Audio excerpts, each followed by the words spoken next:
Welcome to my audio world, where every story comes alive. I'm so glad you're here. Get comfortable, close your eyes, and let yourself get lost in the mystery that's about to unfold. Bye. If you love a great story as much as I do, please hit that subscribe button, leave a thumbs up, and turn on notifications so you never miss a single chapter. Your support means everything to me. Now, let's get started. Morgan.Klein. It's funny how no book ever talks about what comes after a happy ending. I'm not sure why I never thought about it before, despite having shelved so many books as a librarian. But now I realize there's a good reason for that. Happy endings are temporary. The moment someone is dragged back into life's dull monotony, their story turns to misery. Misery.ol. That's exactly the word for what I'm feeling at the moment. My leg throbs as I push aside the stolen blanket and stuff it into the bag I'd been using as a pillow. My back aches from sleeping on the cobblestones of the alley. It's not like I have a choice. I just arrived illegally in not only the country, but one of its most expensive seaside cities. Quashchis. Even through my exhaustion, Quashchis mocks me with its beauty. Pastel buildings catching the morning light. Will I huddle in their shadows? Bougainvillea blooming in violent pinks and purples. Will I wilt in yesterday's stolen clothes? It's easy to see why Henry loved this place. It's not just about how beautiful it is. It's about the people here. They wake up to feel alive, to take joy in the beauty of the ocean and the culture surrounding them. It's far different from back home, where people just wake up to slap their alarm clocks into silence and stumble toward another day of slow death. I have a feeling I could love Kashka, too. That is, if I could get some food in my belly and some cash in my pocket. I pushed the thought aside, forcing myself to stay positive. Because here's the reality. I'm the only one alive with a reason to care about me. Everyone else who ever loved me is dead. My mother, my father, and now Henry. Well, maybe. Who's to say that bastard ever left me in the first place? I brace my hand against the alley wall, feeling the cold seep through my palm as I force myself upright. My joints protest with a sharp, vindictive pain that shoots up my spine like lightning. The kind of pain that makes you understand why people break when they're pushed too far. It'll fade once I get moving. I know this by now. And right now, only one thing matters. Finding someone who will give me an off-the-books job, enough to get a roof over my head. I don't have a work visa or the means to file for one. That leaves me stuck. After stretching each protesting muscle, I find the strength to leave my makeshift shelter. The morning breeze carries the scent of fresh bread and espresso from nearby cafes. My stomach twists in hunger. Another reason to be miserable. Yet, for the first time in days, something close to hope stirs in my chest. Today will be different. It has to be. That hope doesn't live long, because that's when I hear it. Crackdown starts next week. A woman's voice says in accented English, police will be doing sweeps every morning. No more sleeping through in the city center. My blood turns to ice. I slow my pace, pretending to window shop while straining to hear more. About time, her friend says. These tourists come here expecting paradise. not to step over homeless people. The woman laughs. The mayor says it's for public health and safety, but we all know it's about the tourism dollars. I forced myself to keep walking. Time is running out. I could leave, pack my few stolen belongings, and catch the first train to somewhere cheaper. Somewhere I'd have an easier time of starting a new life. Spain, maybe, or further inland, where the cost of living won't bleed me dry. The rational choice is obvious. But my feet carry me deeper into the city instead, toward the harbor, where cruise ships dock, where tourists arrive from all over the world, where someone like Henry might have brought his real wife on their honeymoon. Truth is, I know exactly why I'm staying, and I hate myself for it. It's not the city's beauty that keeps me here. Not even the desperate hope of finding work. It's the pathetic fantasy that someday, somehow, he might come back. That I might see him walking these streets and I could, what? Confront him? Beg him to tell me if any of it was real? Even knowing everything now that I was nothing but a therapeutic tool. A human prop in Eden's plan to save Henry and Genevieve's marriage. Some twisted part of me still loves him. Still wants to believe that what I felt in his arms meant something. Like I said before, misery. 2 Morgan. Every step sends shooting pain at my leg. I grip my teeth and force myself forward, knowing that while rest would be better for my injured leg, I simply can't afford to stop. It doesn't stop me from cursing Genevieve's name for the stray shot, though. But it'll heal. All things do with time. Or at least, that's what I tell myself when the throbbing pain shifts from my leg to my heart. The tourist map in my hand shows locations crossed out with angry X's for every place that turned me away when I asked for side work. At this point, most of my map looks like a tic-tac-toe board where no one won. But there are still a few places left to try, including a cafe that sits perched on one of the cliffsides. Henry once mentioned his love for one, but, unfortunately, there's no way to tell which one it was.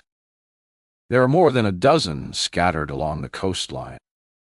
Every evening, you can see tourists camped at their tables. Phones raised capture the sun melting into the horizon. My gaze lands on the name of a cafe that's further away than most of the places I've tried so far. Café de Horizonte. The name sounds promising enough. Step by agonizing step, I follow the winding cobblestone path upward. The incline makes my injured legs scream in protest, and it takes me the better part of an hour to reach the entrance. I try not to think about the journey back down if this place rejects me as well. The cafe unfolds before me like something from a postcard. Whitewashed walls, blue shutters, tables scattered across a stone terrace that juts out over the cliff. The ocean stretches endlessly below, painted in shades of amber and rose by the rising sun. A beautiful woman with dark hair moves gracefully from table to table in a long flowing dress that catches the breeze, refilling glasses and collecting empty plates. Near the entrance, I smooth down my hair and tuck away the worst wrinkles in my stolen shirt. When she finally notices me, she approaches with a warm smile. She doesn't bother with Portuguese. I'm guessing I give off that American energy. But there's no judgment in her dark eyes, only kindness. A table just for one? Actually, I'm hoping I can work for you. Her smile falters, confusion flickering across her features. Work? You want to work here? I nod. straightening my shoulders and trying to hide the hint of desperation in my voice. I need money, but I don't want to beg. I want to earn it. She shakes her head sadly. Sorry, there is no work here. I close my eyes. That fragile thread of hope snapping inside my chest established. It's only my first stop of the day. But already I feel drained at the thought of limping all the way back down into the town center. My stomach growls loudly enough that a couple at a nearby table glances over, their lips curling at the sight of me. The woman's eyes flick down to the sound, then back to meet mine. There's a warmth there, kind understanding that even if she can't offer me work, she recognizes the desperate situation I'm in. Thank you anyway, I say. She could have been far harsher in rejecting me. God knows I've experienced that already from half the restaurants and shops I've approached. I turn to go, but her voice stops me. Do you want food? I look back over my shoulder. You eat? She motions with her hand, gesturing toward an empty table positioned right along the edge of the terrace. I shouldn't. I should stay focused on finding work that'll put money in my pocket so I can afford my own meals. But it's hard to deny the gnawing hunger and the desert dryness of my throat. I can practically taste the fresh orange juice gleaming in a glass at a nearby table. My eyes well with tears as I slowly nod. She leads me to the table, her dress billowing as she pulls out a chair that faces the endless expanse of ocean. The wind catches my hair, lifting it away from my face for the first time in days. I settle into the seat, trying to ignore the disapproving glances from a cluster of locals at a corner table.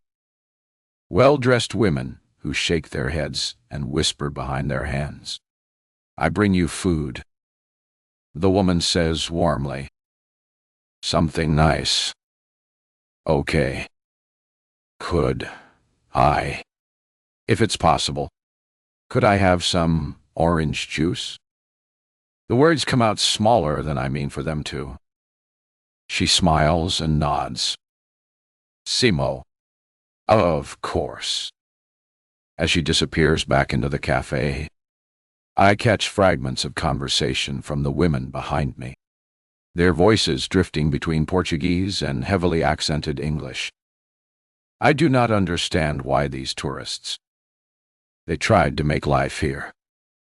No familia, no friends, nada, .co. What kind of home can be this without these things? The other woman snorts. You know the woman who owns the blue house near the marina?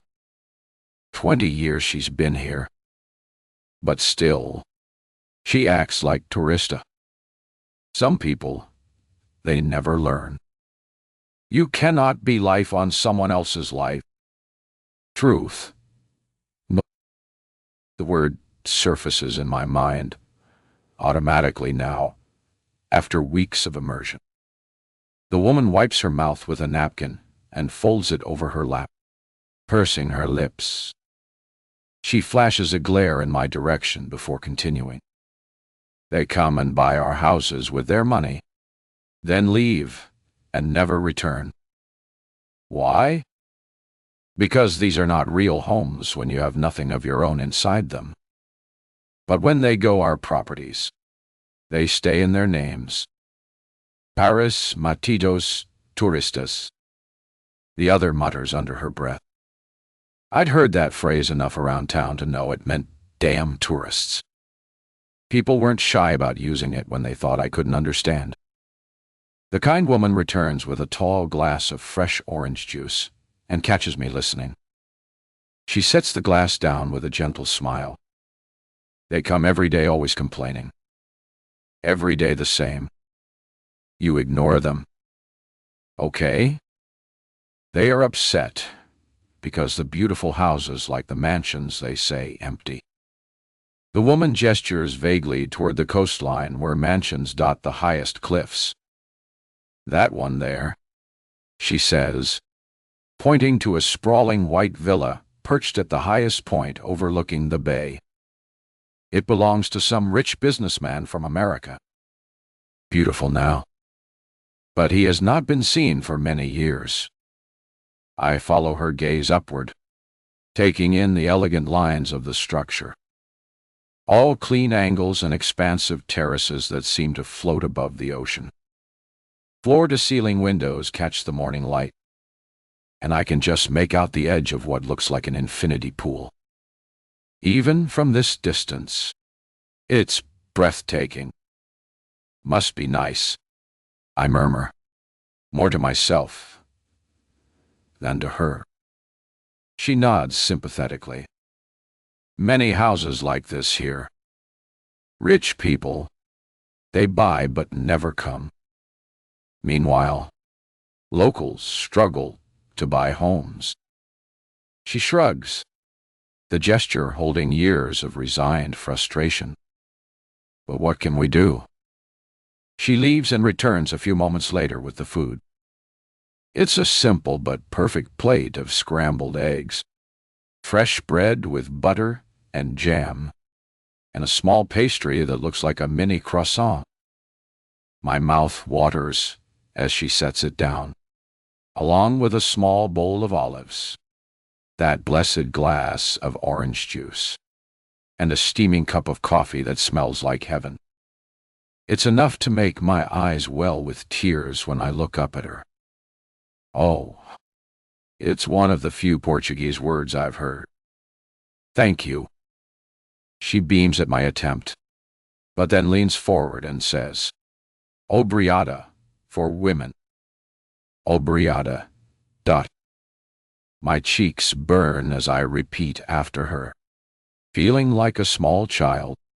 But I remind myself that learning a language is hard and is meant to be humbling. Good. She pats my shoulder and smiles at me. Now, enjoy. Die. I tear into the meal with embarrassing enthusiasm, trying to pace myself, but failing miserably. The pastry flakes part under my fork, seasoned with something I can't identify, but desperately want to learn about. The orange juice is fresh squeezed and tart, washing away the bitter taste of disappointment that's been coating my tongue for days. And the coffee. It's morphine for all the pain I've suffered since I left home. As I eat, my eyes keep drifting back to that mansion on the cliff. What would it be like to have a place like that? Somewhere I could lock the door and feel safe. Where I could heal properly instead of constantly looking over my shoulder. A dangerous thought enters my mind, and I push it away. But I can't stop myself from imagining what it would feel like to wake up in those sun-soaked rooms and to finally exhale, knowing that I had a foundation to build a life upon. Barely half an hour passes by the time I finish every crumb of my meal without so much as a single drop of orange juice or coffee left. The woman comes to take my plates, gently shooing me away when I try to stack the plates. I watch her work, and it's strange. I feel a connection to her that I haven't felt with anybody else so far. Maybe it's the kindness she's shown me. Either way, I find myself tapping her on the shoulder. My name is Morgan. She smiles and presses a hand to her established. Katerina. You're welcome. Morgan. When she leaves with the dishes in hand, I push the chair back and stand. I went as I feel a jolt of pain, reminding me of the long, dreadful path back. I spare one last look for the beautiful, empty mansion. A life like that would have been mine if my marriage to Henry had survived. If he survived instead, it seems I'm meant for something else. A job. Hopefully. I shake my head and step back onto the cobblestone path, waving another thank you to Katerina. Somewhere in this picturesque coastal town, there has to be someone willing to give a poor, injured American a chance, even if I have no idea what I'm qualified to do besides organize books, dream of houses I'll never afford, and survive deadly marriage therapy programs. 3. Henry, you know what I love about money. It can get you access to just about anything you want. State-of-the-art experimental healthcare so advanced and expensive that even politicians can't access it. It's all about how much you have and how much you're willing to spend. And I'm willing to spend it all to get back on my feet faster. Between the multiple bone fractures, the concussion, the internal bleeding, and the gunshot wound, I was expected to be out of commission for at least 4 to 6 months, maybe longer, considering the rehabilitation I'd need to walk again. But that's in a normal hospital, and I won't wait that long. Somewhere out there is the love of my life, and every day that passes is another day she gets closer to moving on. After all, I'm supposed to be dead.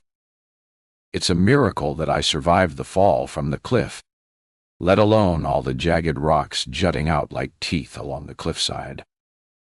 But I'm not dead. I'm alive. I'm very much alive. And I can't handle the idea that she might trust her heart to someone else to help her heal from all of this. As her husband, that's my job. Or at least it will be once I get out of here. Find her and finish my vows. It shouldn't be much longer now. The doctor said that with the experimental treatment, recovery time should be closer to 3 weeks. Or at most. I can handle that long. The IV drip beside my bed hums its mechanical rhythm, pumping thousands of dollars worth of synthetic healing into my bloodstream. The private suite smells like expensive disinfectant and imported Egyptian cotton sheets. Nothing like the antiseptic stench of regular hospitals. Even the monitors beeping around me are sleek and silent, their displays showing vital signs that would normally take weeks to achieve. But none of it can stop the craving that claws at my throat. My fingers twitch against the silk bedding, muscle memory reaching for a pack that isn't there. The phantom taste of tobacco coats my tongue, and I can almost feel the burn of smoke filling my lungs. My left hand trembles, not from the injuries, but from withdrawal that makes my skin crawl and my jaw clench. God, what I wouldn't give for just one drag. Just one moment of that perfect clarity that only nicotine can provide. The craving mingles with the fire racing through my bones, and I force myself to focus on what matters. Morgan, where she is, what she's doing, whether she's mourning me or moving on. Morgan can be quite predictable. Sure, she surprised me on the island with everything that happened, but I know how her mind works. She'll seek out comfort in the only way she knows how. The good thing is that, while I may not yet know what I'm going to say to her, I do know exactly where she'll go. And when I'm able, I'll find her. On for 4. Morgan.ol. Check over there. A man's voice echoes through the alley, startling me awake. Exhaustion tries to drag me back under, but I can't ignore the spike of adrenaline flooding my system. Something's wrong. I press my hand against the cold stone wall and push myself upright, every bone and muscle screaming in protest, moving as quietly as I can. I shift forward and peer around the corner of the alley. I freeze. Police. Portuguese voices. Official badges. The whole terrifying package. Has a week passed already? The days have been blurring together. Endless rejections from shops and restaurants, broken up only by the occasional reprieve when I could make it up the cliff to Café de Horizonte for a friendly chat and meal with Katerina. The Koskai officers move with practiced efficiency, checking doorways and alcoves with the systematic thoroughness of people who've done this sweep 100 times before. They know exactly where people like me try to sleep. I scramble back to my bag, shoving the thin blanket inside and slinging it over my shoulder just as one of the officers shouts from behind. It's better. The wind roars in my ears as I take off running, sharp bolts of pain shooting up my injured leg with every step. It feels like I'm flying, but I know the truth. If these officers really wanted to catch me, they could. I'm not exactly athletic. Shoot. Was. I was always picked last for every sport in high school. More comfortable with books than anything requiring coordination. Something I'm brutally reminded of when my lungs finally surrender and force me to stop. Pain clenching my side like a vice. I bend over, gasping for air, my mouth flooding with saliva as I try not to vomit. This is just the beginning of the crackdown. The Koska police will go easy for a few days, scare enough people to either chase them out of the area or force them into legitimate work before they start making actual arrests. And I'm definitely not prison material. There aren't nearly enough books in there to keep me sane. I'd go crazy. I forced myself to keep walking, staying to the smaller side streets where the shadows are deeper, and the chance of running into another patrol is lower. My bag feels heavier with each step, the strap cutting into my shoulder. The early morning light is starting to creep across the cobblestones, painting everything in shades of gray that match my mood perfectly. Soon, the shopkeepers will start opening their doors. The cafe owners will flip their signs, and I'll have to face another day of rejections and barely concealed disgust. How many times can you hear no DZ before it stops feeling like an apologetic rejection and starts feeling like a death sentence? I think about Katerina, probably already starting her morning prep at the cafe. The one bright spot in this endless nightmare. But even her kindness has limits, and I can see the worry in her eyes when I show up looking more ragged each day. How long before she stops offering me food? How long before she realizes I am not just a tourist having a rough patch, but someone that might drive away her customers?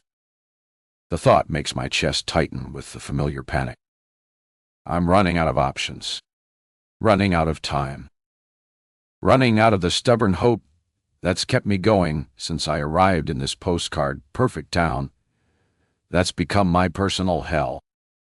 I turn down another narrow street, this one lined with shuttered shops that won't open for hours. A bakery with flour-dusted windows. A bookstore that makes my heart ache with longing for all those stories I can't afford to lose myself in anymore.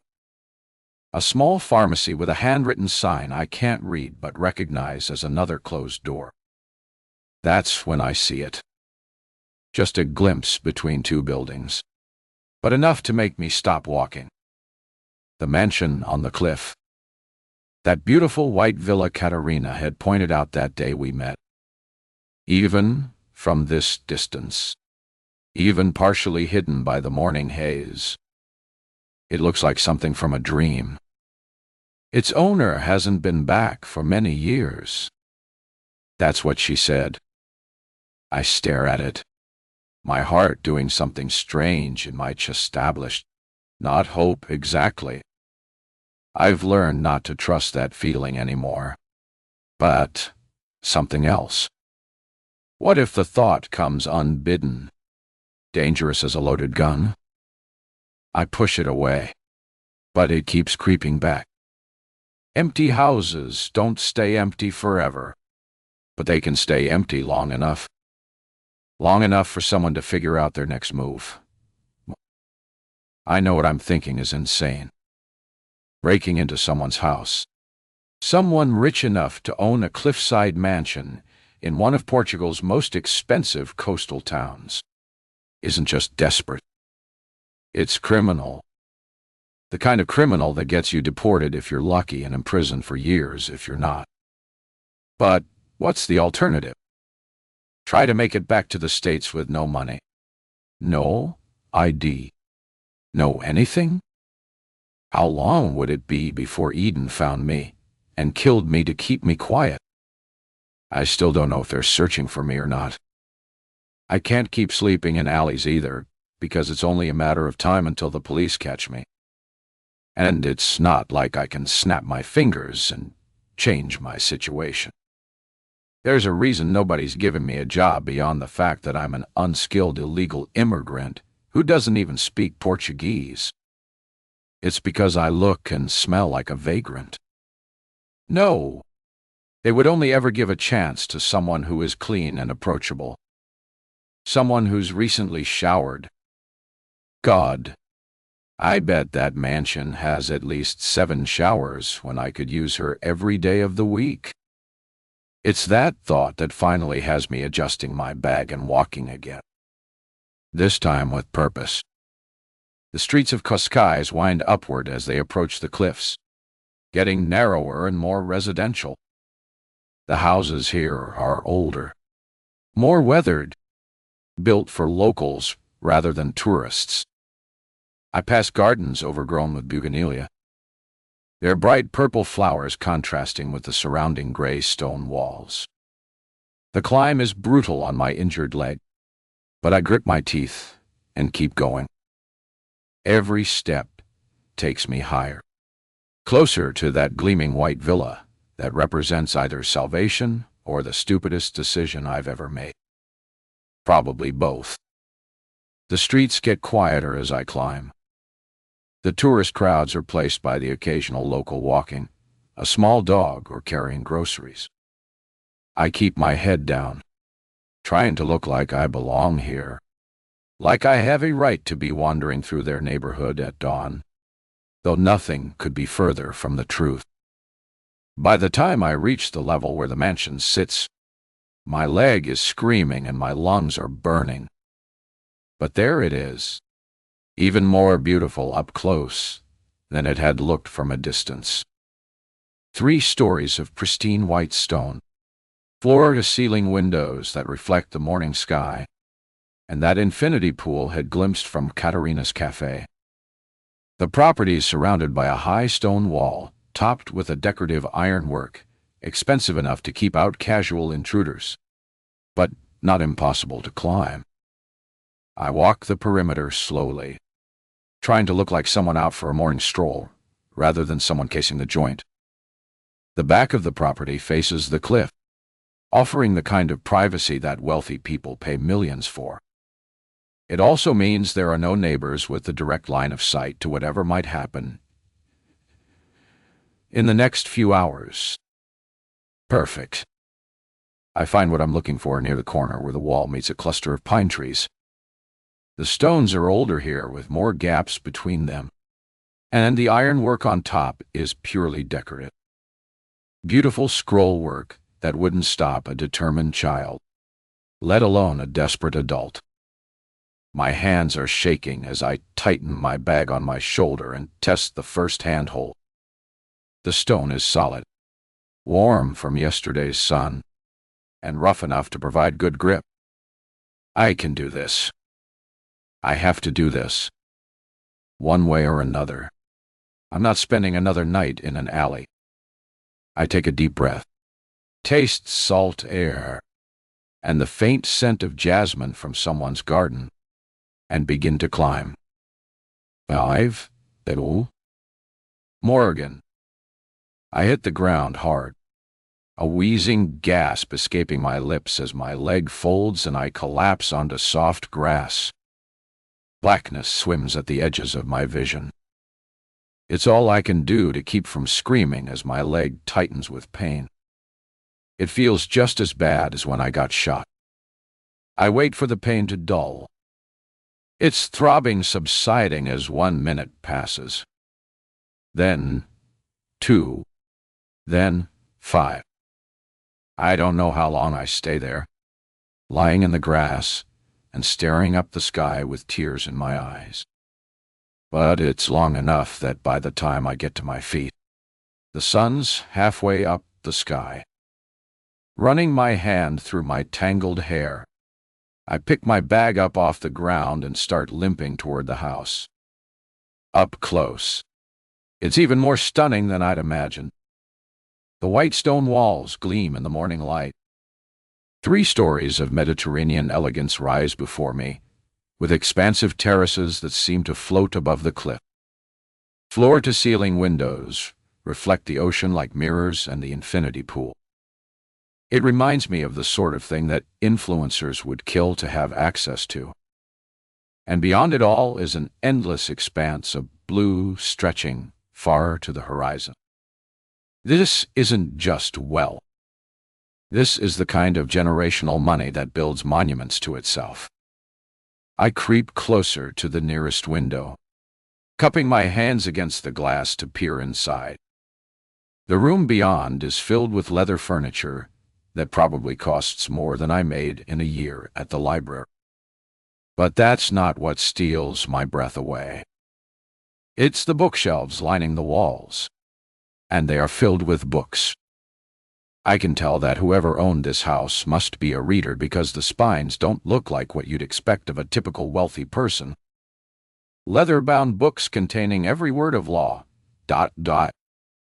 Classics that make you seem educated when the spines don't show a single sign of ever being opened. No, these are modern-day novels.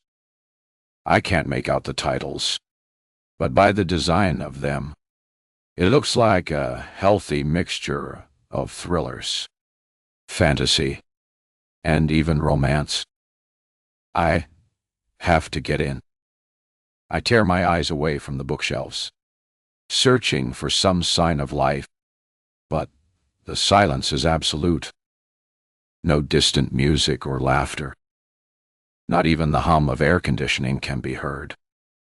Although, I suppose rich people can probably afford better quality stuff than I'm used to. The place looks entirely empty.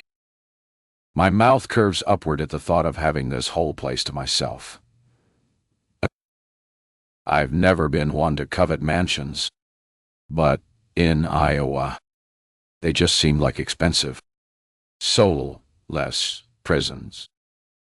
But standing here in front of one, I can't deny the appeal.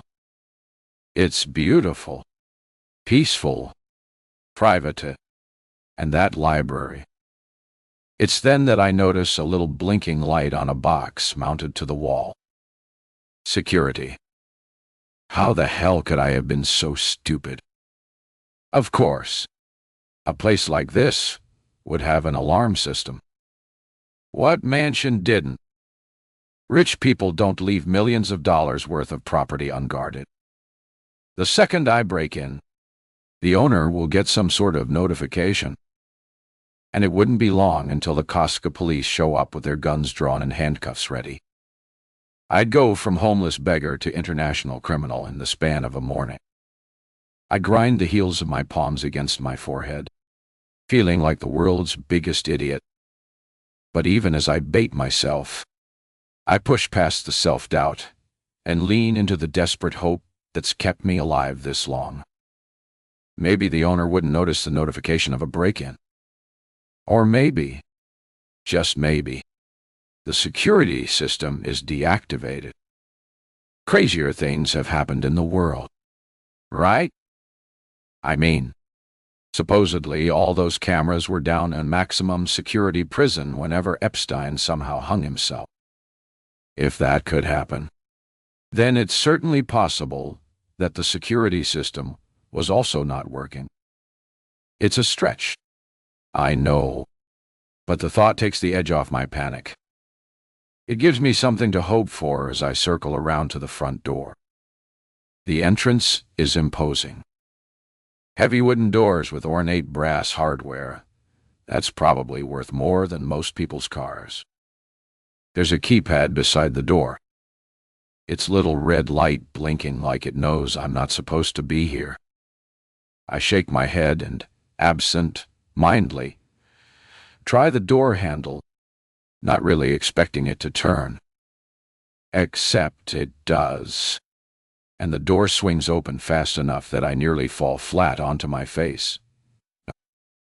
Shocked, I straighten myself and stare into the entryway. That felt too easy. But maybe the universe thinks I've had it hard enough lately. Maybe I am overdue a little luck. It's amazing how much I've changed in such little time. Not too long ago, I would have balked at the idea of breaking in someplace. And only just recently, I've broken in and planted a note in Genevieve's suite that ultimately led to her and Henry's deaths. I'm a different person now. For all the horror that I suffered on that island, it made me stronger. It made me a survivor. Someone who doesn't really need luck at all. I steel my jaw, sling my bag off my shoulder, and reach inside. There were only two things I kept when I stepped off the private jet. The first thing was the ring that Henry slid over my finger. It's hidden safely away in a pocket in my bag. The smart thing to do would be to sell it, set myself up with that money. But, for some reason, I just can't do it. And the second thing I kept, my hand closes around the steel handle of a gun.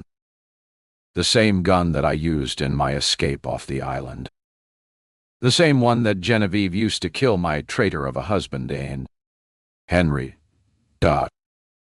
Taking a deep breath, I switch the safety off and enter the house. The silence inside is deafening. My footsteps echo against marble floors as I step into the foyer, the gun heavy in my hand. I pause just inside the doorway, listening for any sounds of life. But there's nothing. No steady hum of a refrigerator. No ticking clocks. No voices. Just the distant crash of waves against the cliff below, and my own ragged breathing. The entryway opens into a grand hallway that stretches toward the back of the house. To my right, I can see the library I glimpsed through the window. The books call to me, but I forced myself to stay focused. First, I need to make sure I'm alone. I move deeper into the house. The hallway opens into a massive guest area with soaring ceilings and floor-to-ceiling windows that frame the ocean like a living painting.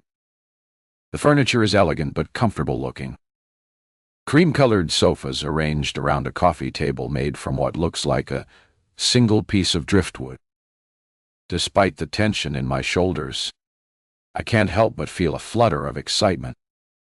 The idea of curling up here with a book, safe and clean and warm, watching the sun set over the ocean. I head into the main living area. It seems to be the only room without a massive view of the ocean. In fact, there aren't many windows at all, with the sudden absence of light making it seem so much darker. I flick the switch and jump as a sudden fire roars to life underneath the mantelpiece. Warmth and light blooms across the darkness, transforming the room into something far more welcoming and comforting. A line of framed photographs pulls me forward, and as I approach, I lower the gun. The first photo shows a Portuguese woman with dark hair and kind eyes. She's laughing at something off camera, her whole face lit up with joy. The second photo is of the same woman with a little girl, maybe 2 years old, with gray eyes and dark hair. They're grinning at the camera, They're on a beach somewhere. I pick up the frame, studying their faces. This house must belong to them. But didn't Katerina say that the house belonged to some American? I put the photo back and glance toward the third frame. My blood turns to ice. It's Henry. He's standing on what looks like the same beach from the mother otter photo, his arm around the Portuguese woman. They're both laughing. The gun slips from my numb fingers, clattering to the marble floor. Shaking, I reach for the photo, hoping that I'm mistaken. I'm not. The photo wasn't taken recently, but while he may not have the same mature definition in his face, I can tell that it's Henry. There's no mistaking that intensity in his eyes. Before I can process what I'm looking at any further, I hear a bone-chilling sound. A shotgun behind me. Put the photo down. 6. Morgan.p. My eyes flick down to the gun lying at my feet. A bead of sweat travels down my forehead as I contemplate whether I can reach it before the woman behind me pulls the trigger.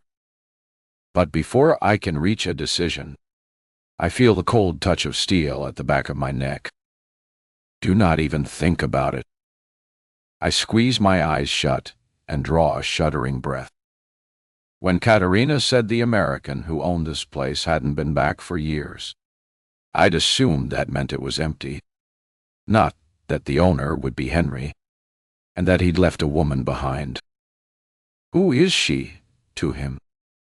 That's the question that brands itself against my every thought. It burns through my blood, drives me to turn and face the woman, staring down the double barrel of a shotgun with my nostrils flaring in anger. It's the same woman from the photos, and she looks furious. Her lip curls as she snarls and raises the barrel to my forehead, pressing it hard enough to drive me back a couple steps, giving her room to kick the handgun away. "Who are you?" she asks in an eerily calm voice. "Morgan," I say. I should be more afraid. After all, I'm staring down the length of a shotgun held by a woman who clearly knows how to use it. But, for some reason, I just feel angry. Not at her, but at Henry. "You are American," she says. It's not a question. If anything, it's a statement tinged with disdain. "Why are you in my house?" "I didn't think it was yours. I was told it belonged to someone else." "You are mistaken." "Am I?" I scoff. I don't know this woman, but I know how rich Henry is, and there's no chance he needed any of this woman's money, if she even has any, to buy it.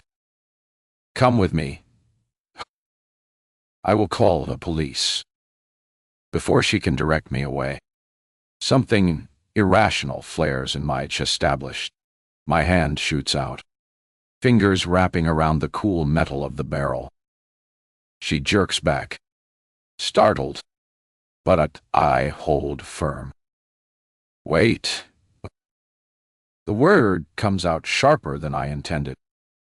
"Just wait." Her eyes narrow, finger still poised over the trigger. Let go. But I can't. Not yet. Something about the way she said my house doesn't sit right. The certainty in her voice, the territorial anger. It's not the reaction of a house sitter or employee. It's something else entirely. "How do you know?" "Henry?"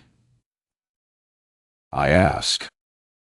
The question hangs between us like a live wire. Her grip on the shotgun shifts, and for a moment I think she might actually pull the trigger. Then something changes in her expression. A flicker of confusion, maybe even vulnerability. Henry, she repeats, his name rolling off her tongue with just the slightest softening of consonants. How do you know Henry? I start to open my mouth, ready to share that I am or was his wife. But something tells me I shouldn't. I don't know if it's the strange look in her eyes or the simple fact that I've got a gun pointed at me. So instead, I say we were friends. Friends? Her eyes narrow. She doesn't believe me. I don't blame her. Henry was the picture of perfection. Well put together with his tailored suits and neatly combed hair. But me, I don't need to look in a mirror to know I look exactly like what I am now. A second-rate bum who's been living on the streets. Yes, friends. I knew him from the States. I do not believe you. I need you to believe me. The truth slips out before I can stop it. What is Henry's last name? She asks skeptically. Langford. I think that's technically my last name now. Too. I haven't thought about that really. Where is he from? Texas. All. She growls and jabs the end of the barrel against me, not liking how easily I'm answering her questions. You say that you are friends. So, answer me this. What does he do when he gets stressed? I scoff and shake my head. He smokes a cigarette. She stares at me for a moment, her eyes roaming over me with disbelief. I suppose she's probably thinking about how none of my answers had to be exclusive knowledge. I could have probably guessed where he was from. There are only 50 states after all. And the cigarette thing. Lots of people like cigarettes when they're stressed. Just then, my stomach rumbles and we both look down at it. My cheeks flare red with embarrassment. You're hungry. It seems like it, I say, though I'm honestly starving at this point. You smell terrible. My cracked fingernails dig into my palms as I look away. Yeah. A second passes. Then she leans the shotgun against her shoulder. Mayos, she mutters under her breath, shaking her head. You do not have a home to stay in. That is why you break into mine. I don't bother answering. She strikes me as an intelligent woman, with the way I can see thoughts turning behind those brown eyes of hers. She must be able to tell just by looking at me. The quiet stretches between us for a long moment. Her eyes drift past me to photographs on the mantel, and I follow her gaze to the one of her with the young girl by her side. Mama. Do. A small voice calls from somewhere deeper in the house. Kissa. I have no idea what she's saying, but the woman tenses. I will kill you if you try anything, she says in a voice so quiet I only just barely catch it.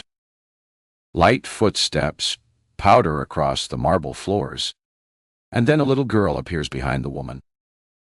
I lock eyes with her as she stares at me curiously, taking in my disheveled appearance. It's the same girl from the photo, just older. She's even more beautiful in person. The woman tenses, though the gun continues to rest on her shoulder. Her finger hovers over the trigger, ready to aim and blow me away before I can try anything. Sophia. But, Mama, why does the lady look so sad? The woman's expression softens momentarily as she looks at her daughter. Sophia, I told you to go to your room. But now, the word is final. Brooking no argument. The child's face falls, But she obeys, disappearing back into the house with another patter of feet. The silence stretches between us. She turns back to me, and I see something new in her eyes. My skin prickles. "That's your daughter," I say quietly. "Is she Henry's, too?" I don't dare speak the thought aloud, even though I'm dying to. Her mouth forms a thin line. She doesn't say anything. Instead, we just stare at each other, both of us knowing we're dancing around truths neither is ready to share. Truths that we're both desperate to know. Realizing I'm encroaching on the grounds of a mother with a daughter to protect, I know I have to be the one to break the silence. "So, do you have a name?" She eyes me, considering me for a moment longer, but then she sighs, moves her finger off the trigger, and nods. "I am Elena. It's nice to meet you." I hesitate, then add, "Sorry about breaking in. I thought it was empty.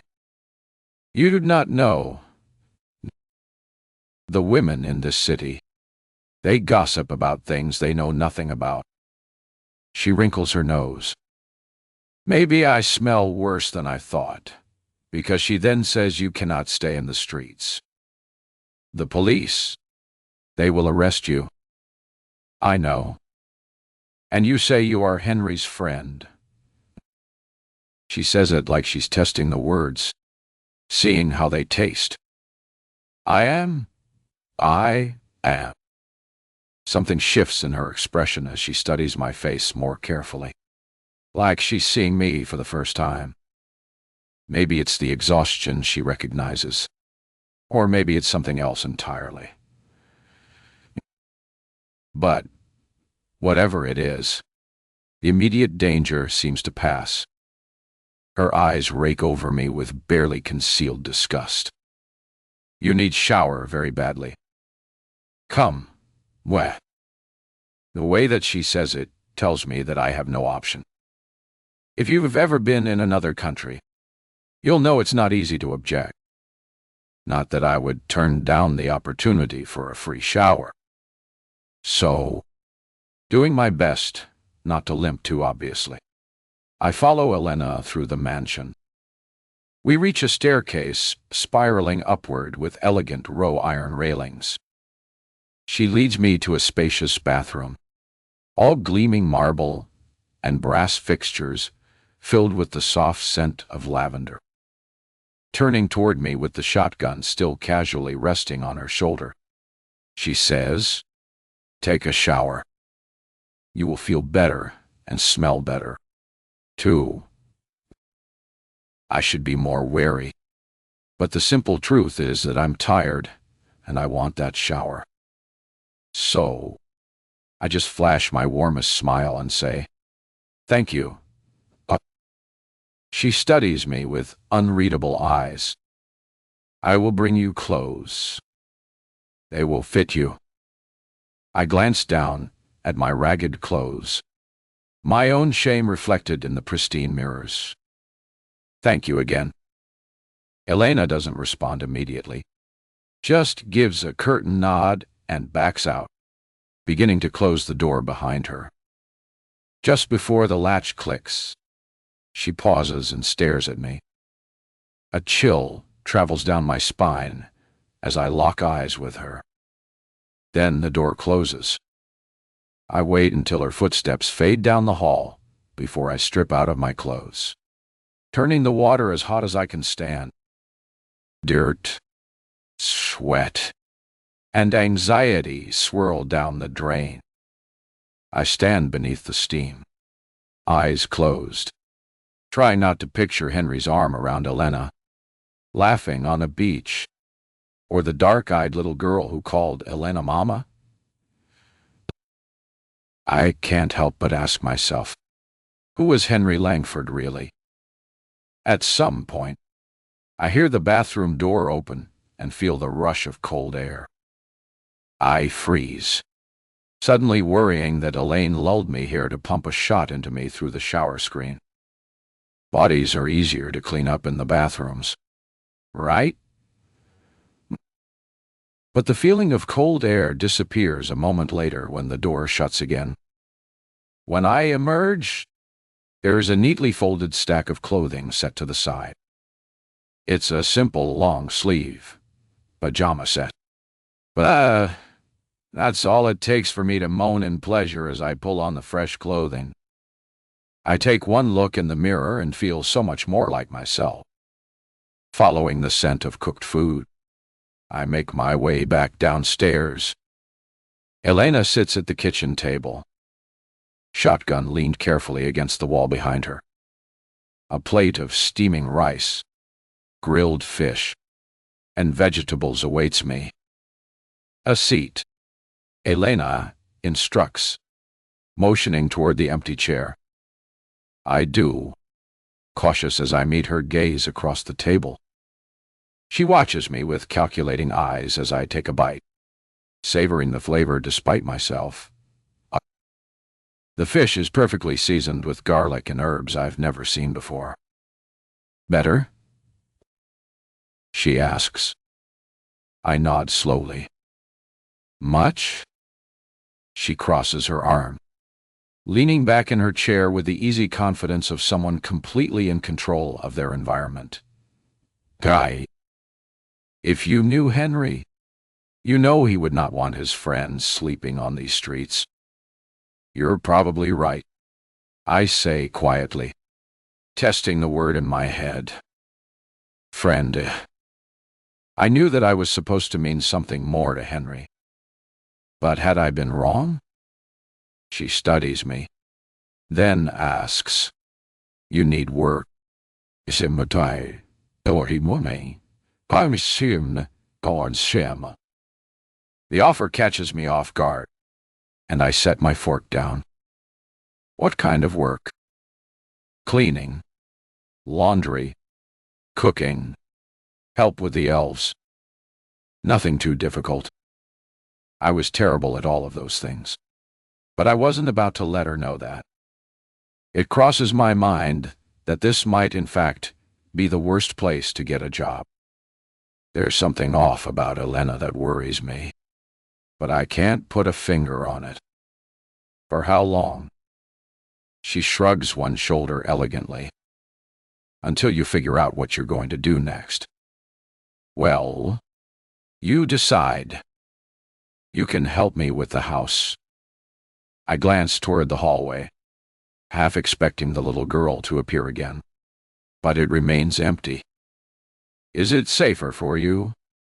Though, you don't even know who I am. Faint smile flickers at the corners of her lips, but her eyes remain ice cold. I am not worried. A shiver works its way across my skin, and I feel the goosebumps rising. Elena pushes away from the table, rising smoothly. She picks up the shotgun again, holding it loosely at her side, eyes locking onto mine. There's a guest room upstairs, first door on the left. Rest tonight. Guest tonight. Tomorrow we can discuss this more. My eyes drift back toward the mantelpiece to the photo of Henry and Elena smiling together on that sunlit beach. My stomach twists. Something tells me that she was lying about needing help with the house. In fact, it seems like it's in perfectly good shape. There's only one reason she would want me to stay. She's wondering who I am to Henry. Too. And I have a feeling that she won't like the answer I have to give her. F. Stephen. Morgan. Dotchow. The house settles around me with the kind of silence that wealthy homes have.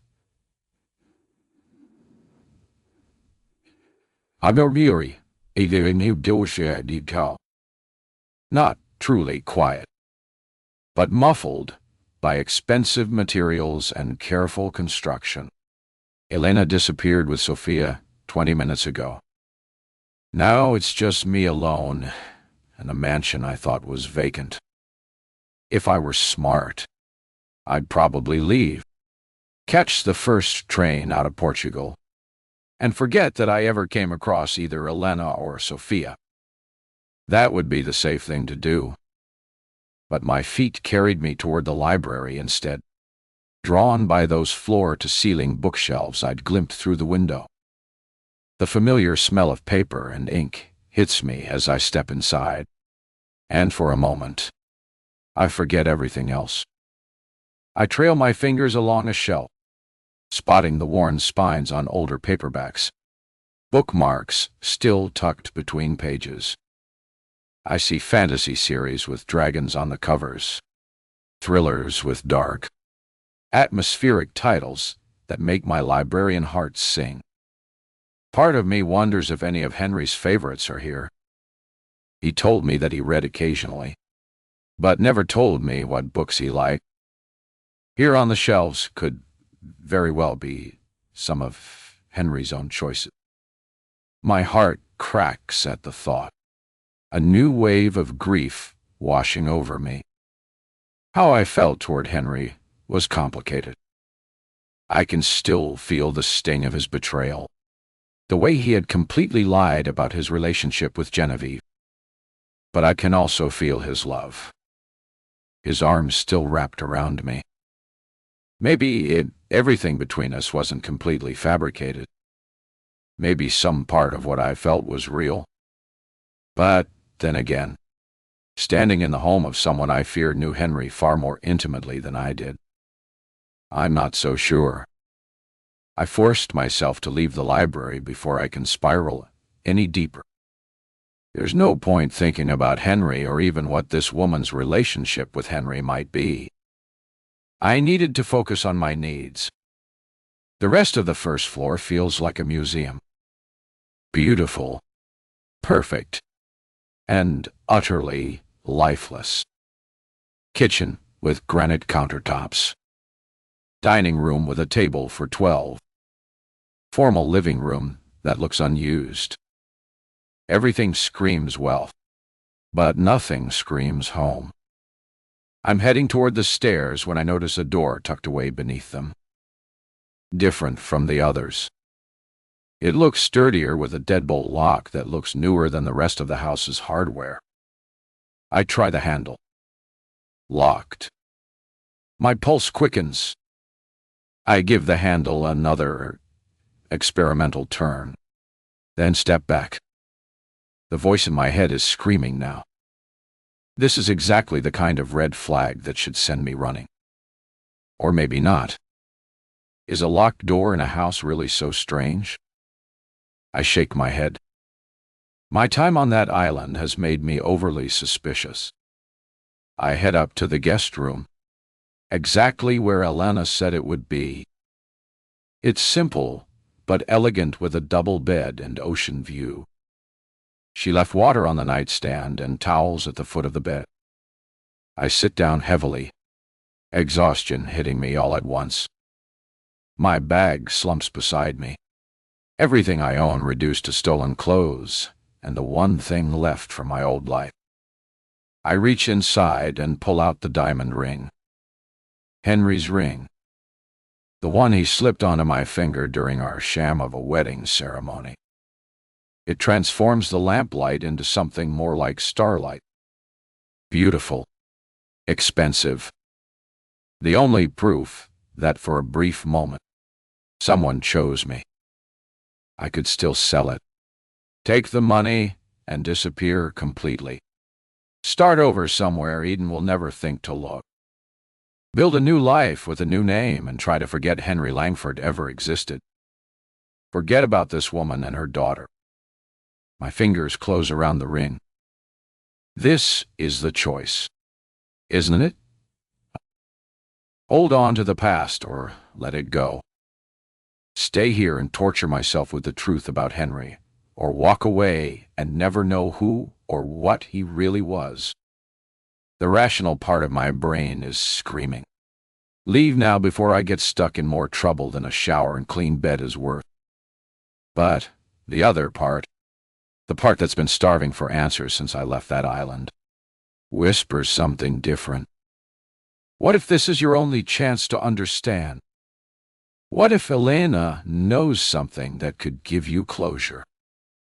What if running away means spending the rest of your life wondering if Henry's love was ever real? I think about Elena's face when I mentioned Henry's name. The flicker of vulnerability beneath her suspicion. And Sophia, that beautiful little girl with Henry's intensity in her gray eyes. Is she his daughter? If she is, then I'm not just walking away from answers. I'm walking away from the only piece of him left in the world. The thought makes my chest tighten. Because if Sophia is Henry's daughter, then Elena might be the only person who truly knew him. Not the version he showed me, but the real Henry. I stand up abruptly, pacing to the window. The ocean stretches endlessly below, hiding its dark, murky depths beneath all its beauty. Just like everything else in my life, monsters beneath the surface. Tomorrow, Elena will want an answer about the job. She'll want to know if I'm staying or going. And despite the fact that trusting people has nearly gotten me killed before, I think I already know what I'm going to tell her. I might stay and work for the woman who had the thing that neither Genevieve nor I ever had. Love enough to bear a child. God, I think I'm going to be sick. Why do I love torturing myself like this? I shake my head and climb under the covers, squeezing my eyes shut. Tomorrow, I can make the final decision that will either give me closure or break what's left of me. But tonight, for the first time in weeks, I'm clean and fed and safe, and tomorrow can wait. Date. Morgan. The next morning, I'm the first one to wake. The house is quiet as I rise from bed and shower again. I realize the only thing I have to wear are the pajamas that Elena gave me. But I'm not exactly complaining as I slip them back on. Anything's better than the stained, stinky clothing I had before. I can still smell them from where they're stuffed in the corner of my room. I head down to the kitchen. Morning light streaming through windows that frame the endless ocean. After navigating around the unfamiliar space, I start whipping up breakfast. I've never been much of a cook, but today I'm all smiles as I enjoy the quiet and the gentle sound of eggs sizzling in the pan. When they're done, I grab the handle and move to "How did you sleep?" Her voice cuts through the morning quiet, and I catch the suddenly overwhelming scent of her perfume. The sweet, soft rose, layered over a darker undercurrent of musk, shocks me with familiarity. I know this smell. Genevieve. And for a brief moment in time, when Henry gifted me the perfume, me, I drop the eggs onto the floor with a loud splat. My smile evaporates as I stare down at the mess. Then, up at Elena. Her lips are pursed, and her fingers are twitching with barely contained irritation. I'm sorry. You caught me off guard. You will find them up in the closet behind you, she says in a clipped tone. Shame floods through me as I fumble for the closet door, my cheeks burning. Of course. My first morning here and I'm already making a mess. I can feel Elena's eyes tracking my every movement as I locate the mop and bucket. I begin mopping up the scattered eggs, trying not to think about how Henry must have given her the same perfume he'd given me and Genevieve. I don't want to think about it because the more I do, the more it makes me feel like a love-blind fool.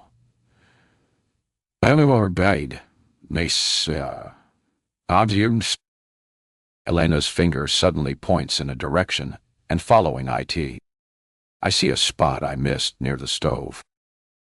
I scramble to clean it, my movements clumsy under her scrutiny. Uncomfortable in the silence, I clear my throat and speak. Going back to her earlier question, I slept good. Really good. In fact. She nods as though it was impossible that it could be anything other than what she expected. Good. And my offer? The job. I pause, wringing out the mop. Yes, I've thought about it. I'd like to stay and work for you. Something flickers across Elena's face. Satisfaction. Maybe, though it's cold as winter stone. Mita, I expect a high standard of work. You understand this? I would never give you anything less than my best effort. I promise. She moves past me to a cabinet I hadn't noticed, pulling out cleaning supplies with practiced efficiency. Working in pajamas will not be accepted. I glance down at myself and frown. She says it like it's my fault, but not wanting to upset her and risk losing the opportunity to stay and work here. I smile and nod as though it's a reasonable comment to make to someone who doesn't even own another pair of clothes. Do you have any extra clothes that I could wear? Elena's expression doesn't change. She walks to another closet and pulls out a neatly folded stack of clothing. A simple black dress with a white apron. The kind of uniform you'd see in old movies about fancy houses. You will wear this simply while working. She hands me the stack, her fingers brushing mine briefly. Her voice carries the weight of absolute authority. An Emprida must look proper. No. Empria? I ask. What does that mean? She pauses, looks me in the eye. It means that you are my maid. The maid? That's what I am now. Not Henry's wife, not even his widow. Just tired, helped the mother of his daughter. The irony tastes as bitter as burnt coffee. I take the uniform, trying to keep my smile in place, even as something twists inside me.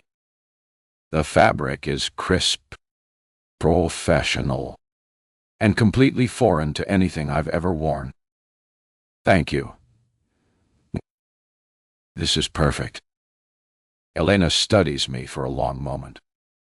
There's something predatory in how she watches me fold under her expectations, as if my submission feeds some hunger I don't understand. Those dark eyes are unreadable, measuring my willingness to accept whatever terms she sets. And, unfortunately, I'm desperate enough to agree to just about anything she says. Then she nods once, sharp and final. Get dressed.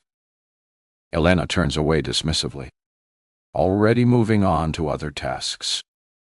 As I clutch the uniform to my chest, I catch my reflection in the chrome of the refrigerator. Despite whatever Henry may have thought, I have never been what I would consider beautiful. God knows I'm no Genevieve, but I'm not sure that I've ever looked this rough. My cheekbones are sharp, my eyes hollowed out, and my hair is thin and falling out. I look like the kind of person who accepts charity from strangers and calls it opportunity. But is that such a bad thing for me to find my footing here among the ghosts of Henry's past? Maybe Morgan. I turn at the sound of my name.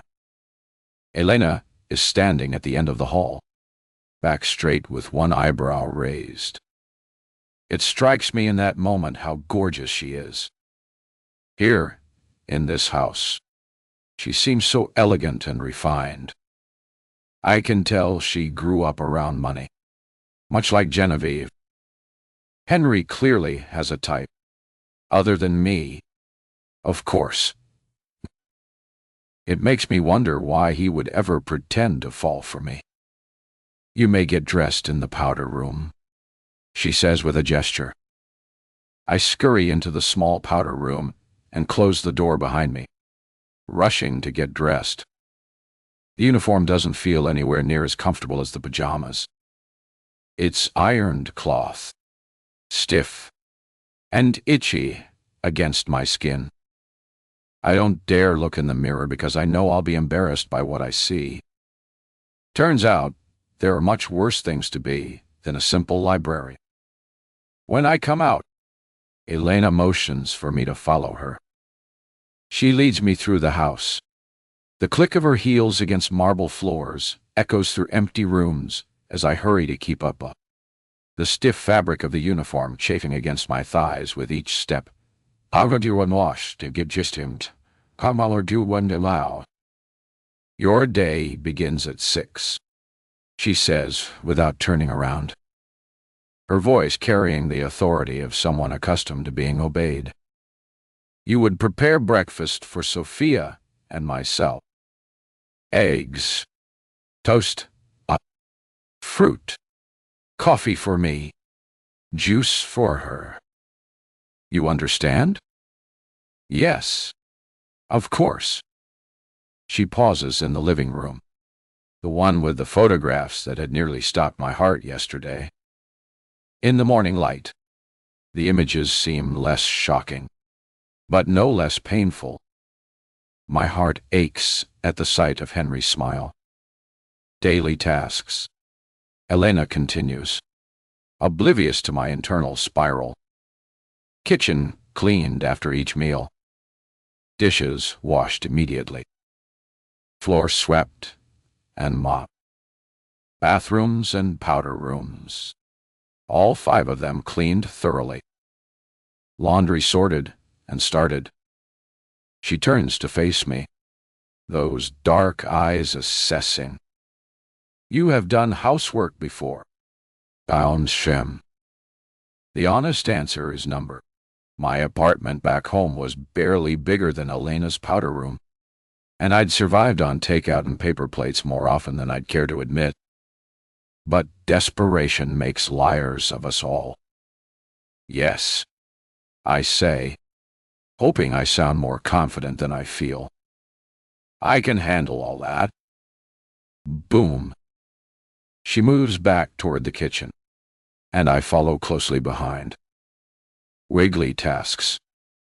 "You must do deeper cleaning. Windows both inside and out. Baseboards. Light fixtures.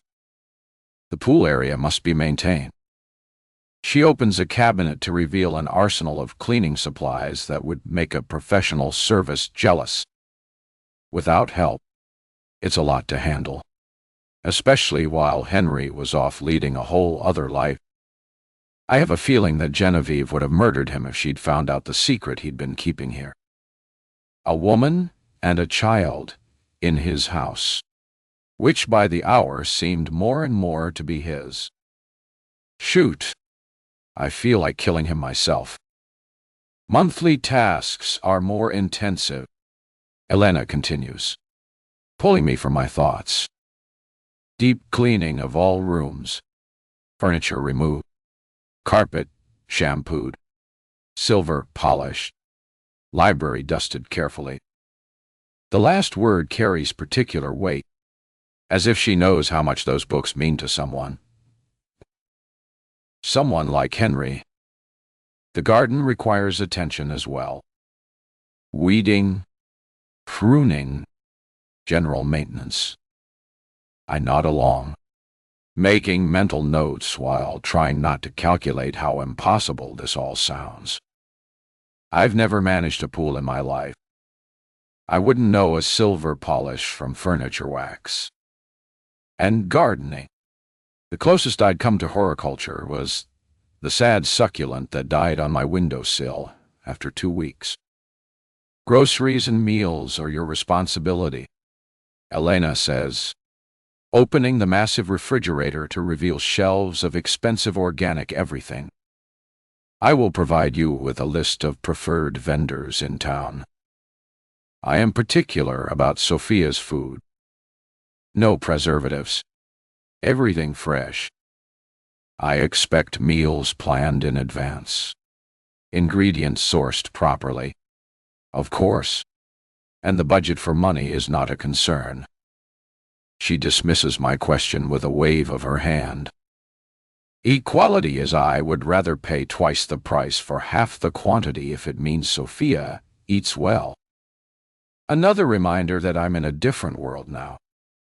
A world where money flows like water, and the only currency that matters is perfection. Your day ends at 7. Elena continues, leading me toward the back of the house. Earlier, if all tasks are completed to my satisfaction, you have Sundays free, though emergency situations may require flexibility. That's very generous. Thank you. I don't think she picks up my snarky tone. She stops abruptly, turning to face me with an expression I can't quite read. When you go into town for errands, you speak to no one unnecessarily. Purchase what you need and return. The local women, they are curious about our household, about when Henry will return, why he has been away so long. Her voice takes on a sharp edge. These conversations are not welcome. I understand, I say carefully. I won't encourage any gossip. She resumes walking, leading me up the spiral staircase. This brings me to another matter. Sophia. We reach the second floor, and Elena's voice drops to something approaching tenderness. It's the first time I've heard her speak with anything other than cool authority. My daughter is, how do you say, social. She likes people, likes to talk, but I do not want her becoming too attached to you. Elena pauses at what must be Sophia's room. The door is painted soft pink with hand-painted flowers around the frame. You are here temporarily until you find your feet and move on. Yes, it would be cruel to let her believe otherwise. There's something in her tone that makes my skin crawl. Not malicious. Exactly. But cold. I understand. I say. Ah. Though understanding and liking are two very different things. I'll keep my interactions with Sophia professional. Professional. Elena repeats as if testing the word. Yes. Professional is good. She moves away from Sophia's door, and I follow her down the hallway. Your Portuguese is poor. Yes. Heat rises in my cheeks. I'm learning. I know some basic words, but I will speak slowly when needed. Important instructions I will repeat. If you do not understand something, you ask immediately. Mistakes in this house are not acceptable. She stops at the top of the stairs, fixing me with that calculating stare again. Particularly mistakes that affect Sophia. The thread is velvet wrap, but unmistakable. Step out of line, and you're gone. I nod, not trusting my voice to remain steady. We descend back to the first floor, and I steel myself to ask the question that's been burning in my mind since yesterday. There's a door downstairs under the staircase. It was locked. Is that part of my cleaning responsibilities? Elena's entire demeanor shifts. The calculated coolness becomes something sharper, more dangerous. She stops walking and turns to face me fully. That room is not your concern. I just want to make sure I'm not missing anything in my duties. And you are not. Her voice cuts through my words like ice. It is storage for old things that used to have value. A maid has no business in such places. But The way she says it, the way her jaw tightens and her eyes narrow, tells me everything I need to know. Whatever is behind that door, it's not old furniture stored away. Of course, I say quickly. I understand. Do you? Elena steps closer, and I catch that perfume again. Genevieve's perfume. The one that connects all three of us in some horrible triangle of shared intimacy. Because it would be very unfortunate if you misunderstood. Very unfortunate for everyone involved. The threat is no longer velvet wrap. It sits between us like a loaded gun. I understand completely. I say, forcing my voice to remain steady. The locked room is off limits. Boom. Elena's smile returns, but it doesn't reach her eyes. I think we understand each other very well. Morgan.e. You need work. I need help. Simple business arrangement. Yes. Yes. I agree. Though nothing about this feels simple. Elena glances at an expensive watch on her wrist. Sophia will be awake soon. You will prepare breakfast. Remember, scrambled eggs for her and coffee and toast for you. Right? Yes. After we eat, you begin your first day properly. She moves toward the front door, pausing to collect a purse from a side table. I have errands in town. I expect the kitchen spotless when I return. Where are you going? The question slips out before I can stop it. Elena's hand freezes on the door handle. She turns slowly, and for a moment, I think I've overstepped some invisible boundary. But then her expression softens into something that might be amusement. I'm going to the market to speak with vendors about Sophia's birthday next week. She will be 8. Elena's voice takes on that tenderness again. The mask slipping to reveal genuine love underneath. That sounds lovely. I manage. Yes. It will be perfect. Elena opens the door. Morning light streaming across her face. Everything in Sophia's life must be perfect. You understand this? Yes. Yes. I will return in 2 hours. The kitchen should be clean. Breakfast prepared for Sophia when she wakes. And you should be starting on the daily task we discussed. Elena steps outside, then pauses on the threshold. One more thing. Morgan. Yes. The uniform suits you. Very appropriate. Her smile is foolish. She adds, Welcome to your new life. The door closes behind her with a soft click, leaving me alone in the entryway of a house that feels less like a home and more like a beautiful prison. The grandfather clock in the hallway ticks away the seconds, marking time until Elena's return. Until Sophia wakes up. Until this strange new existence begins and established. I look down at myself in the black dress and white apron, at the reflection staring back from the polished marble floors. Elena was right. The uniform does suit me. Suits the person I've become. Desperate. Displaced. Willing to accept scraps of kindness from a woman who wears my dead husband's perfume and keeps secrets behind locked doors. I wonder more and more about that locked door as I head back to the kitchen to start breakfast. But I force myself to push the thought away. I can't ruin a good thing. Not after having seen so much bad. Everybody's got secrets. God knows I do. But despite every instinct telling me to run, I search for the eggs and begin cooking for Sophia. I'll be a maid for a while.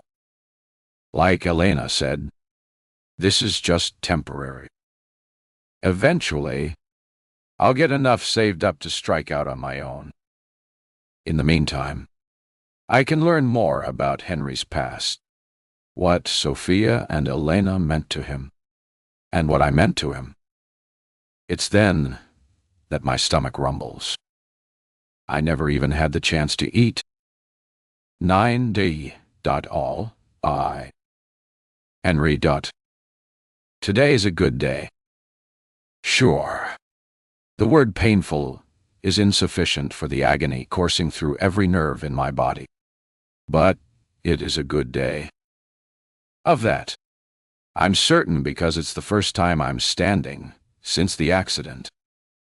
My body feels like it's being rebuilt from the inside out. Muscles and sinew and bones screaming in protest as I stand in front of the mirror. I'm assisted by a mahogany cane topped with sterling silver. My hand wobbles atop the polished handle, my legs threatening to buckle and send me crashing to the floor. But despite the tremors running through my body, a smile widens across my face. The doctors are pleased, attributing this incredible rate of recovery to the experimental cocktail they've been pumping through my veins. I know better. It's not some miracle drug that's got me standing again. It's love. Love for Morgan. Love for the life we're going to build together. Love strong enough to drag me back from the edge of death itself. I try to take my first step, lifting my foot with concentrated effort, but my foot barely rises an inch before I immediately know it's too soon. My smile disappears in a sudden rush of rage, twisting into an ugly snarl as swear words fly through the air. My eyes land on my cigarette pack, resting on the table across the room. It might as well be on the moon for all the good it does me. I can't even walk there to get it on my own. The most I can do is simply stand.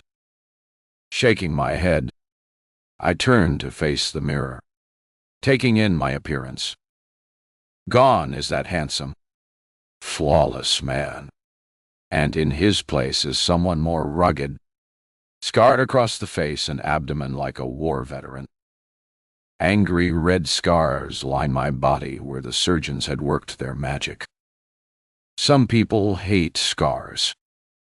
I don't mind them knowing that these were the finest doctor's money could buy. If they could have done things without scars, they would have, which meant that I was a survivor, which meant that I could endure so long as I've got Morgan waiting for me. Anyway, I need to figure out what I'm going to say to her. It's strange. Every time I try to think of something meaningful, either the medicine muddles my thoughts into cotton, or I'm left speechless. And being speechless simply won't work when I find her. She deserves words. Poetry that will let her know that every moment without her has been agony, far worse than any physical pain. I clear my throat and look myself in the eyes. Morgan, I've missed you more than know. That sounds like something from a greeting card. Darling, the thought of you kept me alive when that's too dramatic. I try again, softer this time. Morgan, I know you probably think I'm dead, but no. Number. Brilliant start. Henry. Frustrated, I lean more heavily on the cane and attempt something simpler. Morgan, you're more beautiful than I remembered. Too cheesy. I never stop thinking about you.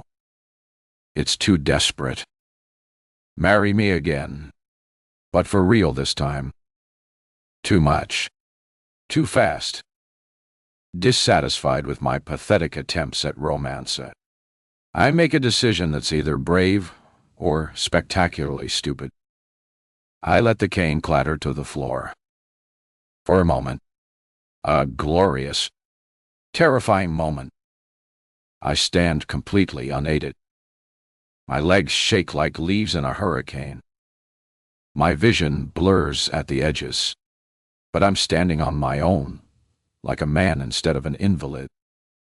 Morgan! Then gravity wins, and I collapse backward onto the bed with a grunt. That's half pain, half laughter. The fall should discourage me, should remind me of my limitations. Instead, it fills me with something I haven't felt in weeks. Hope. Pure radiant hope that glows through my chest like sunlight breaking through storm clouds. I stood for maybe 5 seconds, but I stood. And if I can stand today, I can walk tomorrow. And if I can walk tomorrow, I can find Morgan. It's okay. I haven't yet figured out the words. They will come.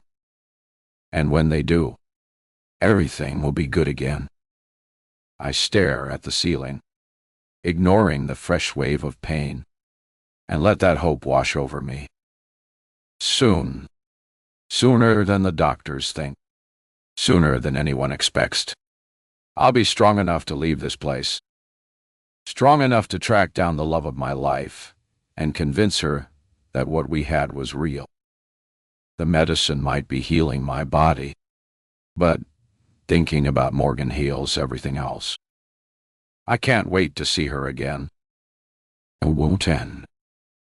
Morgan, I never had so much respect for maids as I do now. The amount of work involved from dawn until dusk is unfathomable, leaving me dazed through the entire first week. The learning curve associated with each task isn't easy. Making sure there's not even a fingerprint on any of the clean dishes, balancing the pool chemicals to precise levels, and the laundry. They required sorting into categories I didn't even know existed. When I first started cooking for Sophia, I thought I'd be learning more about her, despite Elena's request that I keep my distance. But there simply wasn't enough time. I'd cook, leave her food plated and warm, and move on to the next task in my endless day. My body aches in ways I never thought possible. But truth is, even though the work is backbreaking after staying on the streets, I'm grateful. I have a roof over my head, a bed with actual sheets, and hot water that never runs out. Those are things that a lot of people take for granted. Things I took for granted once, too, until I learned how quickly everything can be stripped away. Elena watches me work with the intensity of a hawk. She has a talent for appearing silently in doorways when I'm not looking. She'll watch me point out spots I've missed. It's exhausting being constantly evaluated and tested and measured against some standard I still don't fully understand. It's only when the last hours of the day arrive that I find time to unwind. And each and every day, I head to the same place, the library. It's soothing in ways words can't describe. The familiar smell of books wraps around me like an old friend's embrace, reminding me of who I used to be before everything fell apart. I guess in a way this library is my closest tie to home. My eyes drift across the spines of all the books along the shelves. You could also say that this library is one of my few connections left to Henry as well. I lift my hand and brush my fingers across the spines, walking until a title catches my eye. I pull it from the shelf. It's a psychological thriller by an author known as Miss Murder. Flipping through the book, I can see it's got short chapters, and judging by the writing style, seems pretty fast-paced, twisty, too. Just the sort of book that would have been right at home on the recommendation shelf back at the library. I smile and tuck it under my arm. walking to one of the comfortable leather chairs. I settle in before cracking it open under the warm glow of the table lamp. I'm 3 chapters in when I hear the soft patter of bare feet on marble floors. A small face peers around the doorframe, gray eyes wide and curious. Sophia. She's been shy around me since that first morning, ducking behind Elena whenever our paths cross, watching me with the careful attention of a child who's learned to be cautious around strangers. But tonight, something's different. Maybe it's the late hour or the cozy atmosphere of the library, but she steps fully into view. I smile and motion for her to join me. Couldn't sleep. She nods and pads closer, her pink nightgown decorated with tiny bows. Her dark hair is mussed from her pillow, and she has that soft, sleepy look that all children get when they should be in bed, but are too curious to stay there. "What are you reading?" she asks in careful English. I glance down at the book in my hands. It's definitely not appropriate for an 8-year-old. A good book. But I'll tell you what, I say gently. How about we choose a book together, and we can both enjoy it? Her face lights up with pure joy, and she hurries over to the children's section. As we browse the lower shelves together, I feel something complex and painful stirring in my established bitterness. Because this beautiful little girl might be Henry's daughter, but also something warmer and more desperate. A searching feeling like I'm looking for some piece of him left in the world. And I do see it in Sophia. Not just in her gray eyes, but in the way she tilts her head when she's thinking. She pulls a fairy tale from the shelf, a beautifully illustrated one about a brave princess and a dragon who turns out to be lonely rather than scary. And thankfully, this book is in English instead of Portuguese.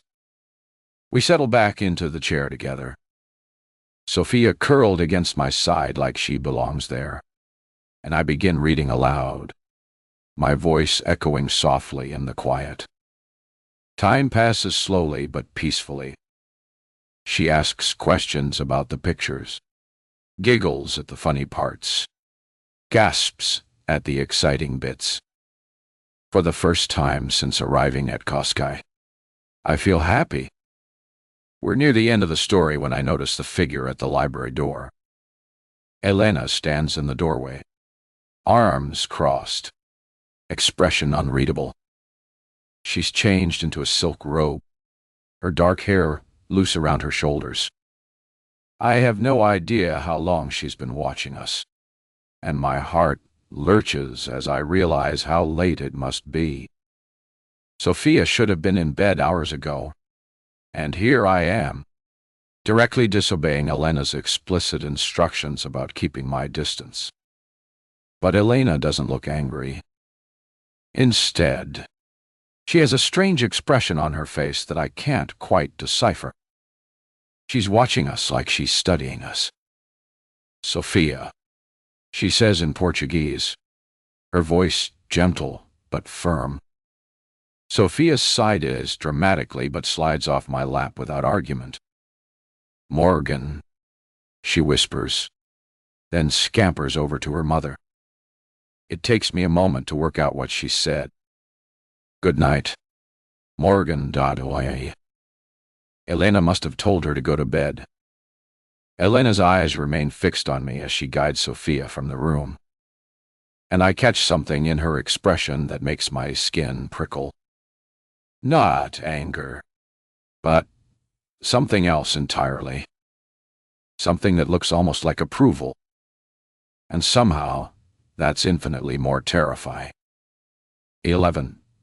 I'm mine, I'm yours, why? Morgan. Funny how I spent my entire childhood studying and earning good grades so I could go to college and get a good job. only to end up on my hands and knees scrubbing someone else's toilet. You'd think someone small like Sophia would have smaller poop. But somehow that child has managed to clog the toilet twice this week. I haven't reached the point where I need to mention it to Elena. But if this keeps up, I'll have to broach the topic soon.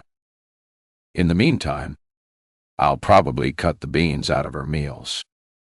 Hopefully, that'll make my life easier. Taking a moment to breathe, I strip off the elbow-length gloves. I usually at the ache in my knees and lower back.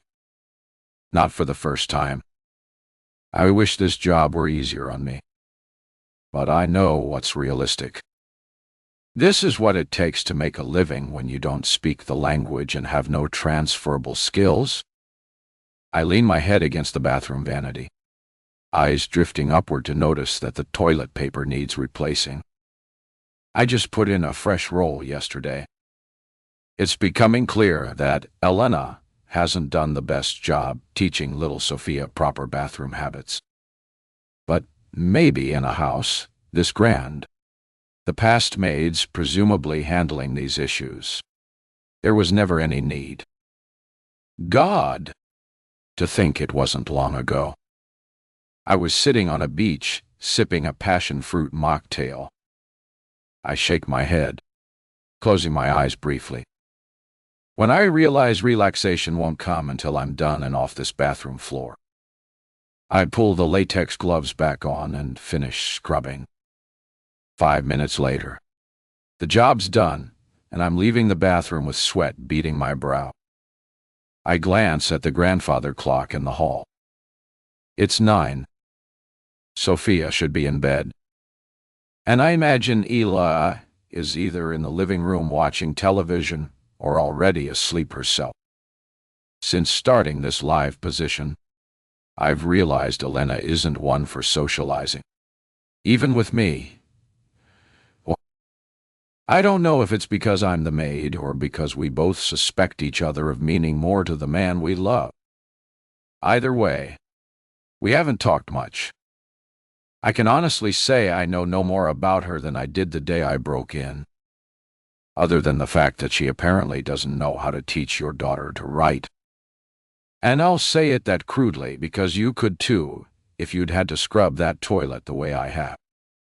After a quick shower and change into comfortable pajamas, I head to the library looking forward to the next book I'd found.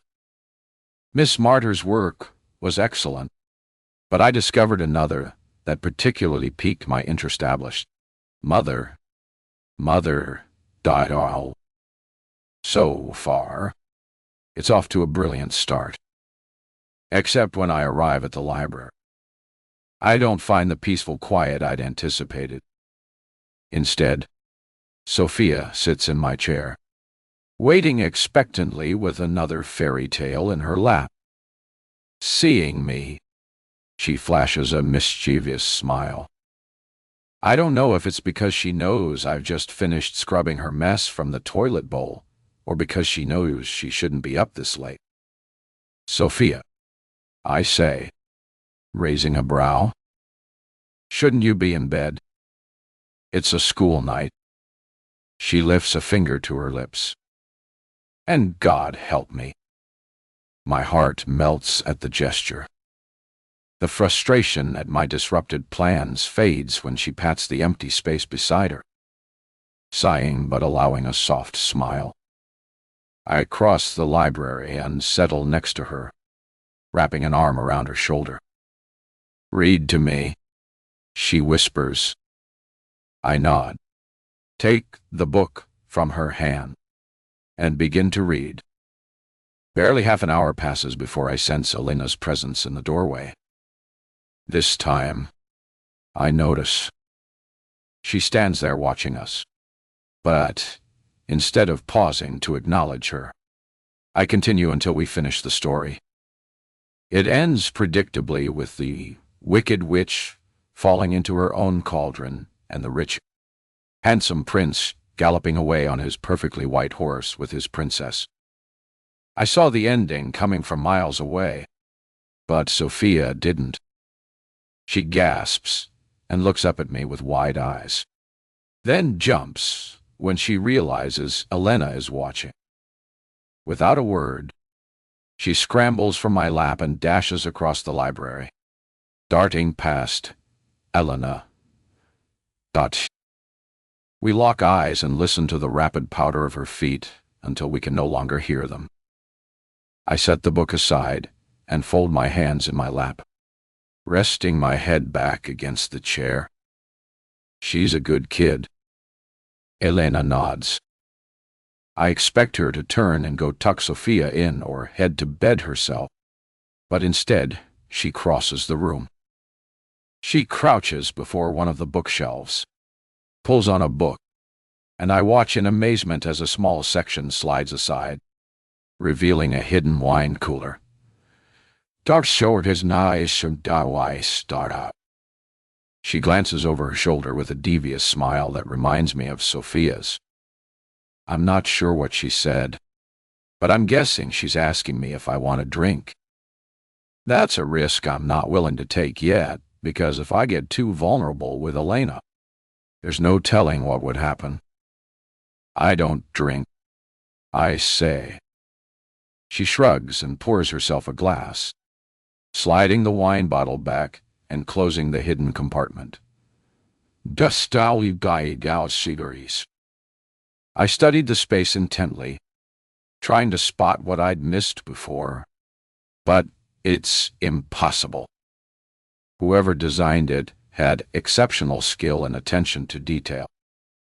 The craftsmanship is flawless, the kind of work that takes both artistry and precision to blend so seamlessly with the existing woodwork.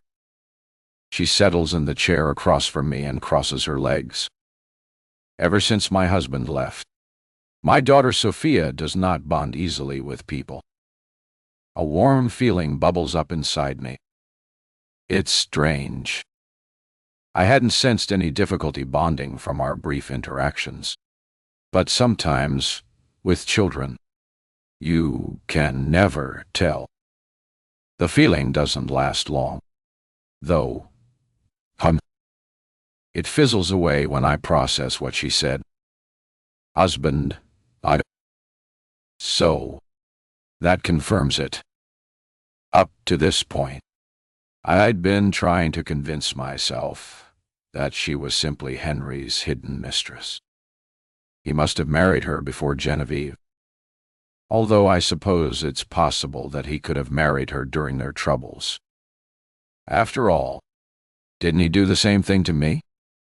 I press my fingers to my temples as a dull throb begins. Questions multiply in my mind. I'm confused, but more than that, I'm furious. So angry that if Henry weren't already dead, I'd bury a knife in his chest and strangle him for good measure. My eyes drift back to Elena's. She's studying me closely now, that sharp intelligence gleaming. I have no doubt she dropped that word deliberately, and now she's studying my reaction. I wonder what she thinks of me. I clear my throat and flash my most sympathetic smile. It's not difficult. I do feel a certain kind of kinship with her. We'd both been women who experienced Henry's warmth, like planets orbiting the sun, only to discover we were never the only ones in his solar system. We both bask in what we thought was exclusive light, only to end up burned. Despite this realization, I'm not ready to share my truth. What if she doesn't feel the same sympathy? She might resent discovering I'd also been married to him. She could kick me out, leave me stranded on Kashka streets. I'd fall back into ruin. And after finally getting my feet under me again, I don't think I could survive that. I'm glad she's able to bond with me, I say quietly in an attempt to distract myself from my thoughts. Elena nods, her finger trailing around the wine glass rim. She lifts it for a small sip before asking, "Where are you from?" Morgan? A place called Des Moines. It's in Iowa. That must be quite different from Kashka. It is. What did you do for a living there? Her mouth quirks. I can only assume you are not a maid, but for a slight dig at my housekeeping skills. But I take it in stride. I can't let it bruise my ego given my complete dependence on her. Why? As long as she's keeping this roof over my head, she can say whatever she wants about me. My finger brushes the book's cover, and for a moment, I reminisce about my old life. I lift it with a wistful smile. I was a librarian. A librarian? She raises an eyebrow. I've caught her off guard. How different. What brings a librarian from Iowa to Kashka, of all places?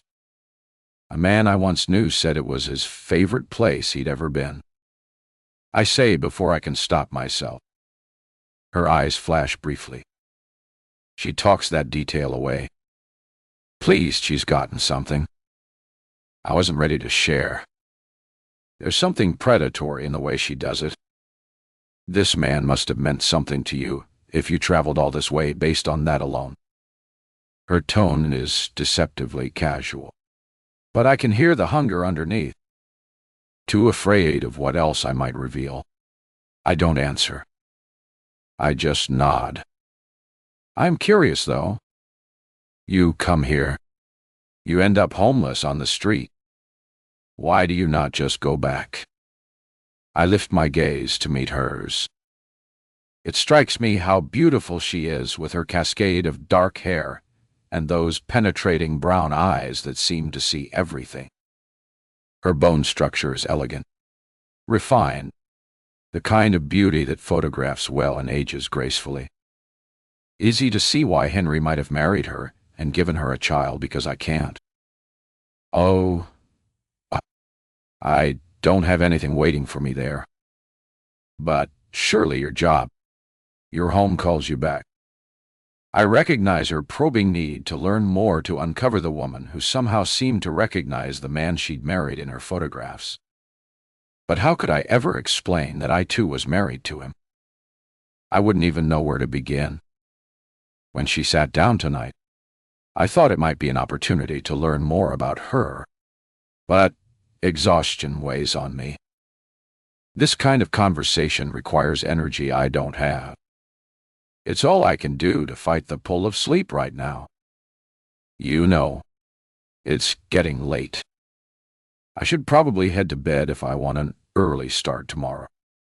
She studies me longer, her finger continuing to trace the wineglass rim. At first, I think she'll object, demand that I stay and explain more about who I am. But instead, she simply says, "Buonanotte." I stand and return the fairy tale to its proper place on the shelf. My librarian instincts won't let me leave it anywhere but where it belongs. Then, I walk to the door and pause. It's not that there's nothing waiting for me back there, I say, drawing Elena's attention. It's just, it's not home anymore. And where is home? She asks. Here. I hope I answer honestly. At that, she gives me a genuine smile, the first I've seen from her. Good night. Morgan. Good night. I walk slowly back to my room, the conversation replaying in my mind. The hallway feels longer tonight. Each step echoes softly on the polished floor, a rhythm that matches my heartbeat. When I reach my door, I pause with my hand on the handle, looking back toward the direction of the library, where Elena still sits with her wine and her secrets. I'm sure tomorrow and all the days after will bring more question, more careful maneuvering around truths neither of us are ready to share.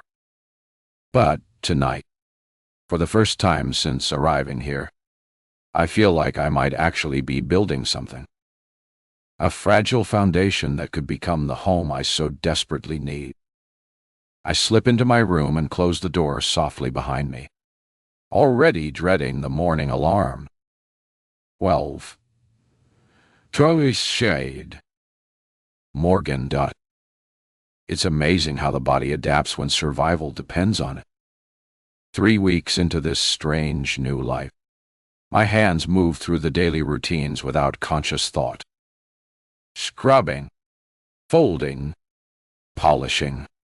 I do it all. The muscle memory of servitude is settled into my bones. But the psychological weight of what I'm doing here grows heavier each day. Part of me wonders what I'm even doing here. Working for a woman who was married to what I thought was the love of my life, and taking care of the child they'd had together. It can't be healthy. It must be messing with my subconscious, showing me just how Henry could never have truly loved me the way he loved Elena. If I ever had any doubt about that, all I had to do was glance at the photos positioned over the fireplace every time I had to dust it. Henry's wide, crinkled smile, and the way his gray eyes shone when he looked at Elena, when he looked at infant Sophia. It's love enough to make me wonder why he ever left them in the first place. I still don't fully understand the timeline of how everything must have happened between his ongoing marriage to Genevieve and this marriage or love affair between him and Elena. But I wonder why he wouldn't just leave Genevieve if he loved Elena this much. Maybe because he knew that deep down Genevieve was a psychopath who was capable of murder. I shake my head and try to turn my mind away from everything. There will be time to peel back the layers of this convoluted onion that is Henry's life. So long as I continue doing a good job for Elena, I can build a life here. I'm even beginning to pick up a few phrases here and there. The walk into Cascais is becoming more familiar now. My injured leg no longer hurting except on bad days. As I make my way down the cobblestone streets toward the market, I catch the eye of Senora Martinez, who runs the small bakery on the corner. "Bombia, Morgan," she calls out with a warm smile, flour dusting her apron. "Bombia," I reply, proud that the Portuguese greeting rolls off my tongue more naturally now. I'm not really sure what she means, but I know the right response from having overheard other conversations. The simple exchange fills me with surprising sense of accomplishment. These small connections feel like tiny victories in a life that's been stripped of almost everything. I know Elena warned me not to speak to the locals too much, that they liked to gossip and were too curious for their own good. I'm not exactly chatty by nature, so it's not a rule that's particularly difficult to follow. Still, I recognize that I have to interact with people to some degree. After all, if I want to build a life here, then I should have some friends. Right now, the only person here I could even remotely call a friend was Katerina. The florist shop sits nestled between a pharmacy and a small grocery store, its windows overflowing with bright blooms that catch the morning light. The elderly man behind the counter speaks broken English mixed with enthusiastic Portuguese, gesturing wildly as he explains the best seeds for Elena's garden. Sims. These seeds. Mito for this soil.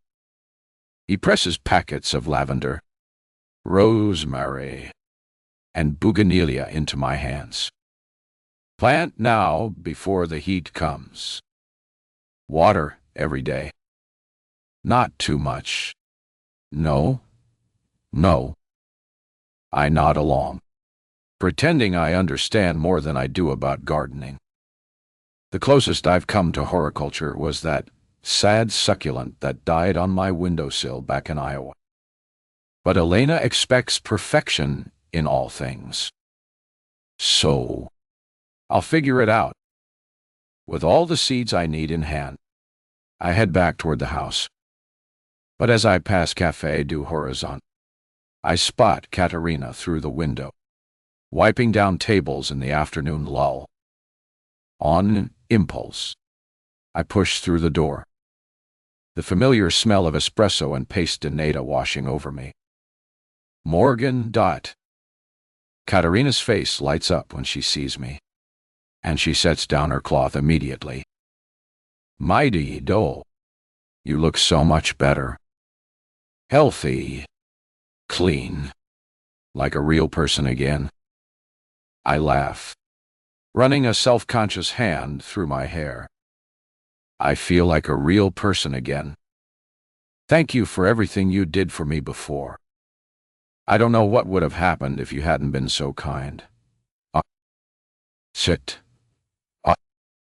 Sit, she insists, already moving toward the espresso machine. Let me make you a beaker. It's been too quiet here today. I settle at a small table by the window, watching the late afternoon light dance across the harbor. The coffee is strong and perfect, warming me from the inside out. For a moment, I almost feel normal, like a woman having coffee with a friend.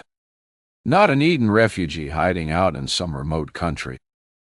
So tell me, Katerina says, settling across from me with her own cup.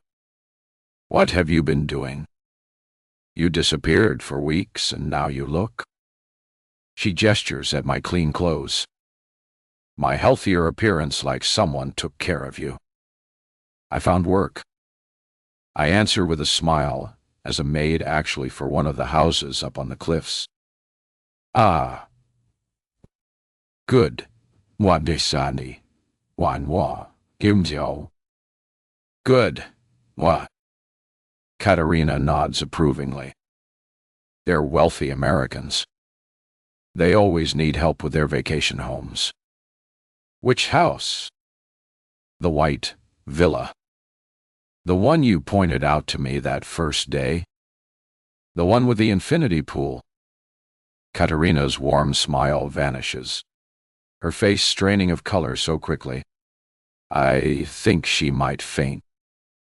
No, she whispers, setting down her coffee cup with shaking hands. Morgan, Amarnor, you cannot work there. What? Why?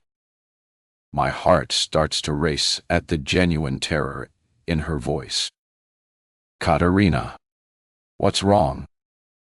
She glances around the cafe nervously, as if afraid someone might overhear. When she speaks again, her voice is barely audible. That house, it is cursed. There is good reason why its American owner has not returned in many years. I leaned forward, confused. But I thought you and the other locals didn't like Americans buying up the properties. Isn't that why people avoid those houses? We do not like to practice him. But that house. She shakes her head violently. That house should be burned to the ground.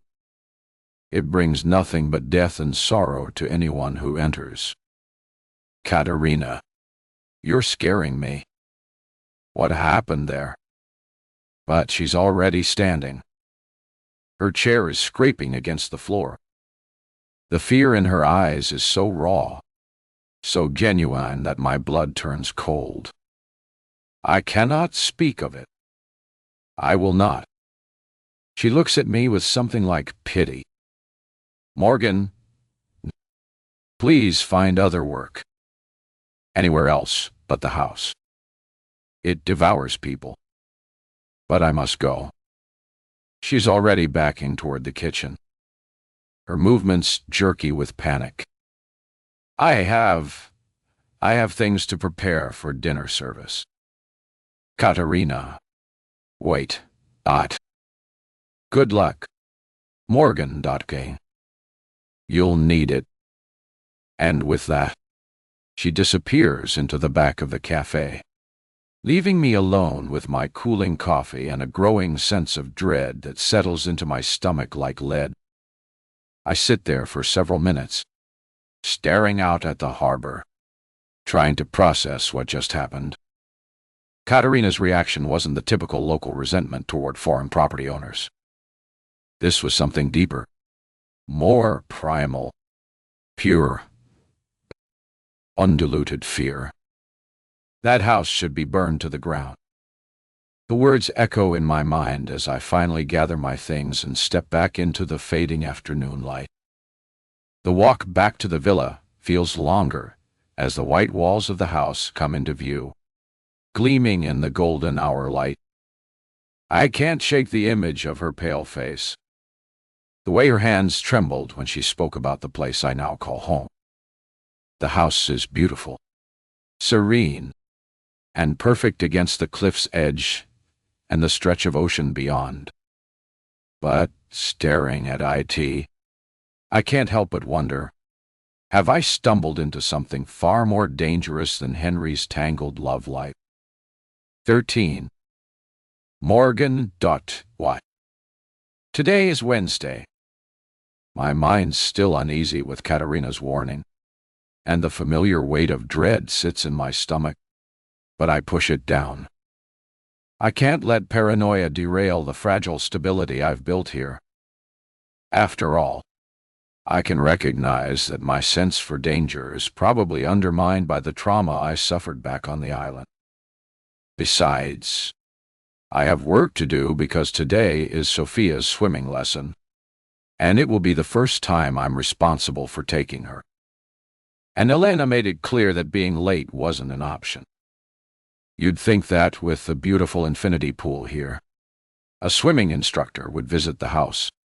But evidently they host the swimming lessons at a community center closer to town, a shared facility that's more central so multiple children can learn together. Elena explained before that it was important Sophia not be so isolated, that she needed to interact with other kids her age. Elena was good about that, at least doing her best to make sure Sophia had everything she needed to grow up well. It was one of the few things about her that I genuinely admired, the love and protectiveness she showed toward her daughter. When I finished planting the last of my garden seeds, I head upstairs and find Sophia in her room, already changed into her bright pink swimsuit, with cartoon dolphins scattered across it. She's sitting on her bed, swinging her legs and clutching a small mesh bag containing goggles, a towel, and what looks like a lucky charm, a small plastic starfish. Ready for swimming? I ask, and she nods enthusiastically. Would you watch me today? She asks in her careful English, her gray eyes bright with excitement. My teacher says I'm really good. Of course I will. I can't wait to see what you've learned. Her face lights up, and she hops off the bed with a boundless energy that only 8-year-olds possess. As we head downstairs, she chatters about her swimming class, her English peppered with Portuguese words when she gets excited. The João and Maria and the Thomas, who's scared of putting his face in the water. But I'm not scared of anything, she says proudly. Papai was the best swimmer. I'm a masses. I'm just like him. My steps falter slightly. Papi Henry. I wonder how much of him she remembers, if he's been gone for so long. I'll bet that he was a good swimmer. I manage. The established. Mama says he'll teach me when he comes home. Each innocent mention of Henry's return feels like a knife twisting in my chest. Established. These aren't just Elena's delusions. They're Sophia's hopes, her expectations. What will happen to this little girl when the truth finally comes out? The walk to the community center takes about 20 minutes, winding down through the narrow cobblestone streets that are becoming familiar to me now. Sophia skips beside me, her swim bag bouncing against her hip, chattering excitedly about her instructor and the other children in her class. Professor Anna says I might get to try the diving board. She says, but Mama says I have to wait for Pape. He wants to teach me. I wonder how many times a day Sophia mentions him. How many plans Elena has made that include a dead man. The community center is a modest but well-maintained building. All pale stone and large windows that let in plenty of natural light. The pool area buzzes with activity. Children of various ages practicing their strokes while parents and caregivers watch from plastic chairs arranged along the sides.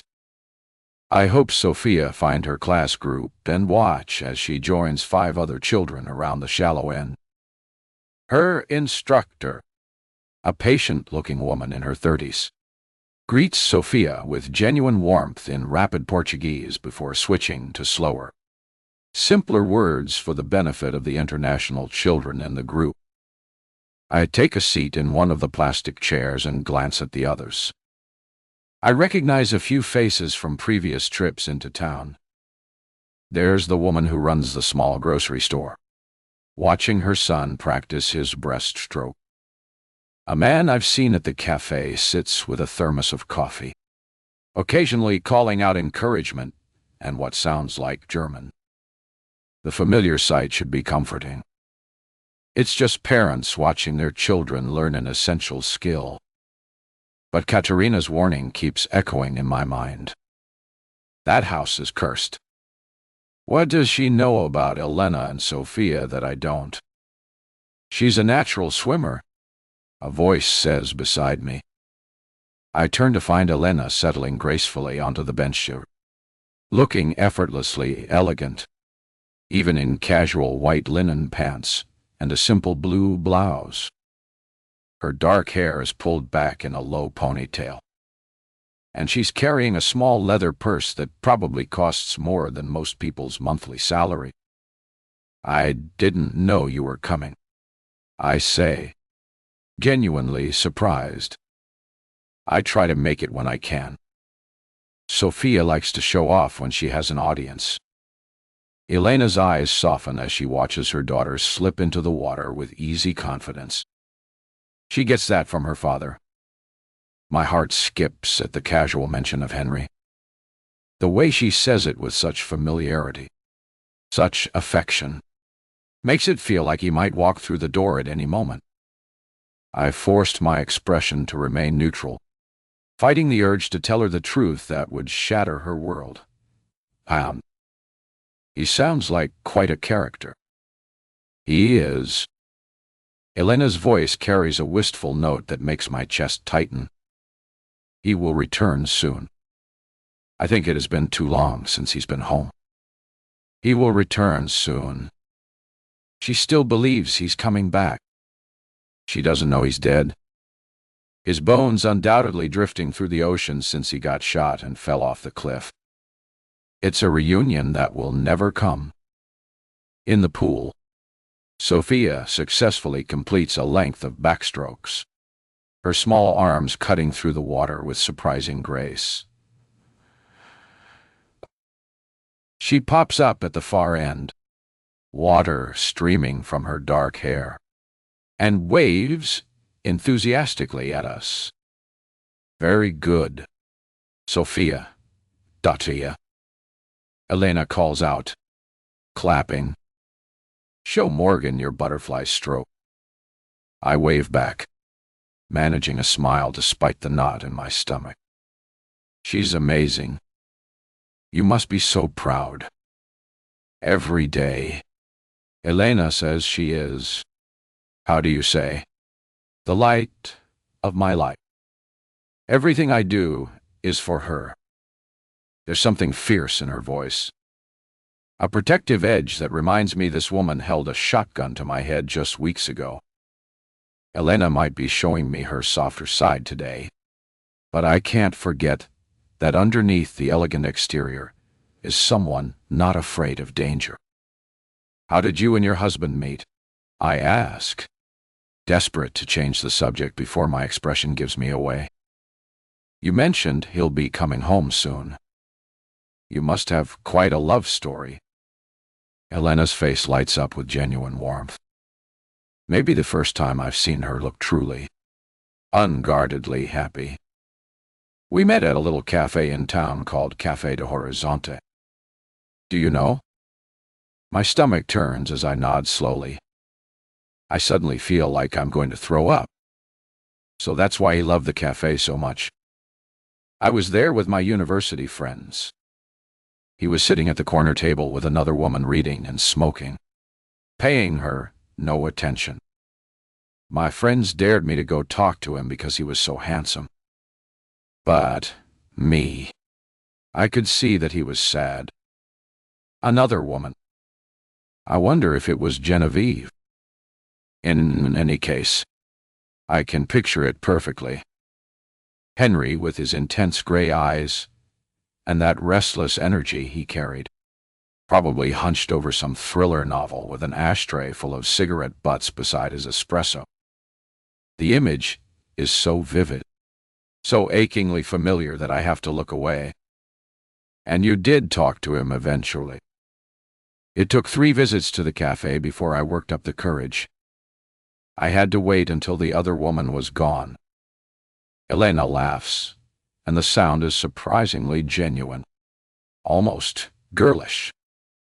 He was shy too, believe it or not, kept apologizing for his terrible Portuguese, switching to English every few words. But we talked for hours about books, about America, about dreams and places we wanted to see.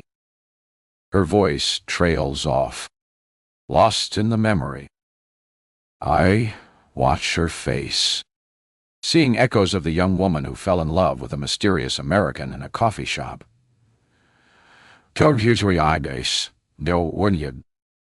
It's almost impossible to reconcile this Elena with the one who threatened to kill me if I stepped out of line. What kind of books did Henry like? I asked, genuinely curious. Thrillers, mostly dark ones about murder and mystery. He said real life was complicated enough in books. At least the bad guys eventually got caught. Elena's smile turns wry. The idea of them sitting together discussing books shouldn't surprise me. They had a library in their house together. But it does, and it hurts. Henry, did he ever tell you much about Kashka? She asks, studying me so intently. It makes me feel like I'm under a microscope. I scramble for details, drawing on the few things Henry had actually told me about Portugal during our brief time together.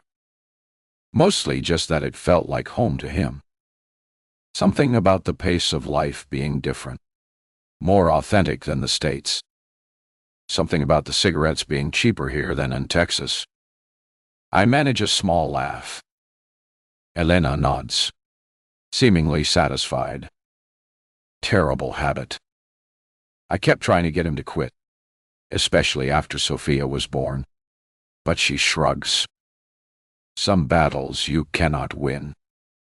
He promised to quit when he returned. Said fatherhood would give him the motivation he needed. The casual mention of promises he'll never be able to keep makes my throat tight. Elena has built her entire future around words from a dead man. In an attempt to mislead her, I ask, do you still talk to him? Well, he's away. I mean. Elena's expression grows sad, almost vulnerable again. Distance is difficult. Morgan. We do not speak as much as I would like. Yeah, I'm not surprised. He's dead and married twice over. The sound of her voice is heartbreaking. She's been waiting for a dead man, raising his daughter alone, keeping his house perfect for a return that will never come. And she has no idea that the love of her life died thinking about someone else entirely. God, what would she do to me if she knew he died when we were about to exchange our final vows? How long has it been since you've seen him? I asked softly, hoping it might give me some idea of the extent of his cheating. Too long. Elena's fingers twist in her lap. Dottie. The only sign of her distress. Sophia needs her father, and I miss him. Sometimes I wake up and forget he's not there. I reach for him in bed and find only empty space. The raw honesty in her admission catches me off guard. For a moment, she's not the calculating woman who controls every aspect of my daily life. She's just a mother and a wife, missing the man she loves with an ache that's almost palpable. Despite everything, I feel a stab of genuine sympathy for her. We're both women who've loved Henry Langford.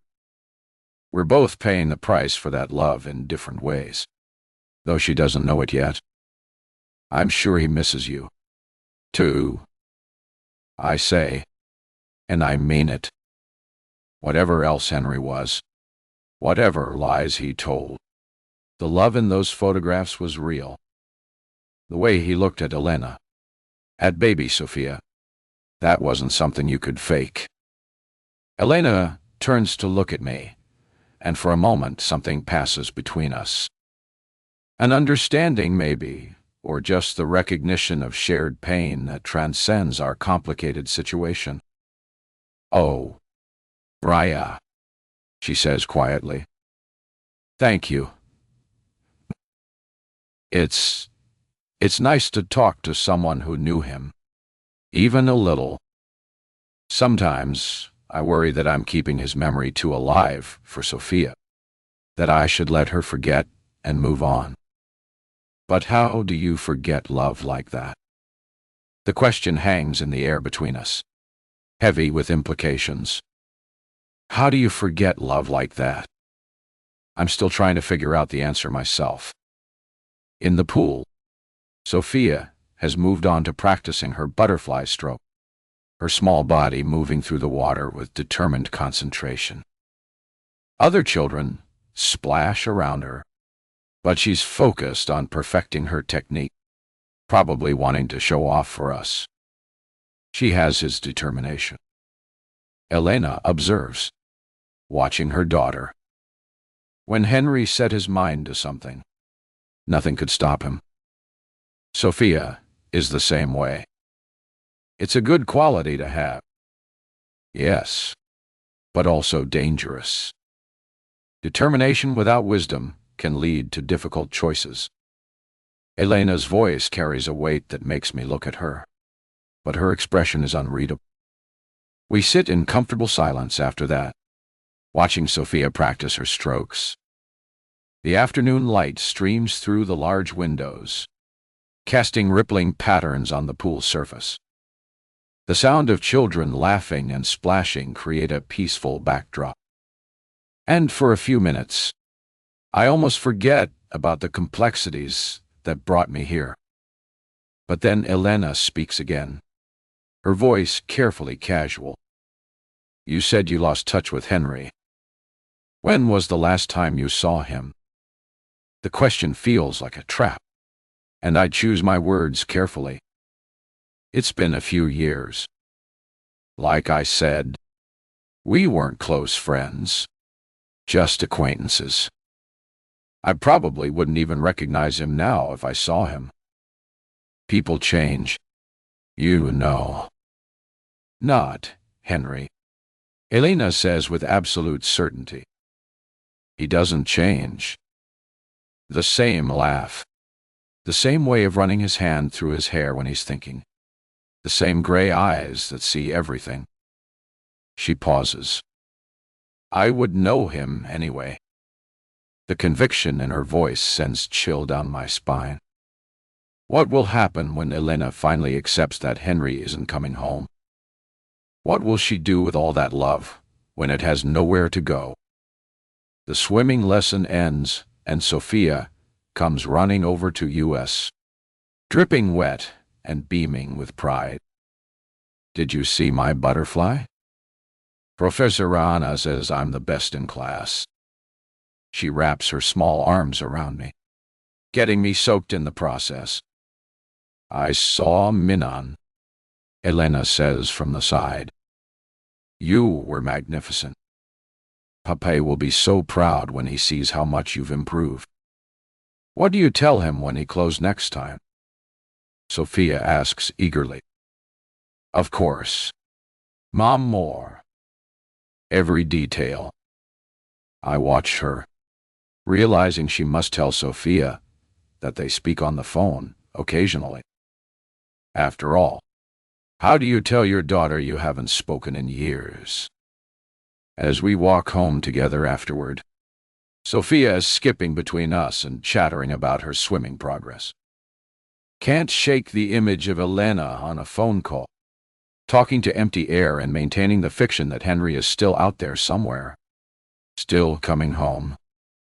The sun is setting by the time we reach the villa, painting the white walls golden in the dying light.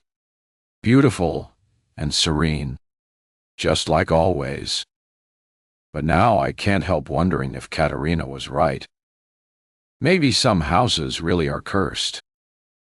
Maybe some secrets are too dark to ever see the light. And maybe some love is too dangerous to ever survive the truth. Auntie 14. Henry. My heart is pounding. It's been pounding since I stepped off the plane because I know that the moment I go through those doors, I will see her. My beautiful wife, who I thought I would never see again. I still haven't managed to figure out exactly what I want to say, the essence of it all. That part, I know, but the words continue to evade me. I lift a hand from my mahogany cane to my heart, feeling it race inside my chest, willing it to calm just enough for me to catch my breath. I tell myself that when the moment comes, I will know what to say. After all, this is exactly how I'd felt the moment I first saw her.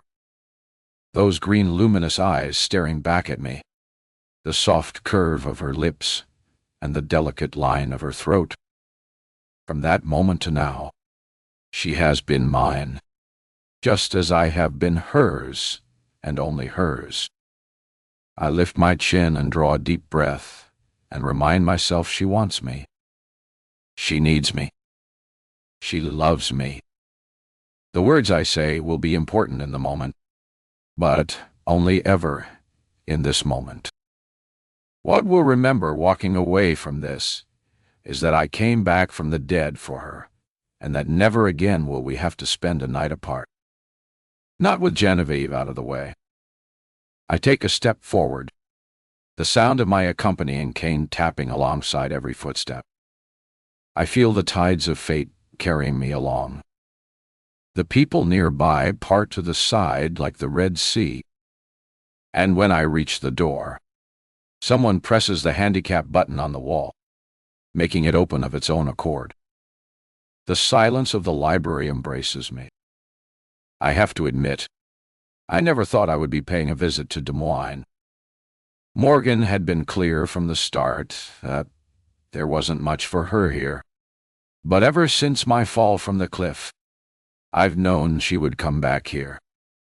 It's how the human mind works. When crisis hits, we seek out the things we know. I step aside, my gaze immediately swinging to the front desk where 2 librarians are stationed.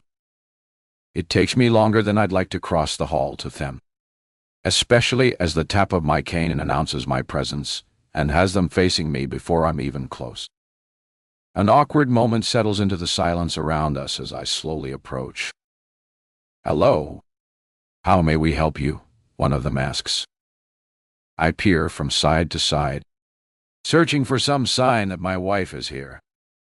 But when I see none, I frown. I'm looking for my wife. Your wife?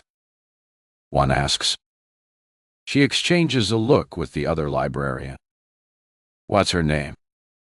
If it's an emergency, I'd be happy to make an overhead announcement for her to come back to the front desk. I shake my head. My wife actually works here. You see. The two librarians exchange another look. Are you sure? I'm positive. The other woman steps forward. What's her name? Morgan Sloane. T-Hack. I hesitate. Then add Morgan Sloane Langford. Morgan. The woman's brow furrows. Then her eyes light up in recognition. Hang on. You're the guy she married at first sight from that Eden program. My eyes dart around nervously to check if anyone's listening. Thankfully, everyone seems engrossed in their books. The last thing I need is more people looking into Eden and getting themselves into the same heap of trouble Morgan and I got into. I pause and check her name tag. Tiana. I just need to know if she's here or not. The other woman comments. Damn. Tia.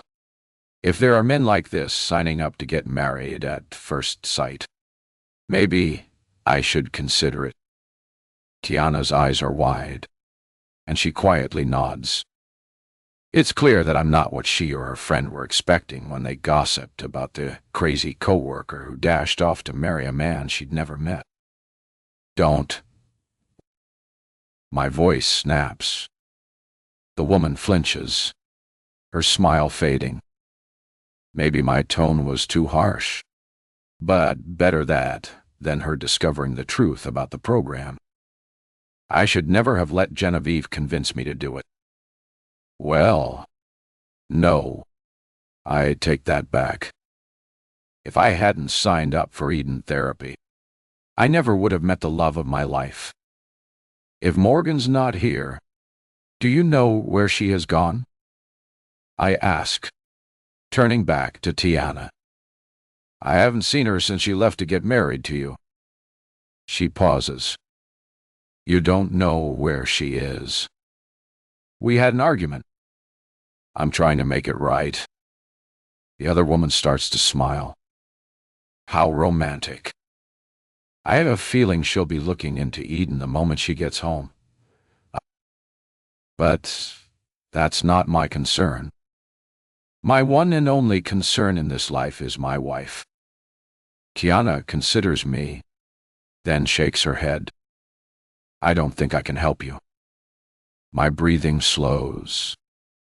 Have I been mistaken about her returning here? Please think real hard. You don't know where she might be. No idea. We weren't that close. She never talked about any other places she wanted to visit. Never. I rake my hands through my hair before reaching into my pocket for my pack of cigarettes. I'm not really supposed to smoke yet, according to the doctors, but I can't fight the urge right now. It's either this or let the anxiety and worry eat me whole.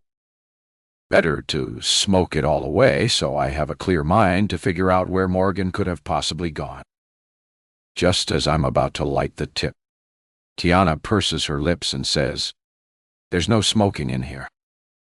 My thumb freezes over the lighter, my eyes flicking up to meet hers. She's a difficult one. I can tell that much. But still, this is her library, and I need to respect it. I put away the cigarette and smile. Thanks for the help. I stab my cane into the ground as I pivot and start to leave. Hey! Wait! What's your name? I don't bother answering as I leave. If she wants to know who I am, she can simply Google my Langford name. That'll tell her everything she needs to know. Except for the one thing that matters, that I'm head over heels in love with Morgan Sloane. The afternoon air hits me as I emerge from the library's climate-controlled sanctuary. Iowa in summer is nothing like the sophisticated comfort of the Eden Resort. It's humid and thick, The kind of air that clings to your skin and makes you feel trapped. Much like how I feel right now. I lean heavily on my cane, the reality of the situation beginning to settle over me. She's not here. Morgan, my brilliant, beautiful, complicated wife, is not in the one place I was certain she would be. My legs are already aching from the short walk through the library, but I force myself to move toward a nearby bench. The pain medication makes everything fuzzy around the edges, but it can't dull the sharp panic beginning to claw at my chest. Where could she be? I pull out my phone and scroll through my contacts, though I'm not sure who I could possibly call. Morgan doesn't have family. She'd been painfully clear about that during our conversations on the island. No siblings. No extended relatives who might take her in. Her parents were dead, and from what I gathered, she'd been essentially alone in the world, even before Eden found her. It's not surprising that Eden selected her out of all their applicants. She was the perfect candidate to be a stand-in wife they could easily get rid of. I shake my head and continue thinking through where she could be. The apartment she lived in is obviously out of the question. My driver drove past it on the way to the library, only for us to see a "For Rent" sign in the yard. She's running. She has to be. After everything that happened on the island, she must think that she's being hunted. She'd want to disappear completely. Go somewhere that Eden would never think to look. I still can't shake the simple fact that human psychology isn't so easy to escape. She would seek out some place of comfort. But where? I close my eyes and try to think like her. If she thought she was being hunted, she wouldn't go somewhere obvious, wouldn't leave a trail that could be followed. She'd choose a place that meant something to her, but that she'd never mention to anyone else. Except my eyes snap open, heart suddenly racing for an entirely different reason. There was one place, one location I'd mentioned to her during those long conversations over our romantic dinners. I'd been talking about travel, about places that had changed me, and I'd let slip about a little coastal town in Portugal that had captured my heart years ago. Casca did caught. I can't explain how I know it, but the moment I think of Casca, I know she's there. Morgan isn't just running. She's running to the one place on earth she knows I loved. She's searching for some way to feel close to me, even though I'm supposed to be dead.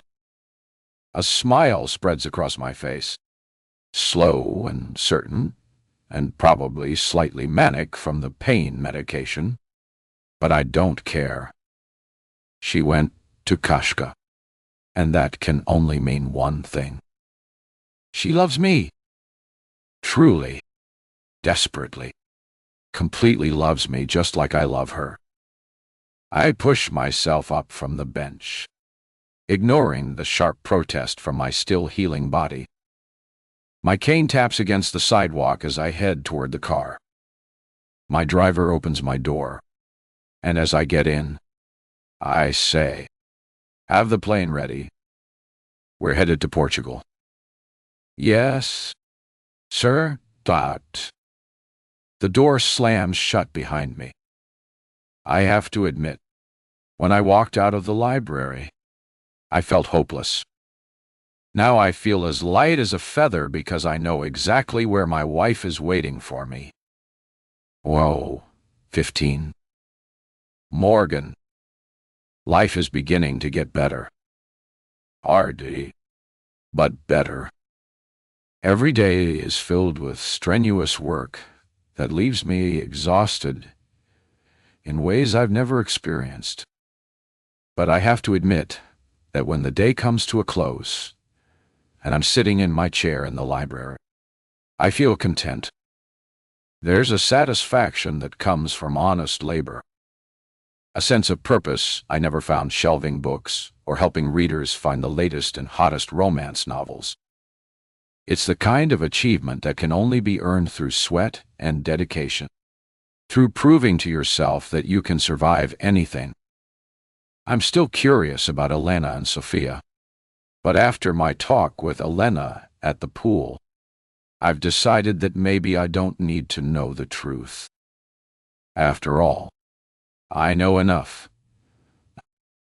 Henry loved Elena, and the reasons why are clear. She's intelligent, beautiful, and despite her cool exterior, she has a warm heart. We haven't talked much since that day at the pool, but I think she's starting to warm up to me. She's smiling more around the house, dressing more relaxed, though still quite put together, much like Genevieve used to be. Occasionally, I'll still catch her watching me, studying me like she's trying to figure out the truth about me, but I don't plan to ever tell her. Eventually, she'll learn that maybe she knows enough. 2. Morgan.I. Sophia's voice carries him ahead, and I lift my gaze. The corners of my eyes crinkle as I watch her skip backwards, smiling and waving toward me. Vamos. Come on. It seems her favorite cartoon, Ruka, is supposed to come on soon, and today is supposed to be a particularly good episode. I'm coming, I say, limping my way up the garden path. Most days, my leg doesn't bother me, but today isn't one of those days. Hurry up. Tia. Magen, Dawa. I stumble over a step. Sophia doesn't seem to realize what she said as she turns and runs toward the house, but her voice plays over and over in my mind. Tia Morgan. Auntie Morgan. My heart flutters before warmth spreads throughout my body. I had always envisioned having children with the perfect husband, a house full of laughter, bedtime stories, scraped knees to kiss better. But ever since arriving in Cascais, I've had to accept some dreams might remain forever out of reach. Maybe this borrowed family, this borrowed life, is as close as I'll ever get to that white picket fence fantasy of mine. I watch Sophia ahead as she reaches the door, her dark hair bouncing with each enthusiastic step, and I can't help the smile that spreads across my face.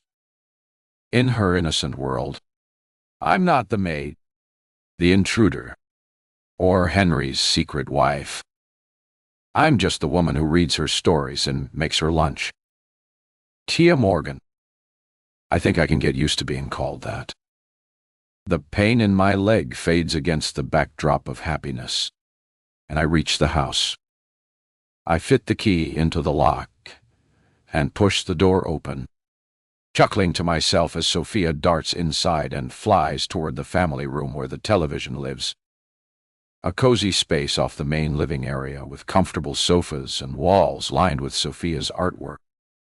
Soon, the cheerful sounds of her cartoon echo down the hallway. I head to the kitchen, which gleams like something from a magazine spread, thanks to my early morning efforts. Every surface sparkles. The marble countertops are spotless, and even the inside of the microwave has been scrubbed clean. It's amazing what you can accomplish when you start at 6 in the morning. Humming to myself, I would draw a pan and set it on the stove. I light the burner and start preparing something simple. Grilled cheese and tomato soup. Comfort food that reminds me of winter afternoons in Iowa, when the snow piles high against the library windows. Something from home, even if home feels like a lifetime ago. I finish cooking and carry the tray upstairs to the family room where Sophia is curled up on the sofa, completely absorbed in her show. I set the food on the coffee table beside her. "Tia Morgan," she says without taking her eyes off the screen. "De Todd," I reply, surprised by how naturally the Portuguese response comes. I never believed it, but being immersed in another culture really is the best way to learn a new language. Back in the kitchen, I'm just finishing the cleanup when I hear the front door open and close. The telltale sound of Elena's heels against the polished stone floors tells me it's her. And sure enough, she appears in the doorway a few moments later. Good timing, I say. "I just finished a late lunch for Sophia. Want me to make you something?"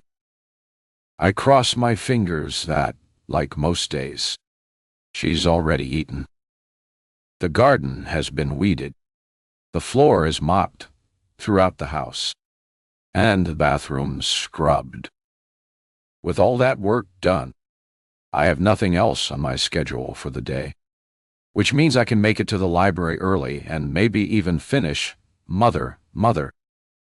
I'm completely hooked and dying to know how it ends. But instead of declining my offer, she flashes me a smile with a strange look in her eye. That would be wonderful. I did not have lunch because of my meeting. I've overheard enough phone calls now to know that Elena runs some sort of online business, something to do with reselling high-end vintage clothing. I don't really know, but it seems to be doing well enough that money never appears to be a concern, though I suppose it's possible the business is a money pit, and she's surviving off of bottomless account Henry set up for her. I draw a sharp breath, a wave of disappointment washing through me, but I force a smile and nod, giving the pan a quick wash in case she wants the same thing I made Sophia. "Is there anything in particular you want? Or would you like grilled cheese and tomato soup, too?" I ask. Elena takes a seat at the kitchen island and taps a finger against her chin like she's thinking. But she's still got that strange look in her eye. Her smile grows wider. "Do you know how to make bacala bras?" I grimace. "I don't, but I can look it up if you like." She shakes her head. "No need. I will show you how to make it." Before I can object, she ties her dark hair back into a bun and rounds the island. She motions for me to stand beside her as she starts to gather ingredients. Salted cod, potatoes, eggs, onions, olive oil, and fresh parsley. "First, we must soak the buckle out," she explains, her voice taking on the patient tone of a teacher. "The salt, it must come out slowly. Then, we shred it very fine. Like this." She demonstrates with her hands, showing me the proper motion. The potatoes, we cut into thin strips and fry them until golden. I nod along, but, in all honesty, everything she's doing is going over my head. I'll definitely look this up later if I can remember what the dish is even called. "Now, the onions," she continues, heating olive oil in a large pan. "We cook them until they are soft. The onions sizzle as they hit the hot oil, filling the kitchen with the sweet smell. You see?" "Oh, yeah, I do." I lie as I try to play back everything she did. "Do you ever miss Henry?" The sudden question catches me off guard. I clear my throat, my mouth suddenly dry. "Miss him? I mean, I don't know that I really knew him well enough to miss him. We were just friends." Was that a lie or the truth? I'm not sure. We'd only just met, gotten married, and started exploring each other. And then Before I even had a chance to learn as much as I'd hoped, it was all over. Maybe that's a good thing. With Elena and Sophia, it seemed like I knew more lies than truth. Still, it doesn't ease the ache in my established. So, you never kissed him? She asks in a deceptively calm voice that thickens the air with tension. No, I never did. I can still picture his face as he leaned in, the stubble of his beard, his flawless skin, his impossibly long eyelashes. It was a strange detail to fixate on, but it was always the last thing I saw before I closed my eyes and met his kiss. I can still taste his lips even now. My hands tremble, and I clasp them together to keep them from shaking or Elena might notice. Elena doesn't say anything, doesn't comment or even so much as glance my way. Instead, her voice drops to a whisper, and she asks, "So, you never had sex?" My tongue darts across my lips as a sudden wave of nervousness crashes over me. Never felt his hands on your body. She presses, her tone growing more insistent. I hesitate a second too long before the word finally crosses my lips. No. Where is this coming from? She stops, turns to face me. One hand still grips the panhandle. Her dark eyes bore into mine, and slowly, the smell of burnt onions begins to fill the air. I stare back, unwilling to budge or say anything.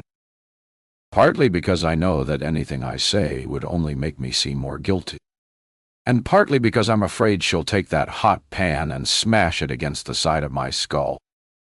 You never felt the desire to do so? She asks. This time, I don't hesitate. No. Her sharp gaze lingers on me for a moment longer, until she finally nods and looks away.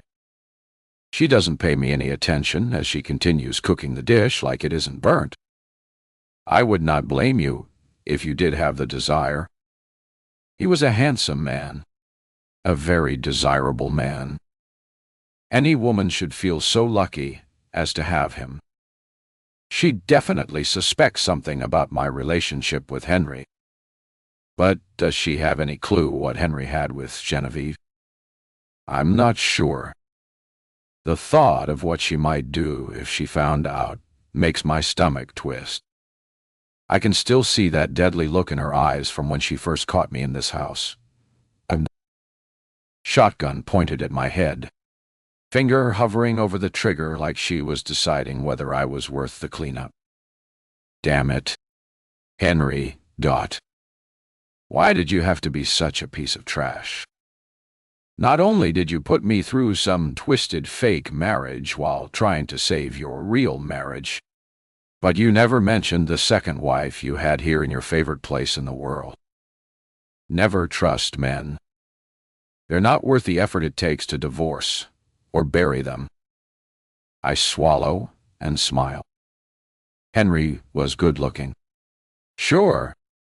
But he's not my type. She raises a brow. Really? I smile and nod, not trusting myself to explain why. Because the truth is, Henry was very much my type. From his personality and interests to his movie star, good looks.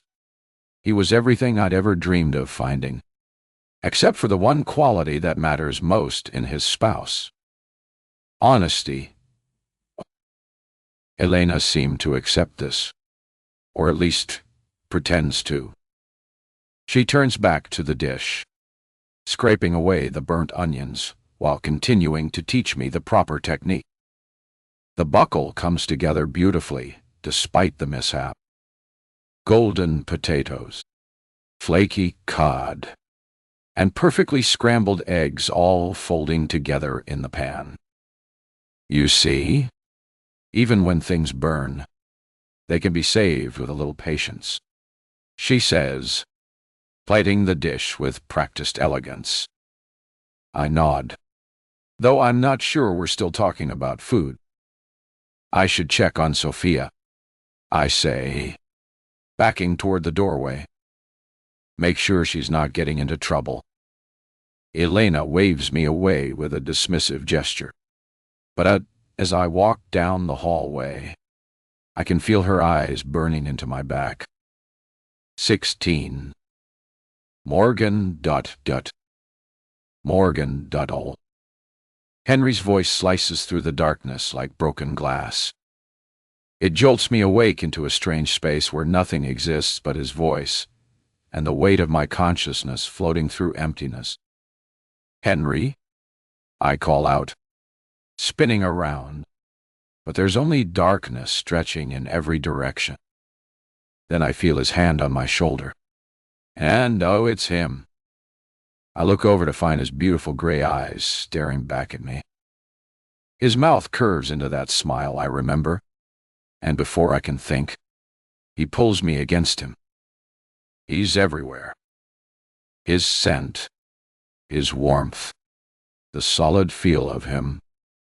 God help me. That jagged crack in my heart starts to heal. Everything is going to be okay. We're exactly where we're supposed to be. Except Elena. I can feel her lurking somewhere nearby, watching me like she always does. All the warmth drains out of me, replaced by the chill of her presence, and I don't want her seeing this. I try to pull away, but Henry's arms lock around me. Henry, I whisper, terrified Elena might hear me even now. What is it, my love? Do you see her? Who? I frown and try to step back, but his grip tightens. His fingers press into my ribs, hard enough to bruise, hard enough to hurt. Henry, I gasp. And when I say his name, he squeezes harder.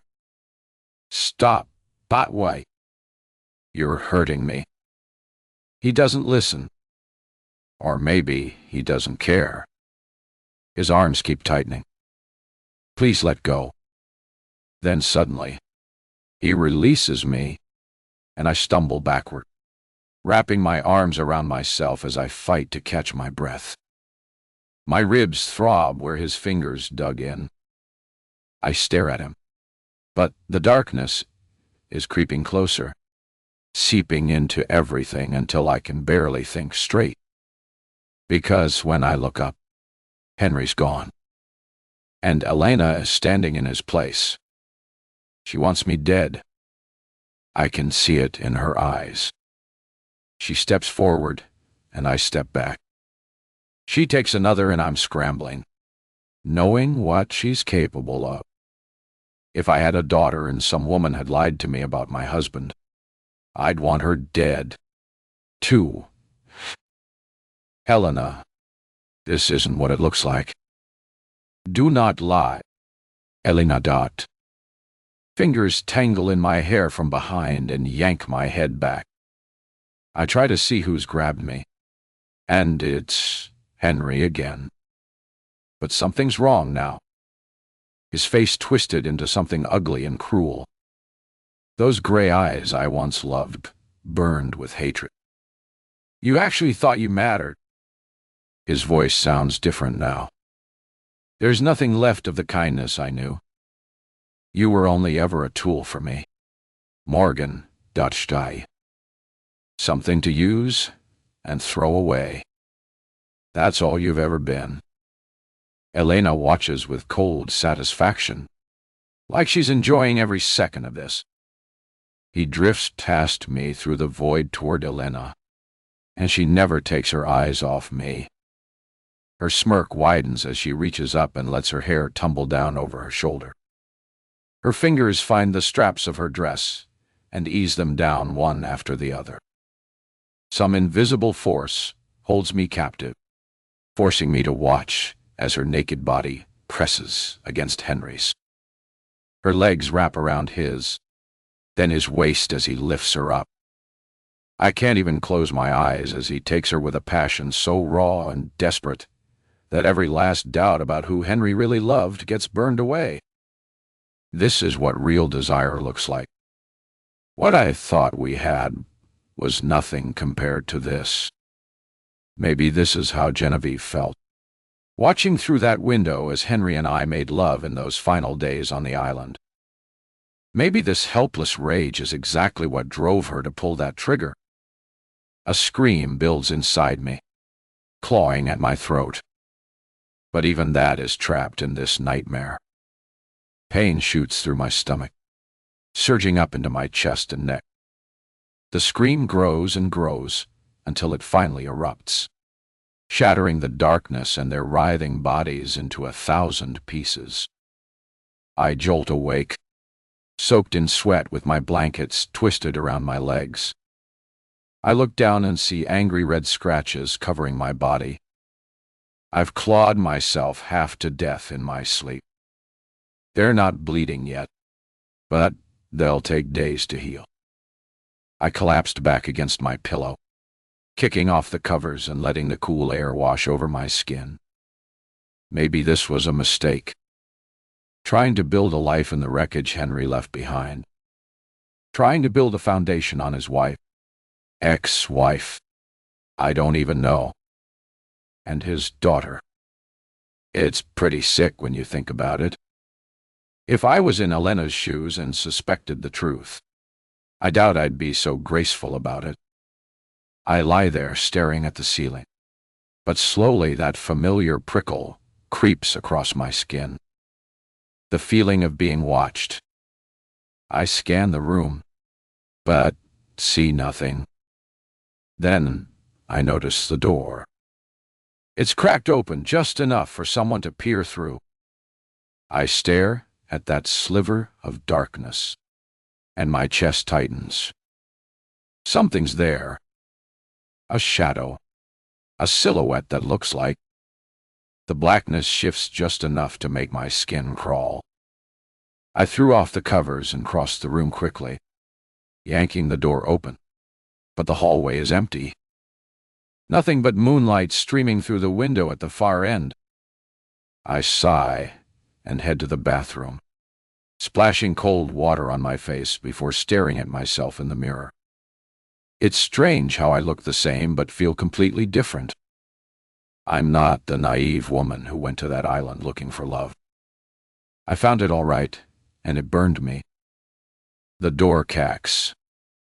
My eyes snap toward the sound and my hand closes around my toothbrush. It's the closest thing I can grab. And flipped around, it could make a decent weapon. I think if I stabbed hard enough into something soft, an eye maybe, or the throat, it could do some real damage.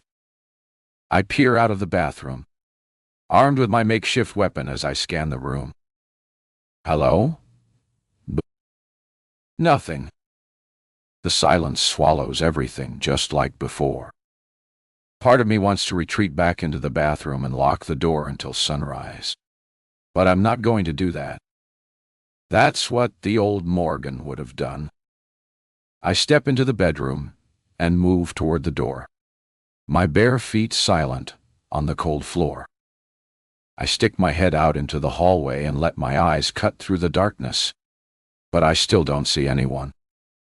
Frowning, I step back and close the door firmly behind me. I drag my hand down my face. Maybe I'm losing it.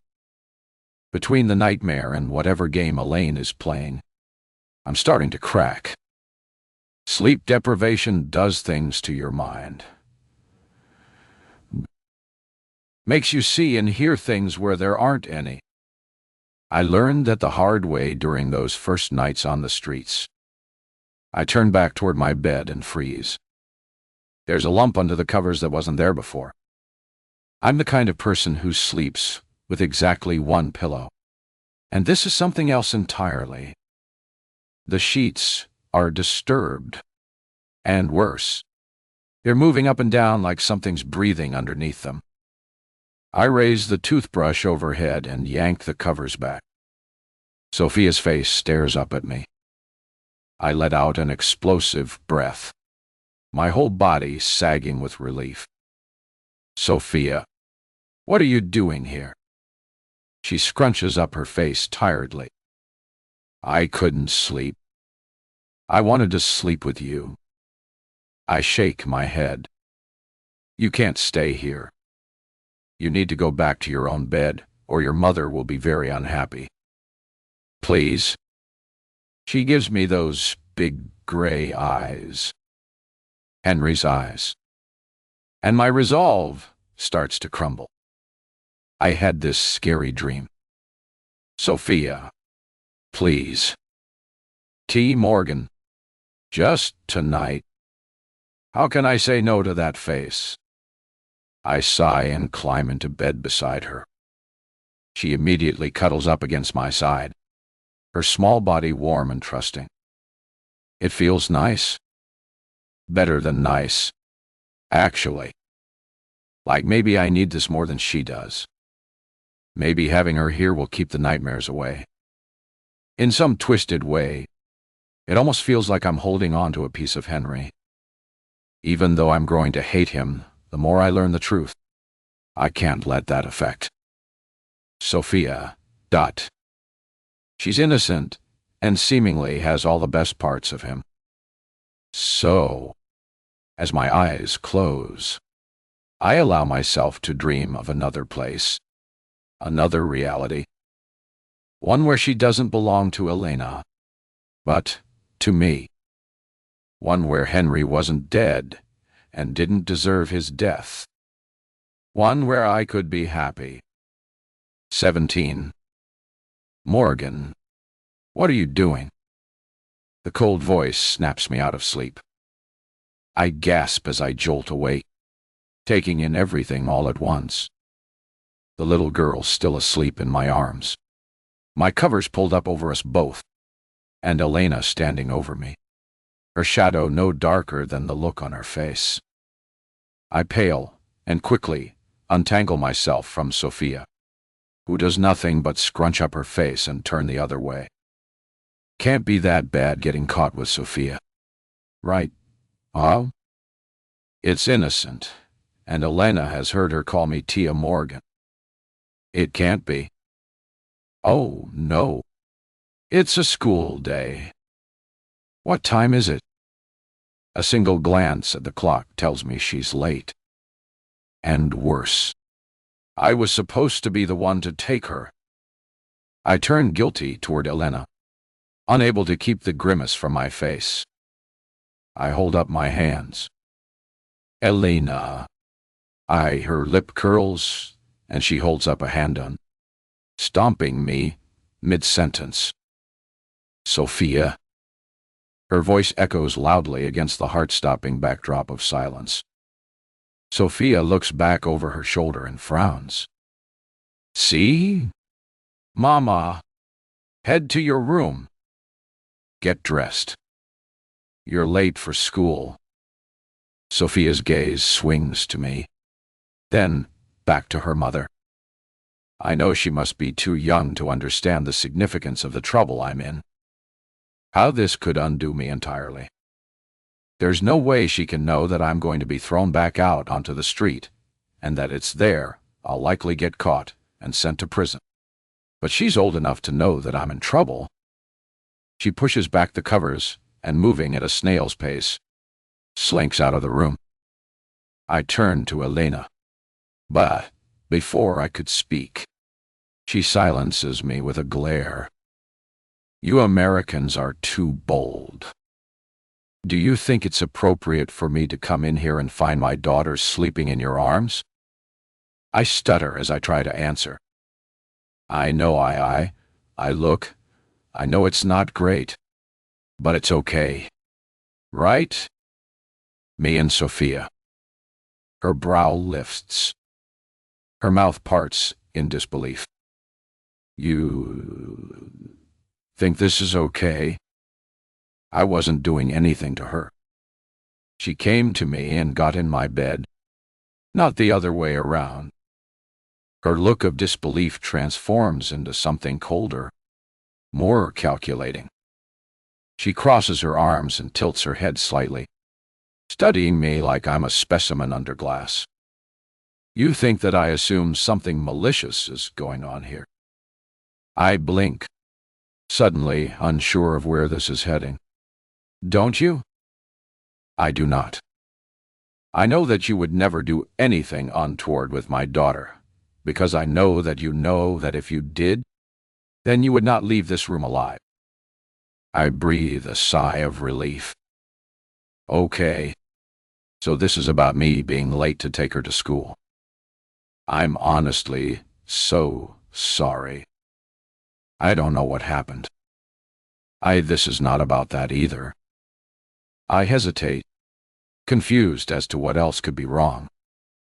Maybe it's something as simple as overstepping the boundary between worker and family. After all, I'm supposed to be a living maid, not someone who's a member of the family at all. For some reason, this fact hurts my heart to think. Like maybe I thought I was beginning to establish a life I could be happy with. Elaine is not exactly someone I imagined myself living in the same house with. But Sophia is exactly what I imagined. No, this is about the fact that you are confusing my daughter. I am. The confusion must show on my face because Elena's expression hardens. She stands perfectly still, her posture rigid, like she's deciding whether to hurt me or simply walk away. There's something terrifying about her complete control. Sophia is in a developmental stage.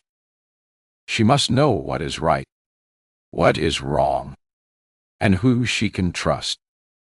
That is not you. Whoa. Hey, Elena taunt. She can trust me. I'm lies flow from you like water from the sea. She says, gallying. Do not think that I do not know the truth. The truth. She steps closer. I'm taller than her, but it doesn't feel like it. Her presence seems to fill the entire room, making me feel like a child all over again. I take a step back without meaning to, my spine hitting the wall. You think I am stupid? Elena's voice drops to a whisper, but it's more frightening than if she'd screamed. You think I do not see what you're doing? Her eyes flash dangerously, and I go quiet. A moment of silence passes as I wait for her to make the first move. A bead of sweat forms on my brow and begins to slowly trickle downward. Be glad we cannot go back in time, Morgan, to when I caught you in my house. Things would have gone very differently. I stare at her, trying to make sense of what that means. Did she mean that she would have pulled the trigger and blown my brains out? Surely not. She must mean that she would have simply thrown me out. Elena.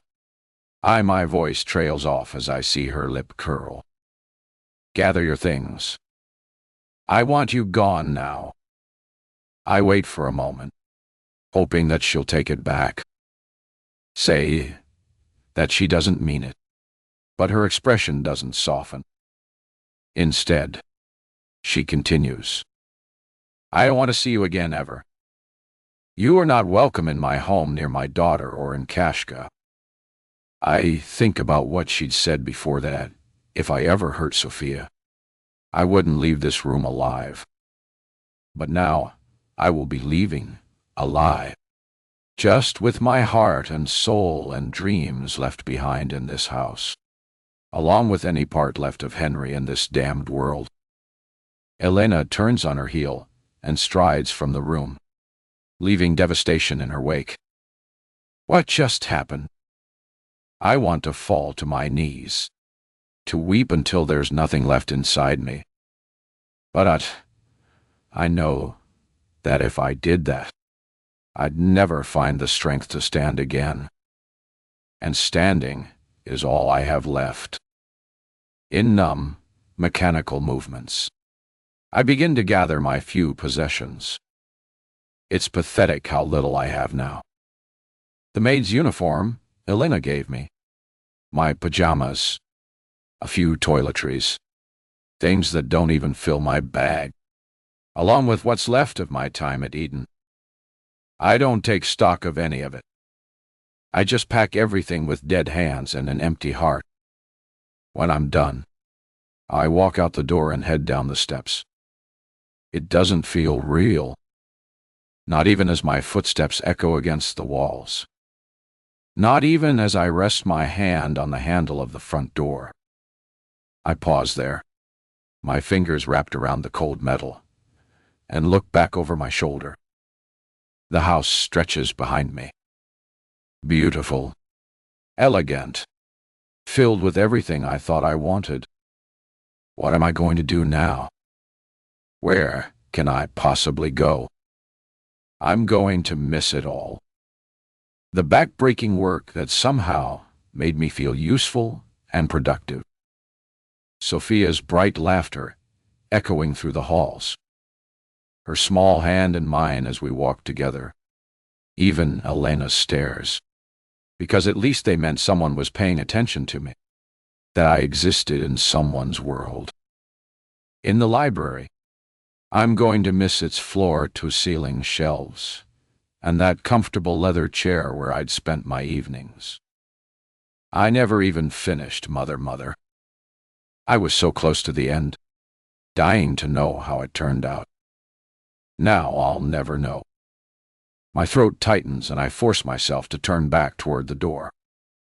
This is it. Time to step back into the void and figure out how to survive on my own again. I'm about to turn the handle when a knock vibrates against the wood from the other side. I freeze, my hand still gripping the door. Who could be knocking here? Nobody ever comes up to the house. My heart slams in my chest. Established. Am I supposed to call for Elena? Answer it on her behalf like I still work here, or answer it and walk past whoever it is? Another knock. More insistent this time. I glance back toward the stairs. But Elena is nowhere to be seen. With trembling fingers, I unlock the door and pull it open. My breath leaves in a rush. A man stands on the doorstep. Someone who should be at the bottom of the ocean. His bones picked clean by fish. But instead his gray eyes are peering into my own. He smiles. Henry, 18. Henry. Morgan. Yay. Her name leaves my mouth like a prayer answered. Oh, it so feels good to have those green eyes on me again. My gaze trails from hers down to her lips. They look just like the first time I'd seen her. And just like then, all I want to do is sweep her up into my arms and kiss her. She's absolutely breathtaking. I thought I'd have all the right words by the time I saw her. When my jet touched down in Kashka, I had them all well practiced and refined, ready to make her swoon and jump into my arms, sobbing with joy despite whatever she's seen in the house. But standing here now, half leaning on my cane and feeling all sorts of broken before her, I'm suddenly robbed of words. I'm speechless, taken in by the fact that standing before me is the love of my life. She is all that matters. The truth resonates through me, pulses through every vein, reverberates through every bone in my body. I look deep into her eyes, and I realize that what fills them isn't the joy I expected. It's something else entirely. Fear, maybe shock, definitely. But you know what? That's okay. It's understandable. The last time she'd seen me, she probably thought I was going to choose Genevieve over her. that she was going to be tossed aside and killed as a stand-in wife. But that couldn't be further from the truth. I still remember how gracious and beautiful she looked, and I could never choose Genevieve over her. No, Morgan is my one and only. Morgan. My eyes drift onward, suddenly taking in what she's wearing. A black dress with a crisp white apron, the kind of uniform you'd see in old movies about grand houses. Like a maid. Why the hell is she dressed like a maid? My eyes go back up to hers, searching for some answer. Am I dead? She mutters like she's talking to herself. She glances over her shoulder up the stairs like she thinks she might have died up there or something. No, I say, mustering up a smile despite her confusing outfit. I clear my throat, straighten my back. Neither one of us are. She just stares at me, her mouth slightly open, like she's trying to process something beyond comprehension. I want to reach out and touch her face. Prove that I'm real, that we're both here and alive and together again. I know this is a shock, I say, leaning more heavily on my cane. I know you thought I was dead, but I'm alive. Morgan.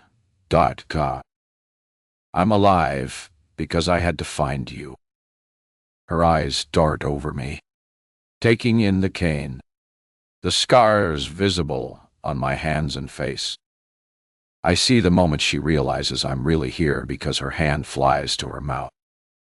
She whispers, "The fall didn't kill me, but it came close. Broken bones, internal bleeding, concussion, all of that. But I lived." I take a tentative step closer. The doctor said it was a miracle, but I know what it really was. Love. Morgan. Shy. Love kept me alive. She takes a step back and my heart clenches. I've been looking for you everywhere. I continue, desperate to bridge the gap between us. Your apartment, the library in Des Moines. I knew you'd disappear after everything that happened, but I also knew you'd go somewhere that meant something to you. And I was right, wasn't I? You came here to Koshchis. You went to Des Moines? Something strange lingers in her voice. Of course. I thought you'd go back to what you knew. But when you weren't there, I realized you'd come here instead. To the place I told you about, the place I said was the most beautiful in the world. And you just followed me here. I followed my heart, I say, hoping to see some warmth return to her eyes. First thing I thought of when I could think again was you. Finding you, making sure you were safe. Something flickers across her face. Anger? Maybe. Safe. You think I'm safe here? Aren't you? You look, I gesture at her outfit. Confused. I mean, you're working somewhere. I'm guessing. Making a bit of money while you stay in my house. That means you're safe. Right? Right, die. There's something in her tone I don't understand, but I push forward. Morgan, I know everything that happened was confusing. I know Eden lied to us, manipulated, use. But what we felt, what we feel, that's real. That's the only thing that matters. Real, Washire. Her voice spikes. What part of it was real? Henry? All of it. For me, all of it was real. The marriage, she says again. And now she's shaking. You want to talk about marriage? Yes. Our marriage. What we had. What we could still have, if you'll let me. Our marriage. She laughs, but there's no humor in it. Tell me about marriage. Henry, Shaw. Tell me what it means to you. I frown, confused by the shift in her tone. It means a clear throaty commitment. It means choosing someone and staying with them through everything. Staying with them, she repeats. And you believe in that? You believe in faithfulness. Do you? I do. Morgan.B. What's this about? I chose you. I'm here, aren't I? I came back from the dead for you. You came back from the dead, she says slowly. How romantic, how devoted, how faithful. There's acid in her voice now. Morgan, what's wrong? What happened to you here? My eyes drift past her, taking in the backdrop of a house I can barely remember now. But I remember enough to know that there are photos inside that depict a truth that she should have never seen. A love that died a long time ago. What happened to me? She takes a step closer, and I can see tears building in her eyes. What happened to me is that I learned the truth about you, about marriage, about faithfulness. I grimace, realizing that this is very much about what she'd seen in those photos. Damn, this wasn't going at all how I'd planned. You're a liar, Henry. Everything you ever told me was, that's not true. I never lied to you about my feelings. Everything I felt for you was real. Your feelings. She spits. For me. For Genevieve. How many women? Henry? How many wives? Other wives? My pulse kicks up. Morgan, I told you you're the only one that matters. Is that so? She wipes tears from her cheeks. I'm the only one. Huh? How? She shakes her head and reaches inside her bag. Then she draws out a gun. The world narrows to that black circle of the barrel, aimed at my chestablished. My hands jerk upward, trembling. Morgan, don't. You should have stayed dead. Henry. Go. A shadow lifts behind her. Before I can say anything, or I can even comprehend what's happening, I hear a sickening crack. Morgan's eyes go wide, her pupils dilating as the gun wavers in her grip. For a split second, she looks confused, like she can't understand why the world is suddenly tilting sideways. Then her knees buckle and she crumples onto the stone steps with a thud that turns my stomach. The gun skitters across the ground, spinning to a stop near my feet. Standing behind her, breathing hard and clutching a heavy iron pan, is a beautiful woman with dark hair and intense eyes.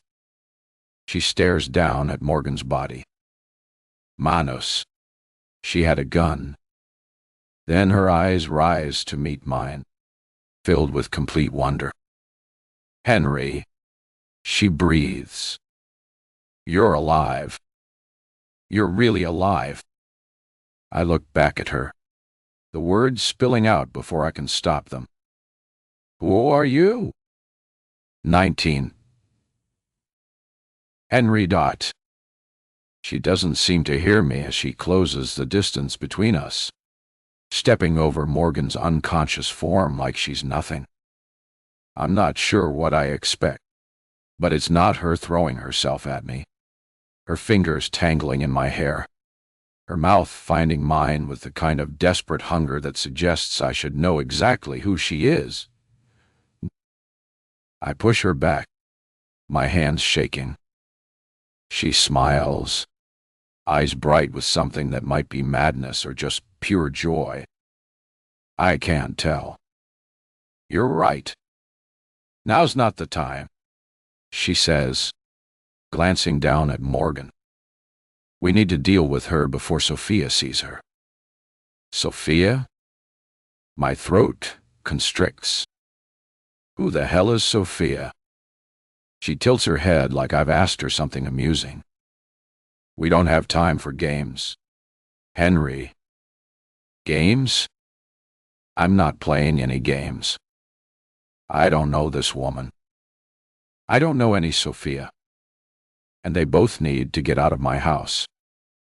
My eyes fall to the gun at my feet, but she's already moving, snatching it up and tucking it into her belt with practiced ease. Take her arms, she says, bending to grip Morgan's ankles. The command in her voice has me moving before I can think. Together, we lift Morgan. She's lighter than I expected, but my legs are already trembling without my cane. I glance back at it, abandoned by the door. But don't dare let go of Morgan to retrieve it. This way. She guides us toward a door beneath the stairs. You still haven't answered my question. Henry! Seriously. Her voice carries an edge of impatience that scrapes against my nerves. We don't have time for a young voice drifts down from upstairs, humming some tune I don't recognize. The woman's eyes widen, panic flickering across her features. Hurry, hurry, she hisses. I should drop Morgan right here. Call the police. Get this stranger and whoever's upstairs out before this gets worse. The gun is right there in her belt. I could probably wrestle it away if I had to. But there's something in the way she speaks and looks at me. A level of familiarity that has me wondering if I've somehow forgotten something. Something I should most definitely remember. And that terrifies me more than the gun. She leads me the rest of the way to the door, lowering Morgan's feet to the ground with careful silence. Her keys jingle softly as she fumbles through them, and I find myself wondering why this particular door needs to be locked at all. The sound of small footsteps echoes from the stairs above. My legs are shaking now, threatening to give out entirely as I adjust my grip on Morgan's shoulders. What the hell am I doing?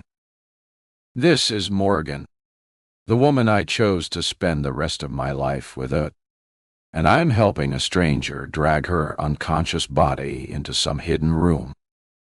But Morgan was going to kill me with a gun that looked eerily similar to the one that Genevieve shot me with that day on the cliff. My chest tightens as the woman finally finds the right key. She unlocks the door and pushes it open. Darkness waits on the other side. I feel a strange sensation, not from the darkness, but from behind me. It pulls at me, begs me to look over my shoulder. And when I do, my world tilts on its axis. A photograph on the small table by the door. 3 faces smiling back at me. Myself, this dark-haired woman, and a little girl with gray eyes identical to mine. My breath leaves in a rush. I know that face. It's my face. But I have no memory of this moment. None at all. The man in the photo looks happy, content, like he belongs with these people, like he's home. But I've never seen them before in my life. Henry. The woman's voice cuts through my shock. Help me get her inside, I stumble forward, my mind fracturing. Where is Genevieve in all this? This was supposed to be our vacation home, our retreat from the stresses of everyday life. But there's no trace of her anywhere. Not in the photos. Not in the way this woman moves through the space like she owns it. We maneuver Morgan through the doorway, but as I move to follow, the woman's hand slams against my chest. Established. Stay out here, she says, already pulling the door closed. Wait. I need to make sure the lock clicks into place.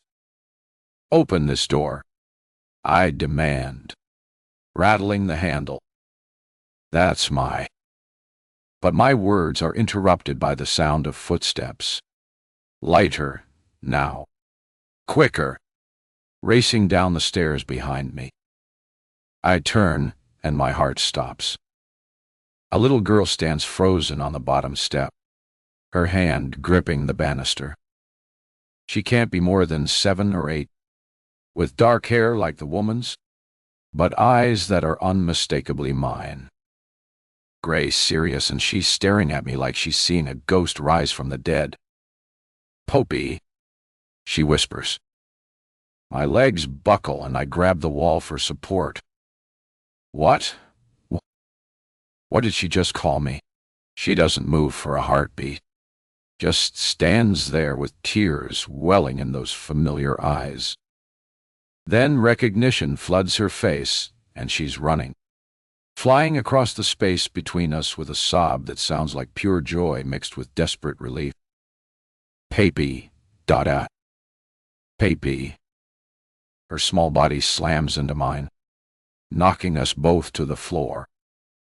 Sharp pain shoots up my spine from the impact, but all I can think about is this child. This impossible child crying into my chest with great, shuddering sobs that shake her entire frame. I lay there stunned, my hands hovering over her dark hair. Some instinct I don't understand makes me hold her, makes me whisper, "It's okay." Even though nothing about this is okay. She pulls back to look up at me, tears streaming down her cheeks. You came back. I knew you would. I kept your picture by my bed. This child knows me, loves me, calls me Popey, like it's the most natural thing in the world. But I don't remember her. I don't remember any clear's throat of this. What if I'm supposed to? Had the fall from the cliff stolen something else from me? Like the memory of this family that seems to be so clearly mine. Mama? Sophia calls suddenly, beaming with joy as she pulls me to my feet. Mama! Come quick. She drags me toward the stairs. But I know she's not there. I glance back toward the direction we came, and I see the woman quietly emerging from the basement door. She locks it behind her, then takes a few steps away, like she came from what looks like the kitchen. Henry. I look from the woman to the girl and back. And in that time, the most extraordinary thing happens. Her composure crumbles completely. Like this is the first time she's seeing me. Her mouth parts, her eyes widen, and tears begin flowing down her cheeks. Henry, duck. Her voice breaks on my name. Is that really you? It's him. Mama. Cool. Sophia sobs, squeezing my hand so tightly it hurts. Poppy's home. Poppy came back to us.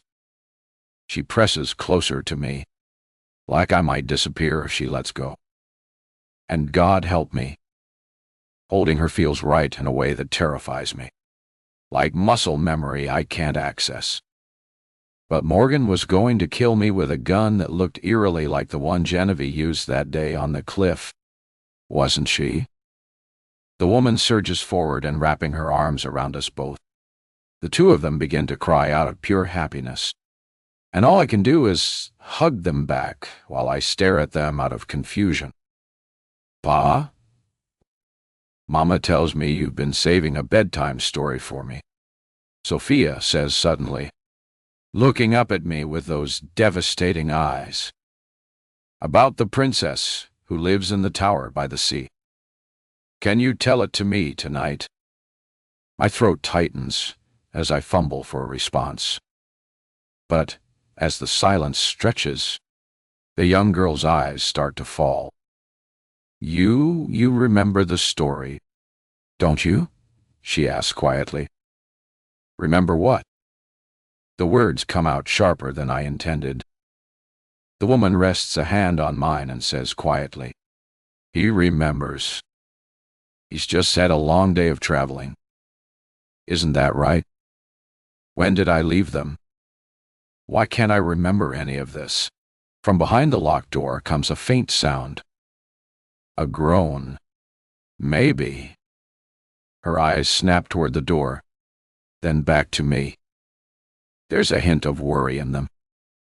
Henry, you look different since you've been gone. Are you okay? I'm most definitely not okay. I'm the furthest thing from okay because I don't even know how long I've been gone or why I left in the first place. Papy.ol. Sophia tugs at my hand, and I can hear the fear creeping into her voice. Are you staying? I stare down into those gray eyes, my eyes, and realize I don't know how to answer, because suddenly I don't know what I want anymore.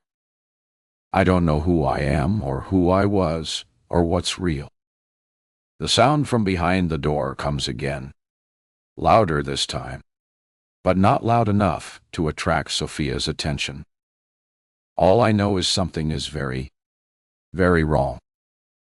And Morgan is about to wake up trapped in the dark. 20. Biot. Morgan. The darkness presses against me. For a moment, I float in that strange space between waking and nothing, where pain exists, but hasn't found me yet. Then it hits like a sledgehammer to the back of my skull, sending waves of nausea rolling through me. I try to lift my head, but pain explodes behind my eyes. And that's when I realize I can't move my arms. They're bound behind me, rope cutting into my wrists. I'm sitting in what feels like a wooden chair, my ankles tied to the legs. I force my eyes open. Nothing changes. The darkness is so thick I could drown in it. I try to reach up to touch the source of the pain, but the rope around my wrists tightens when I pull. The chair cacks beneath me. What happened?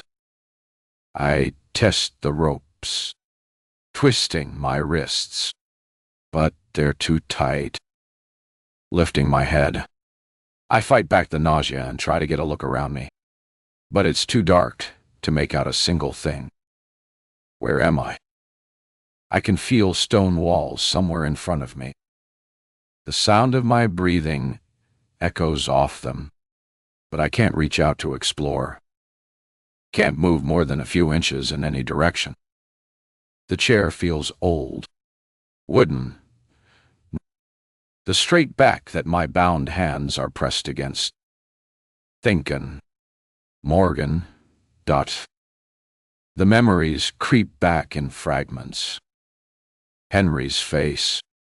Those gray eyes I'd thought were forever gone, staring at me like I was the only thing that mattered in the world. Henry. He's alive. The realization hits me, and suddenly I'm crying great, shuddering breaths that echo off stone walls. He's alive. After all this time thinking he was dead, mourning him, hating myself for clinging to the ghosts of his past. He's actually alive. But the relief tingles with something darker because I remember what I was about to do. I remember the gun, cold metal against my palm, my finger hovering over the trigger. I was going to kill him. Thought should horrify me. Instead, it fills me with a strange satisfaction because he deserves it, didn't he? Oh, after all the lies, the manipulation, the way he'd used me as a stand-in wife. He looked so confused when I confronted him about faithfulness, like he couldn't understand why I was angry, like he'd forgotten he had a wife and child living in the very house where I'd been scrubbing floors. His maid. I'd been his maid. God, how pathetic. I was so grateful for the work, so happy when Sophia called me Tia Morgan, so desperate for any scrap of family that I built a life in the ruins of his lies. I push myself upright as much as the bonds allow, fighting the nausea. The chair scrapes against the stone floor. My fingers reach as far as possible, but there's nothing within reach. There has to be a way out of this. I strain my hands and arms, trying to find any give, any weakness. The chair is old, but still, it's too sturdy. And every time I move them, I hear a soft clink. I don't know what it is, but the more I move, the more convinced I am she's tied the ropes to something fixed. It doesn't take me long to realize. I'm not going to simply free myself or to realize that I must still be in the house. The locked door. I've got to be behind there, which means Henry is somewhere above me. Is he in on this? Laughing it up with Elena and Sophia playing happy family. He must be, because otherwise why am I down here? If the man I thought I'd married on the island had been genuine, then he would have never been okay with me being in prison down here. My foot kicks something that skitters across the floor. I strain forward, but I can't reach whatever it was. Hello? Ah? I call out, voice cracking. Henry. Elena. The words bounce back at me. No one's coming. Let me out of here. Still nothing. I slumped back in the chair, the reality sinking in. I've been knocked unconscious and left here to rot. Maybe Elena or Henry will come back to check on me, to watch me waste away. Or maybe we'll just wait until I stop being a problem. Sophia will wonder where I went, though, right? She would be smart enough to call the authorities and report me missing. Except that's wishful thinking. Sophia is a child. She'll just think I left on some extended trip. How long does it take to die down here? Days? Weeks? Maybe this is what I get for being so desperate for love. I ignored every warning sign. But even as the thought crosses my mind, I know I didn't deserve this. I didn't deserve any of it. I deserve better than Henry Langford and his beautiful lies. I deserve better than dying alone in a basement while they play house upstairs. The anger builds in my chest, cutting through the despair like a hot knife. I'm not going to die tied to this chair. I won't let that bastard win. I start pulling at my bindings again, ignoring the pain, ignoring how they cut into my skin, even as my screams tear themselves from my throat. Somehow, I'll get out of here. And when I do, I'll do what I should have done that day on the cliff. I'll kill Henry myself. Armed 21. Henry Shore. Tucking a child you don't know into bed is strange, but not nearly as strange as reading her a bedtime story while she looks up at you like this is a dream come true. I'm not sure what I expected when I finally found Morgan. Well, that's not true.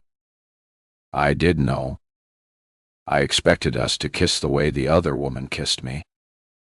For us to throw away everything that belonged to me and Genevieve in this house and make it ours. I expected us to finally have the happily ever after, like we deserve. Instead, it feels like I'm living that dream with someone else. Someone named Elena, who I'm apparently madly in love with. If the pictures are anything to go by.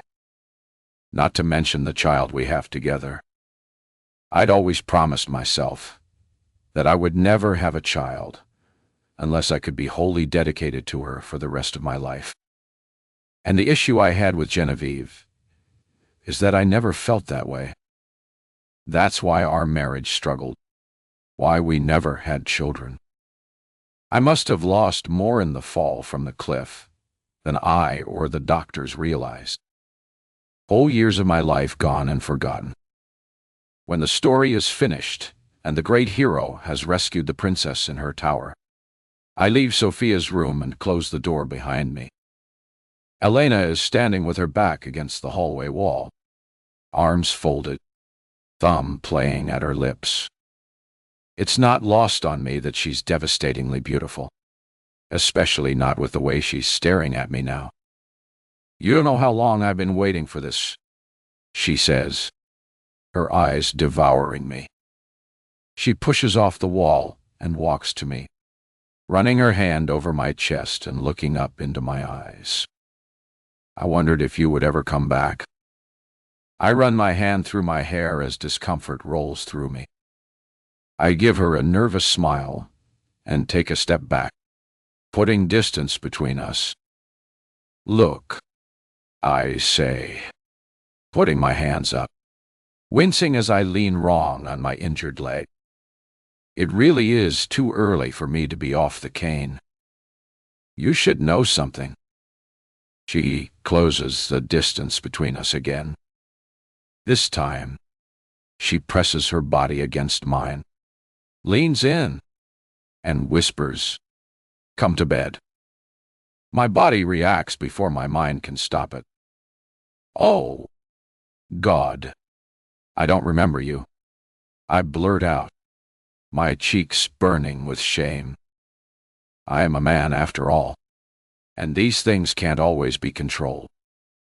But the woman I love is locked away downstairs. Maybe I agreed to the stand-in wife thing. Maybe I've got a second wife hidden in some vacation home. But that's beside the point.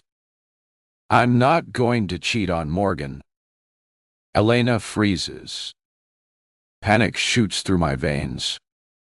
I worry for a moment about what my supposed wife, is that what she is, will think. Then the corner of her mouth lifts into a smile, and she takes a step back, relaxing. I know, she says simply. I blink. You know, of course I know. Henry, she says. I'm not a fool. I'm not a fool. I can tell the difference when you look at me now compared to how you used to look at me. For some reason, the way she says that makes me a little sad. There's something in her voice like she's been watching me this whole time, seeing that I don't know her. We used to know each other well. She snorts, shaking her head as she walks down the hallway. I follow, listening as she speaks without turning around. Knew each other well. Henry, we were madly in love. You used to spend every second of the day with me. She pauses at a doorway, glancing back over her shoulder with a sly smile. You were obsessed. I was. The word comes out smaller than I wanted to. Hard to imagine being obsessed with anyone when I can't even remember my own life. She pushes open the bedroom door and steps inside. I hesitate at the doorway, suddenly aware that I'm about to enter what was apparently our most private space. She notices and rolls her eyes. This is our room. Henry, Dutline. I step inside and look around. The space feels lived in, but completely foreign.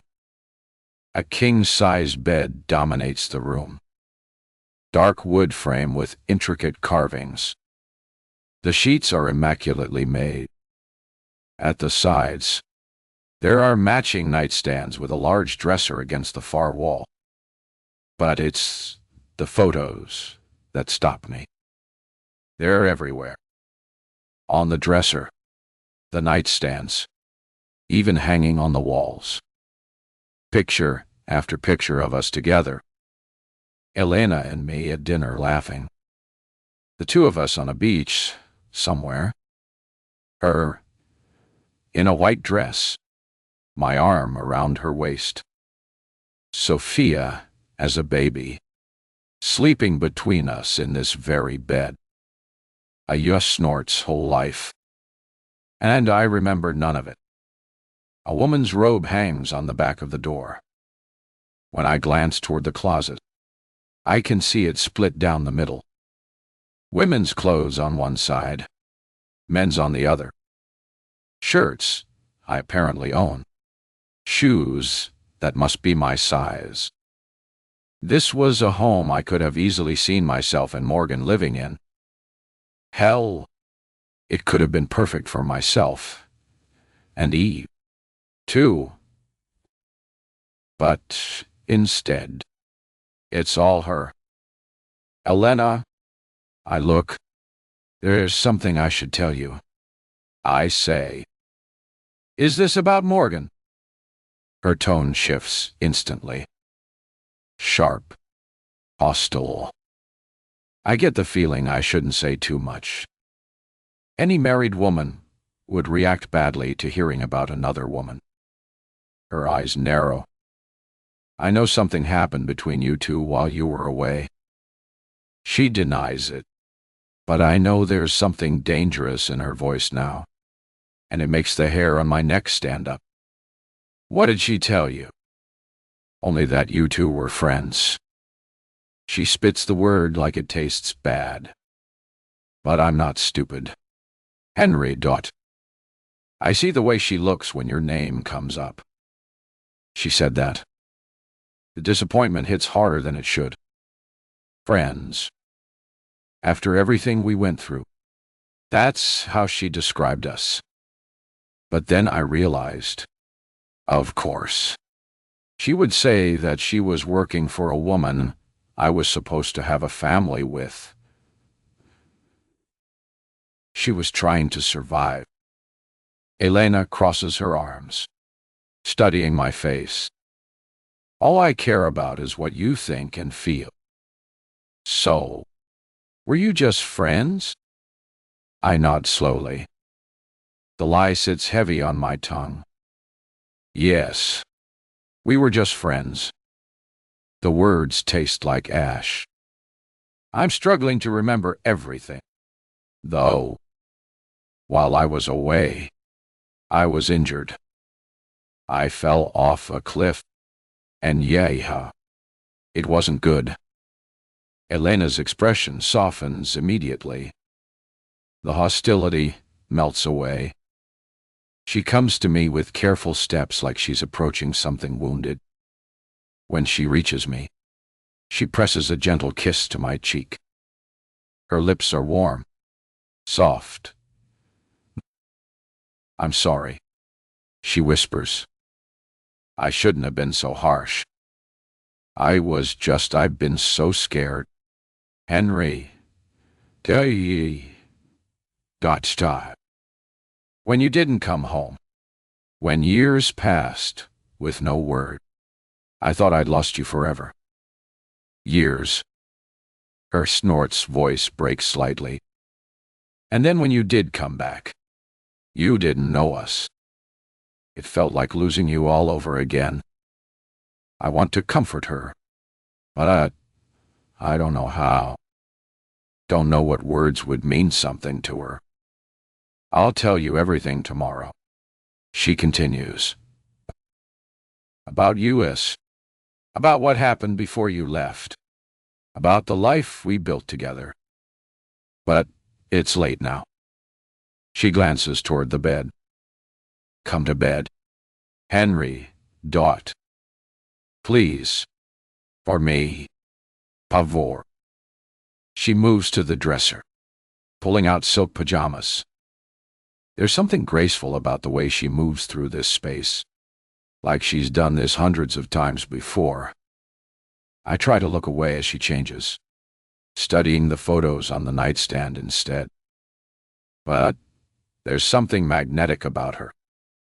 The way she exists in this space that's supposed to be ours. I find myself stealing glances, noticing the curve of her shoulder as she slips out of her dress, the way her hair falls across her back.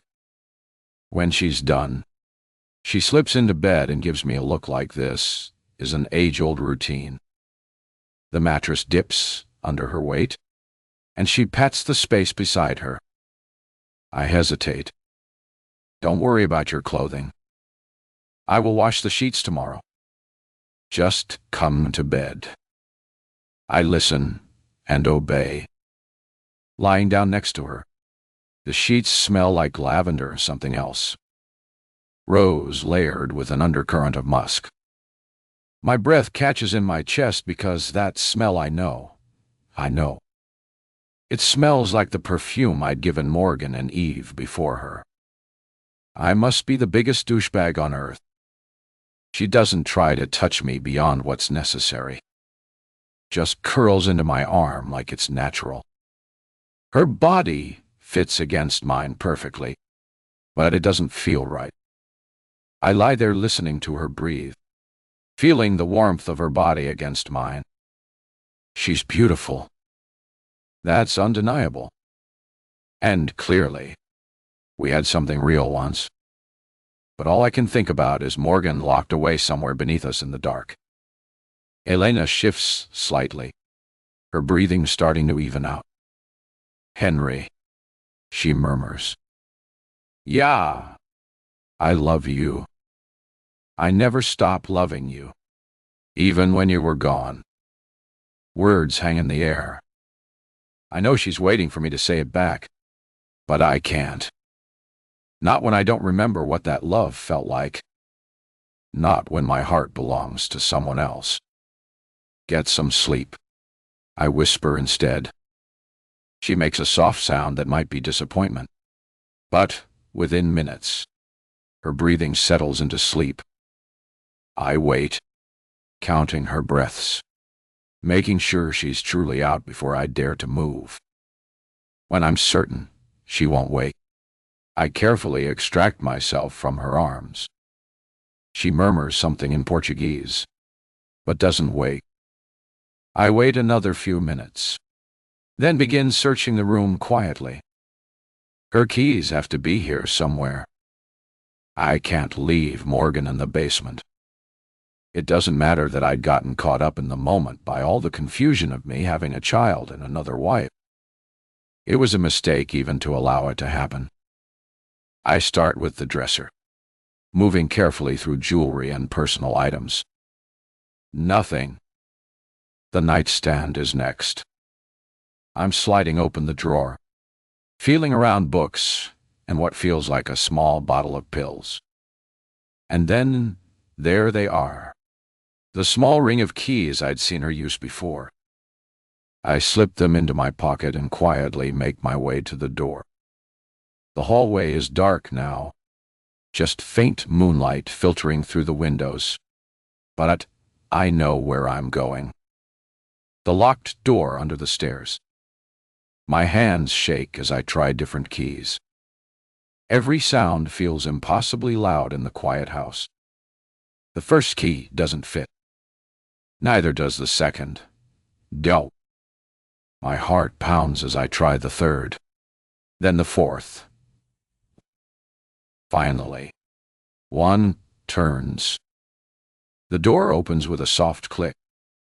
Nothing but darkness ahead. I feel along the wall for a light switch. but find nothing except cold stone.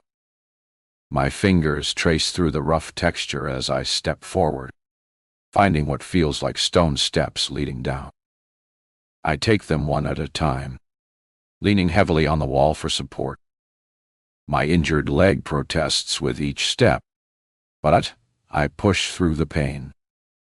The air grows colder as I descend, and I start to smell something sickly sweet. That's when my head connects with something hard, a low wooden beam I couldn't see in the dark.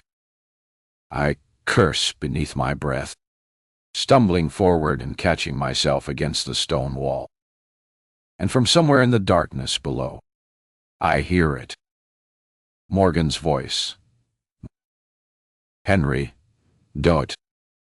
Morgan. Dot. Snorts. I whisper into the blackness, taking another careful step down. My injured leg throbs, but I push through the pain. Are you okay? Silence stretches between us. Then her voice cuts through the darkness. Oh, you care now. Her words drip with venom. How touching. Relief floods through me at hearing her voice, followed immediately by the sharp sting of her tone. I feel along a wall, searching for anything that might help me see in this blackness. Of course, I care. I came to do what? She interrupts. Morgan. Shell. A bitter laugh echoes from somewhere in the darkness. Oh, don't play dumb. Henry. Not now. I know what I am to you.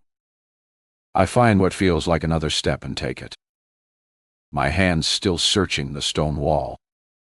The air down here is thick and stale, carrying that sickly sweet smell I'd noticed before.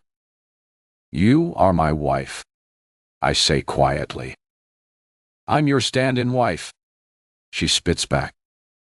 There's a difference, though. I suppose you'd know all about that, wouldn't you? Since you signed that contract. My blood turns to ice. I wish I could say I didn't know what contract she was talking about. But the sad truth is that I do. At the time, though, when I signed it, a stand-in wife was just a concept, not a real person, not someone I loved. You lying, cheating bastard, Morgan continues, her voice breaking. I wish you'd never come back from that fall. I wish you were dead. The words tear through me, but I deserve every one of them. Clear's throat to, I take another step down, desperate to reach her, to somehow make this right. Morgan, please don't. Her voice is deadly quiet now. Don't you dare. You don't get to please me anymore. You used me.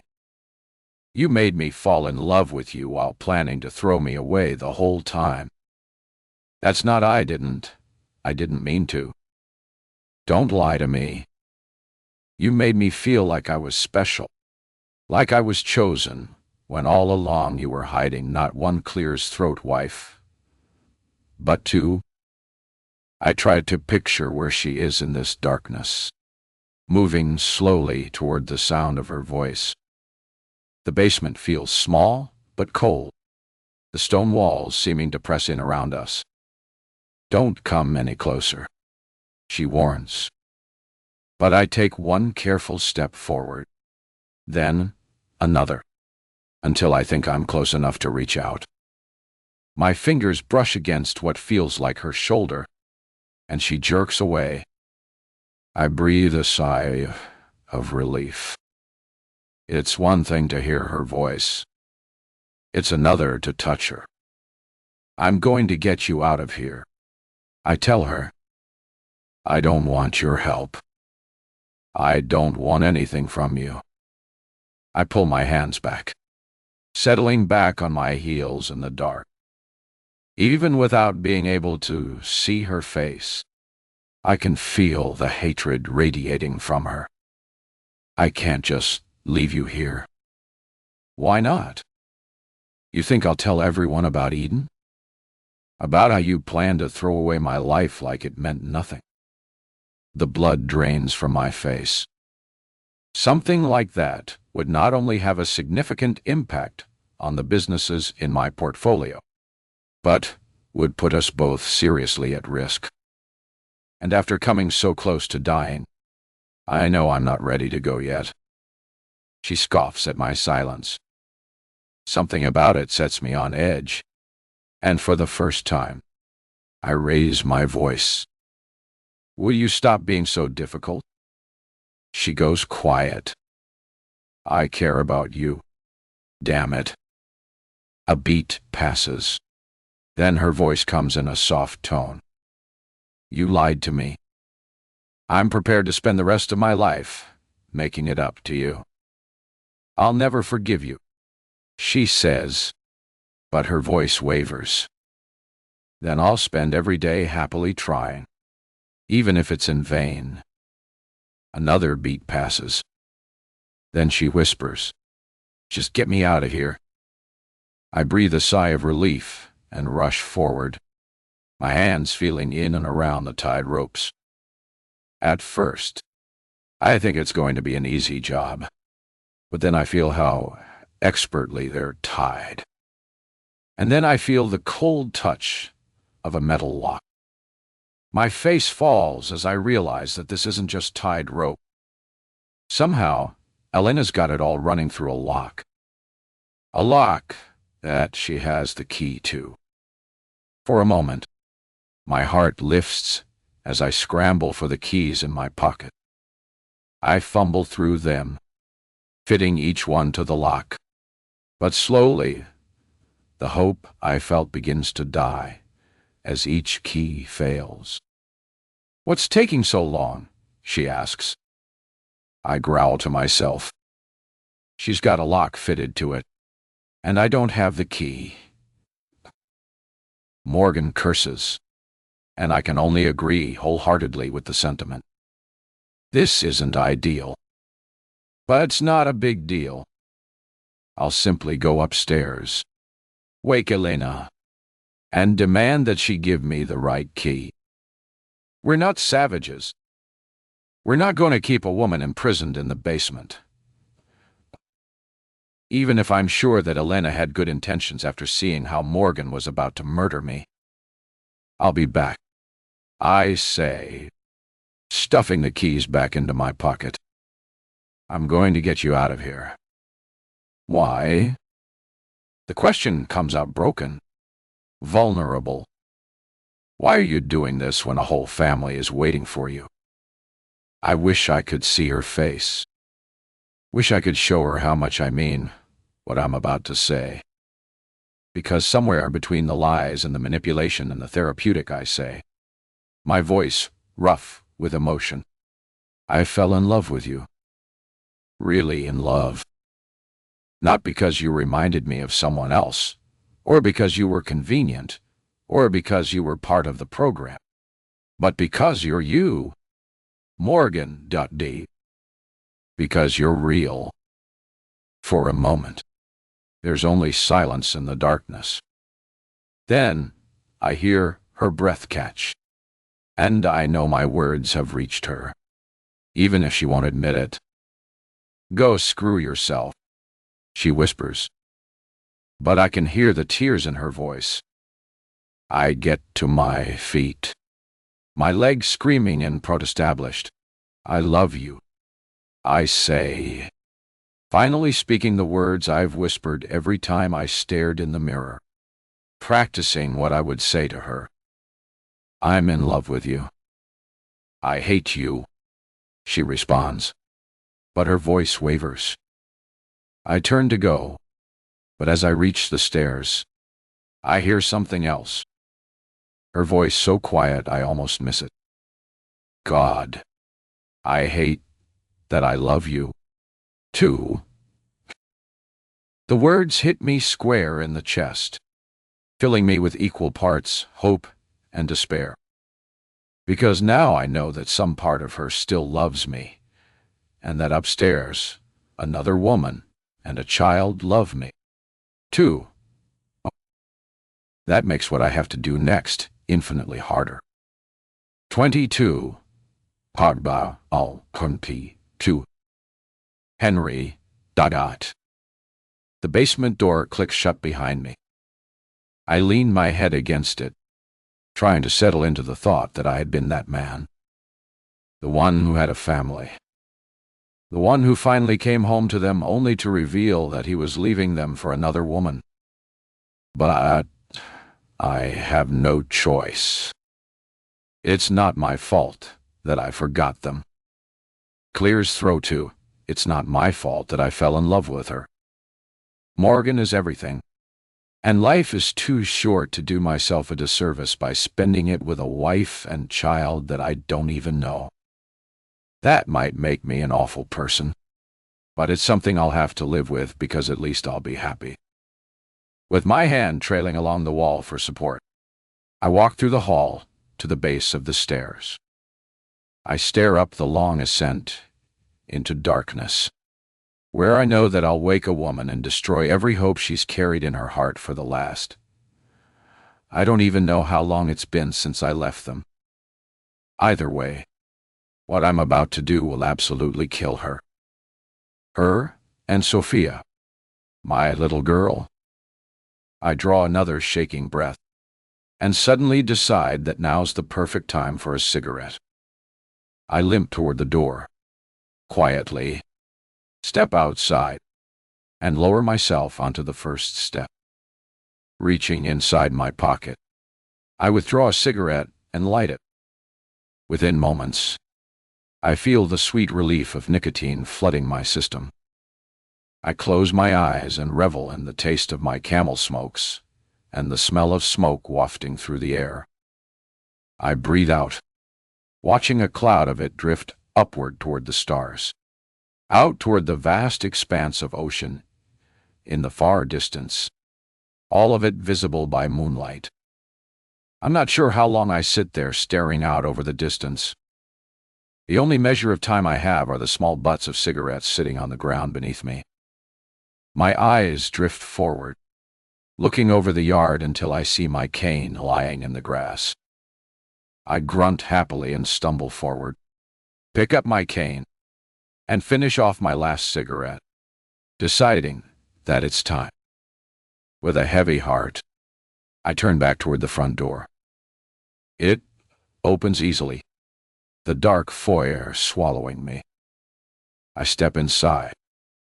The front door shuts behind me. I start toward the stairs, the slow tap of my cane. Nothing like the beating drum of my heart. Baby. I freeze at the bottom of the stairs and glance to the side. Sophia's standing in the doorway off the foyer, her hands clasped together and her eyes big and wide like she's still in disbelief that I'm here.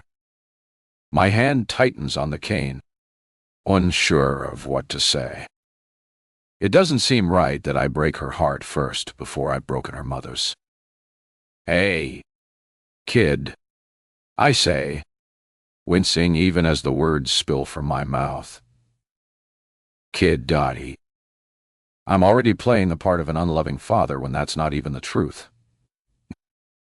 I'm sure I could love her, but I just don't know her. I point awkwardly up the stairs. Shouldn't you be in bed? I couldn't sleep. She steps forward out of the darkness and into the moonlight spilling in from the windows over the front door. Where did you go? Ah, I see tears in her eyes now. She thought that I left. My heart cracks a little, knowing that this is what she'll look like when I eventually do. I glance away, knowing that if I stare into those eyes any longer, my resolve might break. I just went out for a smoke. Smoking is bad for you. The bluntness of her words catches me by surprise, and I can't help but chuckle at them. That's right. Don't ever make the mistake of picking up a cigarette. They'll kill you. Her eyes widen as she steps even closer. Really? I nod. Most definitely. Her hands ring together, just as nervous as I am. Somehow that makes me feel a little more comfortable. I turn and sit at the bottom of the stairs, patting the space next to me. She sits next to me, her little knees pressed together as she folds her hands in her lap, giving the impression that she's far more mature than her years suggest. Do you think Mama smokes? I don't know, but I don't think so. She hums to herself like she thought the same. Then she turns and looks up at me like she's studying me. She reaches out and brushes her hand against the cane. Where did you go? I told you just out for a smoke. Her face scrunches up and her brows furrow. That's not what I meant. Then I realize she's asking me where did I go. Oh, it hits me then how children can see straight through you without even trying. She's not asking about my leaving to smoke outside. She's asking about the years I was gone. I clear my throat. Oh, you clears. Throaty, well, you see, I had business that took me away. Her face turns away from me, and she begins to pick at a loose thread from her pajamas. You were called Moo Temple. I'm not sure what that means, but I must have once. Right? I must have known some Portuguese. I close my eyes. Whatever memories I lost from the fall don't matter. They don't change the fact that I left her in Elena for someone else. They don't change the fact that I'm a horrible father, whether I remember being one or not. The amnesia doesn't make me innocent. Yeah. Clears throat too. I am sorry, but you're back now. I am. I went too late, realizing what I said. Am I back? In a physical manner of speaking. Yeah, I am. But I'm not really. Am I? She looks up at me then, and the words that come out of her mouth stop my heart cold. You shouldn't be. I stare at her, my mouth opening and closing like a fish. Finally, I manage to get words out. What do you mean by that? She doesn't answer me. Sophia. The name feels foreign on my tongue, but also somehow right. I try not to think about that. Instead, leaning forward and bumping her gently with my shoulder, I try to make it playful. I'm not sure it works.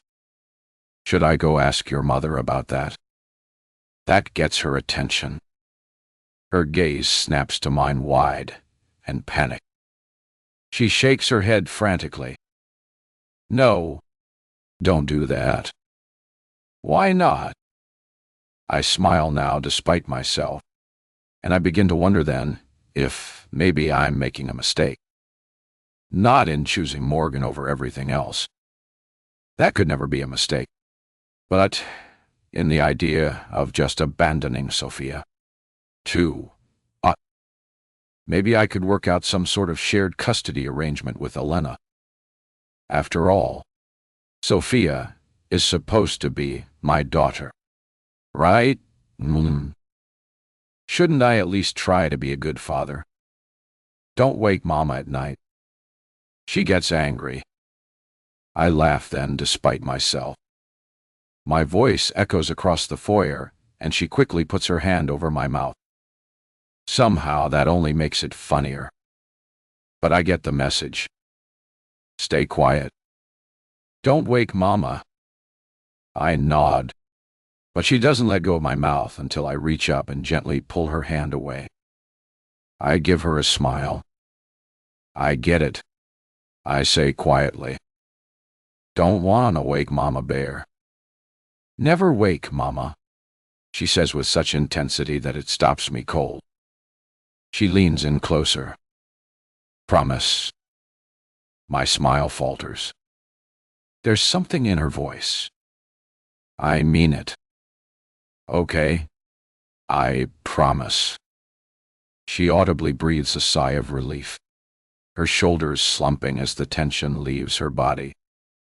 She eyes me with a sideways glance like she's trying to decide if she can trust me. What is it? She bites her lip. It's a sort of funny and unnatural expression on her face, like it's something she picked up off TV. But it's endearing. Then, in a rush of words, she asks, Would you read to me? Read to you? She nods quickly. Just one time? My smile returns. It's not a great idea considering how I'm about to go and break her mother's heart, that I'm not staying, which will inevitably break Sophia's heart, too.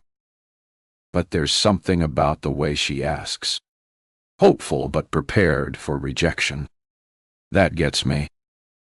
Maybe this is where I can start being a real father. Okay, take me to your book. She grabs me by the hand and pulls me off the steps and after her. I stumble with my cane as I try to keep up, suddenly regretting my choice as my body twinges in uncomfortable pain. It's not long before she leads me to a small library and pushes me into a reading chair. A thread of memory pulls at me, and it's strange. I remember this room. I remember these books lining the shelves. The way the lamplight hits the spines just so. Before I can process the thought any further, Sophia's gone and fetched a fairy tale off the bottom shelf. Moo. She races back, jumping into my lap without warning. I bite my tongue hard, my eyes watering with pain. I count in my head. 1, 2, clears throat to 3. Snorts waiting for the sharp ache in my leg to subside as Sophia flips through the pages, seemingly reaching a point where she'd stopped before. When she looks up at me, there's something I can only describe as complete love in her eyes. The kind of pure, uncomplicated adoration that only children can give. It hits me square in the chest, unexpected and overwhelming. For a moment, I can almost understand what I lost when I forgot her. What I may lose again when I speak to Elena here. She points to the page with a small finger. Read here. I let go of a heavy breath, pushing the count in my head and the pain aside. I take the little book from her and really look at her face, seeing the way her eyes light up with anticipation. You don't want me to start at the beginning? She shakes her head, her dark hair whipping back and forth across my shoulder. No, this is where Morgan left off. Morgan? The name catches me off guard. She read to you, too. She nods solemnly. She didn't finish the story. I think she's gone. Mama got mad. I don't say anything. What can I say? That Morgan's not gone, just locked in the basement. That she's waiting for me to come back and save her. Why'd she get in trouble? She just scrunches up her face like she's trying to find words for something too big to explain. She doesn't answer me, just points back to the story with that serious expression children get when something really matters to them. So, I begin to read. The words come easier than I expected. It's a story about a lost prince who can't remember his kingdom. And the irony isn't lost on me. Sophia settles against me as I read, warm and trusting, her breathing gradually slowing. I find myself getting lost in the rhythm of the sound of my own voice. The weight of her small body against mine. The way she occasionally points to a picture or makes a small sound of delight.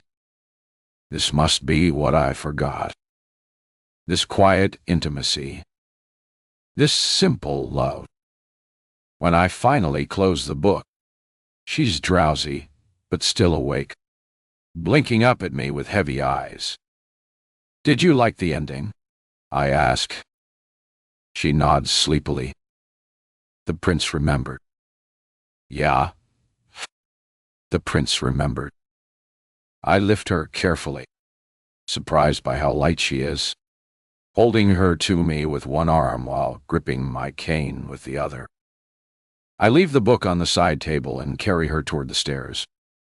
Each step is a small agony, my legs screaming in protest, my back aching from the awkward angle. But I manage. Her room is at the top of the stairs, decorated in soft pastels with stuffed animals scattered everywhere. I place her gently in bed and pull the covers up to her chin.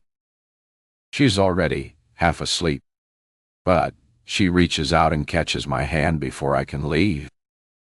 "Papi, don't you?" "Yeah." "Will you be here tomorrow?" The question is a knife to the chest, because the answer is number. Tomorrow, I'll tell Elena I'm leaving with Morgan. It doesn't mean that I won't see Sophia again, but who knows how things will go. I know that a battle with a judge likely wouldn't go well, even with all of the money I have to throw at a court case. I know that no judge or jury could completely ignore how I'd seemingly abandoned Elena and Sophia for years on end. "Get some sleep," I whisper instead. She nods and closes her eyes, her grip on my hand loosening. I wait until her breathing deepens before I carefully extract myself and head back down the hall. When I push open what I assume is my bedroom, I see Elena lying there, asleep. Her dark hair spreads across the pillow like spilled ink, and she looks peaceful. Beautiful, even. But all I can think about is Morgan. She's still down there in that basement, tied up. No doubt wondering if I meant what I said about loving her. Wondering if I'm coming back, or if I've already chosen my forgotten family over her. Maybe even wondering if she'll have a chance to try and kill me again. Thoughts like that can destroy a person's love. And wanting anything but that, I start forward, reaching to wake Elena. But then Sophia's warning rings in my head, is sounding like an alarm bell. "Don't wake her. Never wake Mama." I shake my head and back away from the bed. Whatever conversation I need to have with Elena can wait until morning. It has to wait. Morgan's just going to have to hold on a little longer. The thought makes me feel like, but what choice do I have? I eye the armchair in the corner, all leather, overstead, and probably expensive as hell. It'll have to do. I'm not sleeping next to Elena. Not when Morgan's so close. I settle into the chair with a grunt, propping my cane against the arm established, the leather cacks under my weight. I close my eyes, telling myself I'll just rest them for a moment, just until morning comes, and I can figure out how to untangle this mess I found myself in. But exhaustion hits me like a freight train, and I'm asleep within minutes, dreaming of fairy tale princes who remember their kingdoms, and little girls who ask if you'll be there tomorrow. Here, I see door, too, see da, God didn't tell my Morgan. I wait, and I wait, but he doesn't come. I'm to 24. Henry died. The dream starts the way they all do now with her.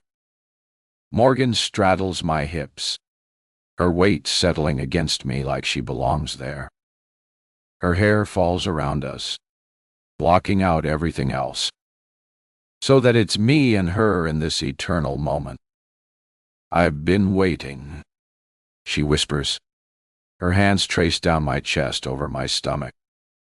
And though we're both still clothed, even though I still feel that lingering ache from my injuries, every nerve ending comes alive. The bruises, the broken ribs, the leg that still throbs. None of it matters when she touches me like this. I want her, need her in a way that makes my chest tighten with desperation. My hands find her waist, pulling her closer. My breath shudders and she leans down and kisses that spot just below my ear that makes me lose all rational thought. Her body moves in perfect rhythm that reminds me of the very first night we slept together, our wedding night. This is right. This is how it should be. Not complicated, not twisted up at lies and forgotten memories. Just used. Henry. She whispers against my ear. "I love you." The words send electricity through me. I pull her closer, desperate to feel more, to have more. But something's off. The voice doesn't sound quite right. It's too Henry. The voice is softer now. Different. Wrong. My eyes snap open. Elena hovers above me, half undressed, her dark hair falling over bare shoulders. Her hands are on my chest, her body pressed against mine in a way that makes my stomach lurch with confusion and guilt. The dream shatters around me like broken glass. What the hell? I push her off me more roughly than I intend. She stumbles backward, catching herself against the bed. "Henry!" "What?" Her face scrunches up in confusion, hurt flashing in her eyes. "I thought you were awake. You were saying my name." "Was I?" The thought makes me sick. "I'm sorry." I fumble over the words. My brain still trying to separate dream from reality.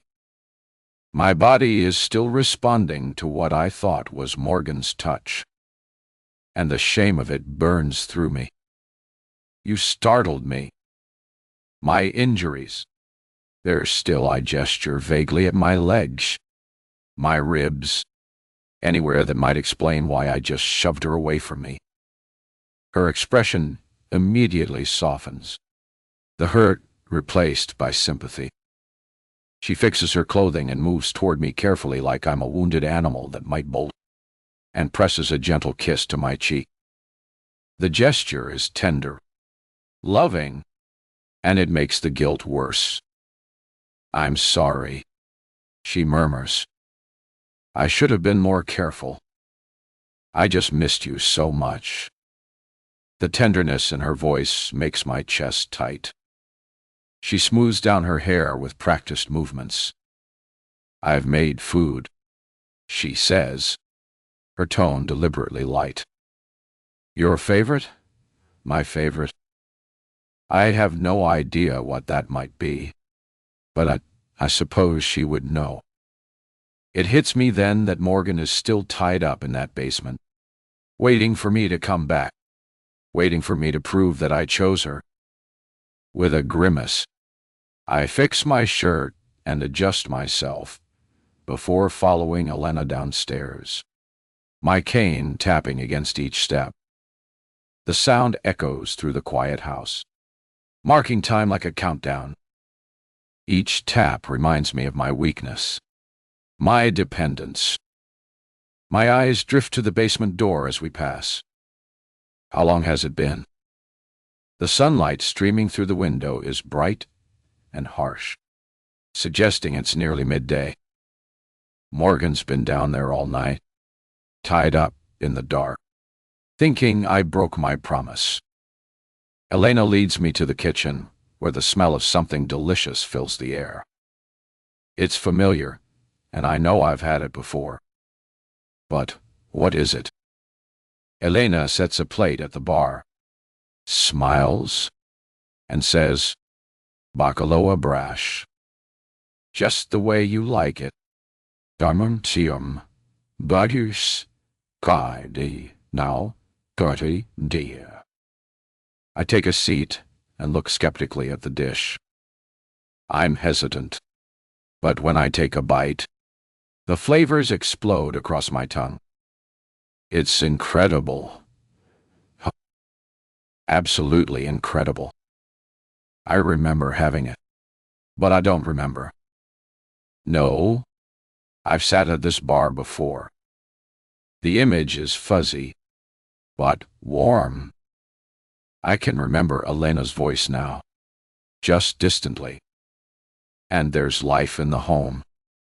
The guilt hits harder now. Not just for Morgan, but for what I'm about to do to Elena, to Sophia, Diet. They seem so happy with me. And God knows it's been a long time since I've felt that kind of familial happiness from anyone. My last few years with Eve weren't exactly great. "You didn't sleep in the bed last night," Elena says, settling next to me with her own plate. "You were hurting now." I take another bite, buying time. The food tastes like ash now, despite how perfectly it's prepared. A little. Yeah. What happened to you out there, Henry, when you left? I mean... She leans forward slightly, concern creasing her brow. The question hangs between us. I could tell her everything about Eve, about our attempt to save our marriage, and how it ended up with me falling in love with another woman and getting shot off the cliffside. But, looking at her face, this beautiful woman who clearly loves me, who's been waiting for me to come home, I can't bring myself to destroy her world with the truth. So, it's complicated, I say instead. Complicated how? There's an edge to her voice now. Something that suggests she won't be put off easily. Henry, after Sophia was born, you disappeared for years. I didn't know if you were alive or dead. Now, you're back, and you won't even tell me what happened. Por favor. I need to understand. After Sophia was born, I lower my fork to the plate, press my fingers to my temples in an attempt to stop the headache from coming on. But I fail. The migraine sets in deep as I struggle to remember. My struggles with Eve lasted long enough that I suppose it would have been possible for me to find time here with Elena. Time enough to have a child. But still, years. How did Elena manage? She must have lived on the hope that I would come back to her. Look, Elena, dot. I set down my fork. The food suddenly impossible to swallow. There's something I need to tell you.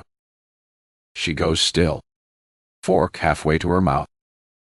Something in my tone must alert her that this isn't going to be good news. What is it? I want to let Morgan go. The words hang in the air between us. Elena's face goes blank, processing what I just said. Let her go. She sets the utensil down with deliberate care, like she's trying to control herself. Henry, that woman tried to kill you with a gun. There was some confusion. A misunderstanding. A misunderstanding. Her voice rises slightly, and I can see the effort it takes for her to keep it controlled. Yes, a misunderstanding. It's not right keeping her locked up like that. I lean forward, trying to make her understand. We have to let her go. We're not savages. You're right. We will let her go when the police arrive. My mouth works as I try to find a response. When the police arrive, you called the police? Yes. Henry. I did. I shake my head. No. No. I don't want her to get in trouble. Something dangerous flickers in Elena's eyes. The soft, sympathetic woman from moments ago is disappearing, replaced by something harder, colder. Why? She asks quietly. But there's a steel in her voice now. Why does she mean so much to you? She doesn't. Now, Mimita, dots.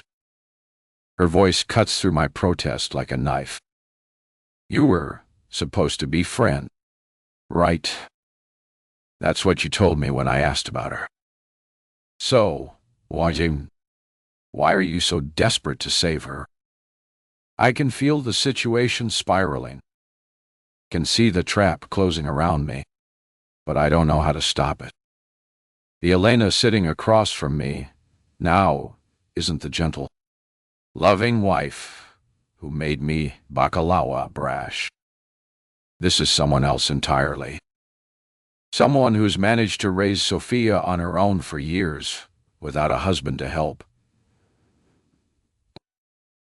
Look. Please. Please. What? She leans back in her chair, studying me with those dark eyes. What is it about this woman that makes you willing to risk innocent familia? My tongue darts across my lips nervously. This conversation wasn't going at all like I planned. Papi. Mama. Caught. We both freeze.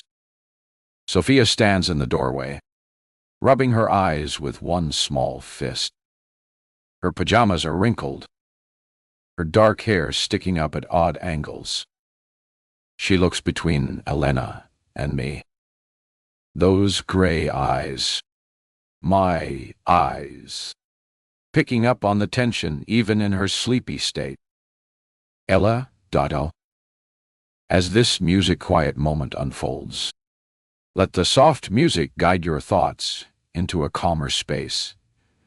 Music before the story returns. Music, music, music, yo, music, wow. Transformation is instant. The dangerous edge disappears from her voice, replaced by motherly warmth. It's so smooth, so practiced that it sends a chill down my spine. Bonjour, she says in a gentle tone. Did you sleep well? Sophia nods, but her gaze lingers on me. Something passes through her eyes before she walks over to Elena. She's holding something in her free hand. Mama, she asks quietly. I found this in Morgan's room. Elena takes whatever Sophia is holding, her face going pale as she examines it. When she looks up at me, her eyes are full of an emotion I can't quite read. Betrayal. Rage. Dog. Ibdino. Ahan. Why don't you go back to your room and get dressed for the day? Sophia. Sophia hesitates, her eyes passing from her mother to me. But slowly she nods. She turns and goes without a word. When the sound of her footsteps has faded, Elena faces me, holding something for me to see. What is this? Henry. There, catching the morning light streaming through the window, is a ring. Morgan's wedding ring. Garandu. 25.ed. Morgan.eu. I can't see anything.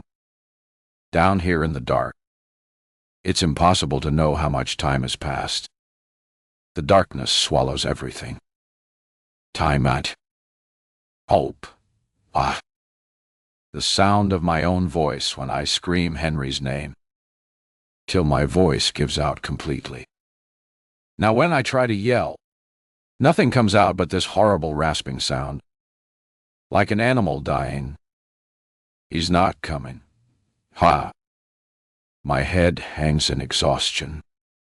All I want is sleep, but my body is in too uncomfortable a position to allow it. And even if I was comfortable, my throat squeezing painfully out of thirst. I don't remember the last time I drank anything or even ate anything. With my tongue feeling like sandpaper, I suddenly feel like I know what it means to die of thirst. I would kill to have a last meal at Café de Horizonte, one of Katarina's fresh orange juices. I tug weakly at the rope, but there's no give. Briefly, I wonder if Elena or Henry will ever come back down here and at least put me out of my misery. Or will they choose to ignore me, pretend I don't exist, and let me die the hard way? Katarina had warned me. What was it she had said? That house should be burned to the ground. It brings nothing but death and sorrow to anyone who enters. My brow furrows as her words fill my mind, as fresh as the day I heard them. That house, it devours people. If only I had known just how true those words would be.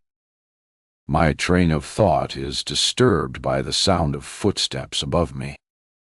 My heart stops and starts hammering so hard I can feel it in my throat. Multiple people walking around up there. Voices I can't make out, but the tone is wrong. Angry, urgent. The footsteps get louder, coming toward the basement door until it finally opens. The darkness lightens the shade, just enough for me to make out an outline of my surroundings. A small room with nothing in it, except for what looks like a few boxes stacked in the corner. Move. Agora. The sound of Elena's voice draws my attention back to the stairs. It's cold as winter. Elena, please. Henry's voice. Desperate. I said, move. Wit's dight dog. Heavy footsteps on the stairs. Someone limping, stumbling. When I force my eyes open, squinting against the light, I can see shapes. Elaine is behind someone, pushing them down the stairs. Henry here looks like hell. His face is gray, covered in sweat, and he's favoring his bad leg so badly he can barely walk, even with a cane. Behind him, Elena has something in her hand that makes my blood turn to ice. A gun. More specifically, my gun. She's pointing it at his back like he's a criminal, like he's nothing. All the way down, she says, her voice dead steadily calm, go stand next to your other wife. Other wife? I have a feeling I won't be leaving this basement alive. Henry stumbles down the last few steps and catches himself against the stone wall. His breathing is ragged, like every step hurts. Elena kicks him hard in the back without warning, and he goes down like a sack of rocks. His bad leg crumbles, and he hits the ground with a sound that makes me flinch. Helena, stop. But I croak out, but she swings the gun toward me so fast. I think she might shoot me right now. Kalaoka. She snarls. You don't get to talk. You don't get to breathe unless I say so. Henry's trying to get up, his face twisted in pain. There's dark bruise spreading across his left cheek, and his lip is split and bleeding. She must have beaten him with that gun upstairs. Get up, Elena commands. Get up and go stand next to her. Henry pushes himself up slowly, like an old man. Despite how dark it is, when he gets close to me, I can see everything in his eyes. The guilt that's eating him alive. The fear that he's going to watch me die. But something else, too. Something that looks like love. I'm very shock-starved. You are... Maybe he didn't choose them over me after all. 7 years, she says, and her voice is shaking with pure rage. 7 years I waited for you. Henry, daughter. 7 years I raised our daughter alone, telling her bedtime stories about her papa who would come home someday. The gun moves between Henry and me, and I realize I'm holding my breath.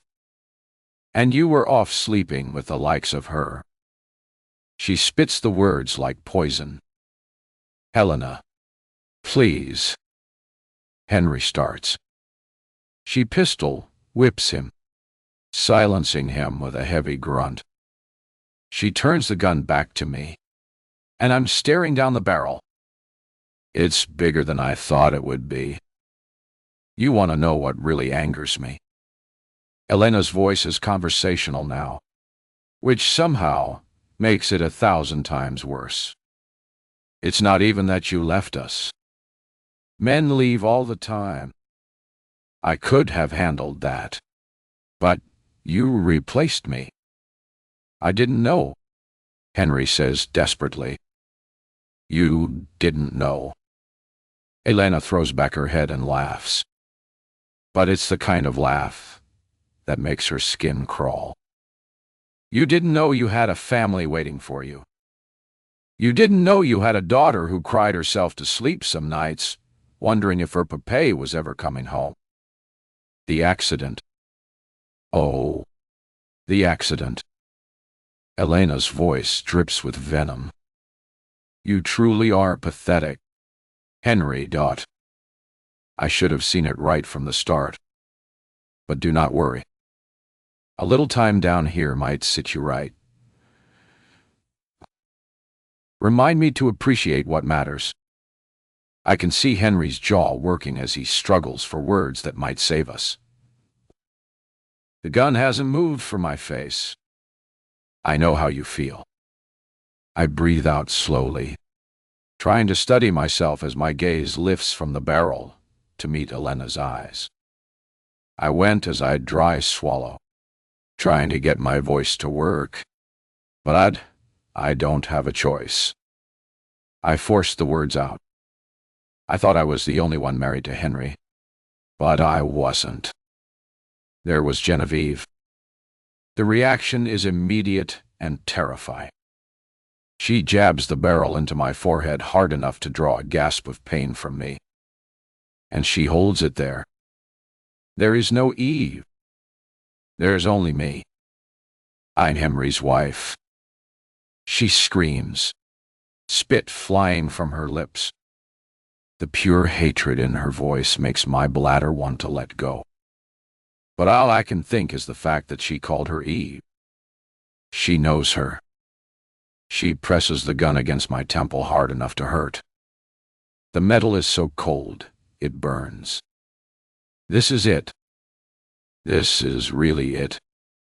I'm going to die in this basement tied to a chair and no one will ever know what happened to me. Elena, please. Henry's voice breaks completely. If you're going to kill someone, kill me. She didn't know about you. She didn't know about Sophia. This isn't her fault. Isn't her fault. Elena's voice climbs higher and higher.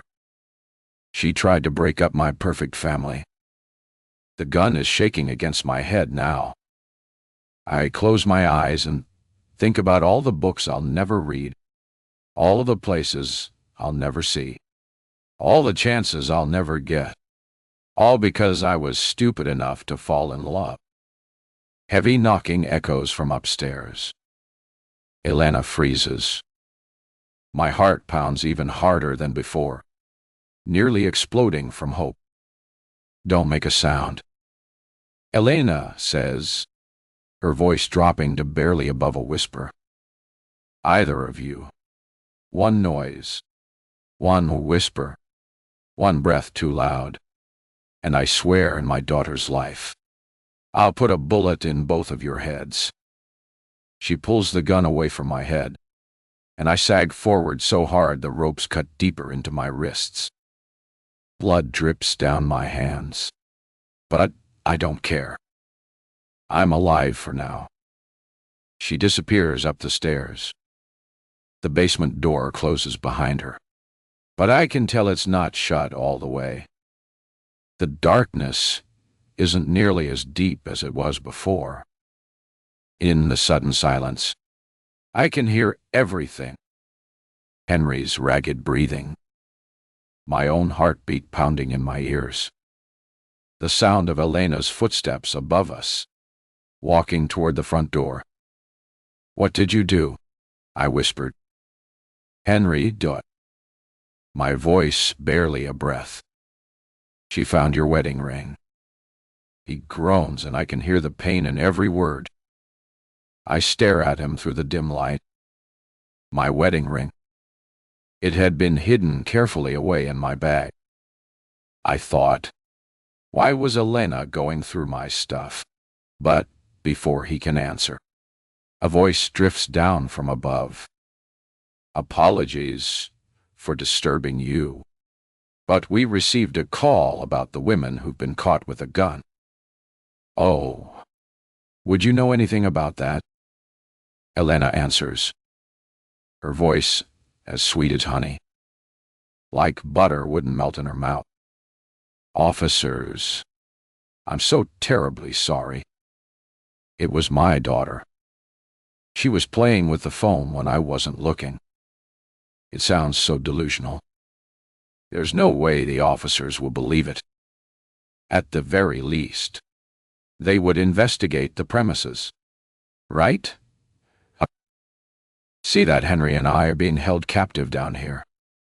We're so sorry for wasting your time. Elena continues, and I can hear the smile in her voice. I've already had a very serious talk with Sophia about how inappropriate this was. It won't happen again. She continues on, speaking in Portuguese far too quickly for me even have a chance of understanding. Hope deeps in my chest as I realize they aren't coming. And sure enough, after some murmured conversation, I can't make out, I hear Elena thank them. Then the front door slams shut. A moment later, I hear the basement door shutting in the turn of its lock. In the darkness, I feel Henry's hand brush against mine. His fingers are ice cold, but his touch should be comforting. It's not because all it does is remind me that while he's not tied up like me, there's nothing he can do for me. Not with us trapped in darkness behind the locked door. My throat squeezes in pain again. I wish she had shot me. 26. Morgan. Life was better when I was single. There. I said it. I can't believe I'm admitting that. But being tied up here in this basement and staring death in the face, I am. The truth is, love is messier than I ever imagined it would be. If I had known what things would turn out to be like, I probably never would have signed up for the Eden program. But I had been desperate after James. My ex-A dumped me the night I thought he'd propose. And desperate people do desperate things. I turned toward Henry, whose tired and ragged breathing is the only other sound I hear in the dark. He should have been my salvation, the man who kept me warm and happy and safe through life. And yet, Here we are, bound by lies and misplaced trust. The basement smells like old concrete and something metallic that makes my stomach turn. The cold has seeped into my bones, making every muscle ache worse than it already did. I should loathe the fact that we're probably going to die together. What was that line?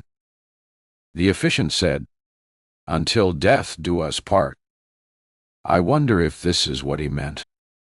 Not growing old together in some cozy house with grandchildren running around, but dying together in a mad woman's basement. Although, now that I think about it, he was probably a member of the Eden staff, so he very well knew what "until death do we part" meant if I had to guess. "You okay?" he asks, the shadowed silhouette of his face lifting to meet mine. "Define okay," I whisper back in a hoarse voice. Because if okay means tied to a chair in a psychopath's basement, then, yaha, I'm fantastic. He makes a sound that might be a laugh if it weren't so broken. Maw. Fair snorts, point da. The silence stretches between us, heavy with all the things that have gone wrong since I found out the truth on the island. I close my eyes and let my head fall back against the chair. Every muscle in my body aches. My wrists are raw from the rope, and my leg is throbbing again from when Genevieve shot me. The pain reminds me of how quickly paradise can turn into hell. But it's my heart that hurts the most. I keep thinking about something Elena said. I murmur into the darkness about Genevieve. She called her Eve. What about it? How does she know her? I shift in the chair. It doesn't make sense. He shrugs. You really don't remember?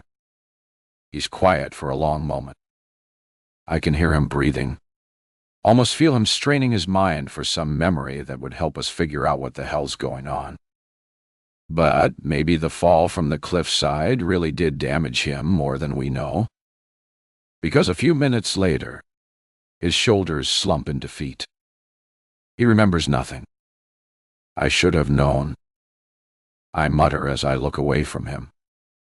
Known what? That I couldn't trust you. That's not true. I'm tied to a chair in a basement. Henry. This time he doesn't respond. He gets up with a grunt and starts moving around. What are you doing? Looking around, trying to see if there's anything over here we can use to break out. His voice grows more distant as he moves away from me. Hang on. These boxes over here, they're full of pictures. Pictures? Yeah. Framed ones. Just stacks and stacks of them. I hear him lifting something. Glass clinking against glass. Wait a minute. What are they of? I can't see them well enough in this light. But he pauses. I hear him rifling through something. Then he stops completely. It's nothing. Henry died. I told you, it's nothing. But something in his tone tells me he's not telling me the truth. Again, I close my eyes and feel the familiar sting of tears. Here we are, possibly about to die, and he's still hiding things from me. You know what? I say, and there's steel in my voice now. I'm done with this. Done with what? This thing where you lied to me. I'm so sick and tired of it. Henry. Dot. The cane taps closer toward me. Morgan. Number. You listen to me. My voice cracks, but I push through. The words have been building inside me for so long. And if we're going to die down here, he's going to hear them. Love isn't the few scraps of honesty you show scattered among the sea of lies. This, what you're doing and have been doing, isn't love. I take a shaky breath, feeling tears start to fall again. But these aren't the helpless tears I've been crying for hours. These are angry. Do you know what it's like? I continue, my voice gaining strength. To love someone who constantly feeds you half the story, who only gives you half the man and half the marriage you thought you signed up for. The basement falls silent, except for our breathing. I can hear my own heartbeat in my ears. When Henry speaks again, his voice is softer, more vulnerable than I've ever heard it. You're right. The simple admission catches me off guard. I'm an awful husband. I lied to you, and you deserve better than me. He pauses. Then I hear the tap of his cane again, coming closer. I have an idea about how to get you out of that chair. I blink, caught off guard by the sudden shift in topic. What? How? My cane. If I can leverage it against the back of your chair, I might be able to break the wood. I hear him testing the chair, running his hands along the back. This thing's old. The joints feel loose. And then what? And then we figure out why there's photos of me and Eve down here. It's all the boxes full of. My brow furrows.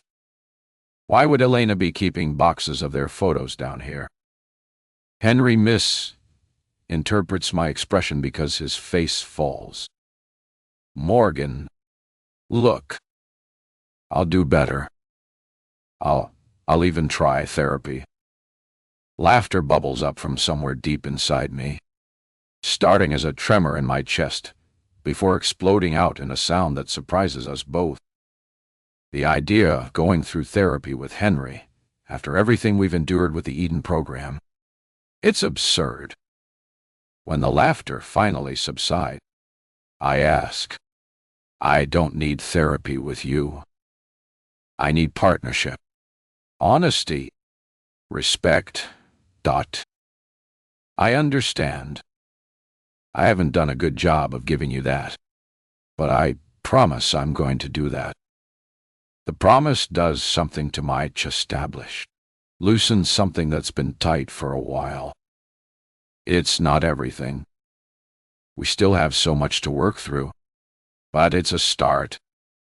And you're not hiding any more wives that I should know about. I ask, half joking, half not.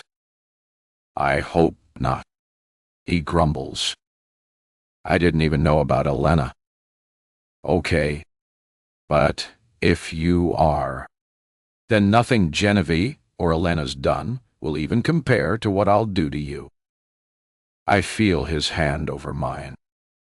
I'm not good. Then get me out. I hear him positioning himself behind me, the metal tip of his cane scraping against the floor as he finds the right angle.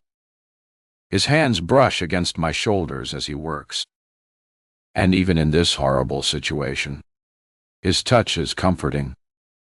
This might hurt a little. He warns. Everything hurts right now. I tell him, just do it. He places the cane against the chair back, and I feel the pressure as he starts to apply leverage. The wood cracks ominously, and I hold my breath. The chair back snaps with the crack that echoes through the basement like a gunshot. The sudden release sends me pitching forward, my bound hand still tied to the broken chair back. But I'm free from the seat. The relief is immediate and overwhelming. Did it work? Henry's voice is breathless with exertion. I flexed my fingers, feeling circulation return to my hands as the rope loosens. It worked. His hands work quickly at the remaining ropes, sliding the broken chair backing out from behind me without the rest of the chair to hold everything in place. The knots come loose easier. My shoulders scream in protest as I try to move them for the first time in hours. But the pain is nothing compared to the relief of finally being able to move. When I finally stand on shaking legs, Henry is there immediately, his hands steadying me as I sway. "Easy," he says. "Take your time." But I don't want to take my time. I want to feel human again. Want to feel like myself again. I turn toward him in the darkness. And suddenly, we're reaching for each other. His arms wrap around me like he's afraid I might disappear. "I'm sorry," he whispers, "for everything." "I'm not. Just count yourself lucky I didn't get the chance to shoot you." "Trust me, I do," he says with a smile I can feel. He runs a hand over my hair and clutches me tighter. "We're going to be okay." And you know what? I think he might be right. Because here's what I've learned in this basement. Tied to that chair with nothing but my thoughts, and my fear, and my anger. Nothing good ever comes easy. If I want something that'll last, something I can build a foundation on that'll endure, it'll require fighting for it. Fighting for each other instead of against each other. Not being desperate to find a perfect situation, but making the best of what we have. And as much as I hate to admit it, as much as he infuriates me with his secrets and his lies, I love him. I despise parts of him, but I love this complicated, damaged, secretive man who somehow found his way into my heart, despite having had every opportunity to break. The moment stretches between us, warm and real and fragile. But then I remember where we are, why we're here, and my eyes drift toward the direction of the box Henry mentioned. My stomach drops. I cross the room carefully, feeling my way in the darkness until my hands find the boxes. I reach down and grab one of the framed photos, then make my way toward the stairs, where the tiniest sliver of light filters through beneath the locked door. I hold the frame up to catch what little light there is. It's still mostly shadow, but I can see just enough to make out the image. Genevieve's smiling face, Henry's arm around her shoulder, and what looks like a casual, intimate pose. I stare at the photo. Something's nagging at me. The pose looks familiar, but I can't quite place why. "What do you remember about Kashka?" I asked Henry. I remember it's there at the edge of my grasp. Like I know I should remember, but I just can't. "You don't remember anything? How did you know I was going to be here then?" "Oh, well, I remember our conversation about Kushka being one of my favorite places. And it is. And then, well, then, I remember that I was worried about what you'd find here because..." His voice trails off. "Because what?" "Because I thought I lived here with Eve. And I was worried that you'd be upset when you found our stuff." My gaze falls to the photo in my hands. "Stuff like pictures." "Yeah." I swallow hard, my heart starting to race as the pieces click into place. "And you're positive you don't remember, Ilana? It's been so long since I was here. Everything's fuzzy." But what?" He holds his hands up to his head, his fingers massaging his temple. "She's familiar. I know that much." I frown and look down at the photo again. A crazy thought comes to mind, and the longer I think on it, the more the hairs rise along the back of my neck. Henry. Gao. "Yeah." I pause, my voice barely a whisper. What if it's not real? He comes and stands next to me, the soft tap of his cane echoing around us. What do you mean it's not real? What did she say earlier? There is no Eve, just her. I'm Henry's wife. Why? Something like that. My heart begins to race, pounding hard enough that I know I'm onto something huge. The photos upstairs over the fireplace mantel. Henry. They're in the exact same pose as this one. His arm over her shoulders, her hand on his chest. The beach in the background.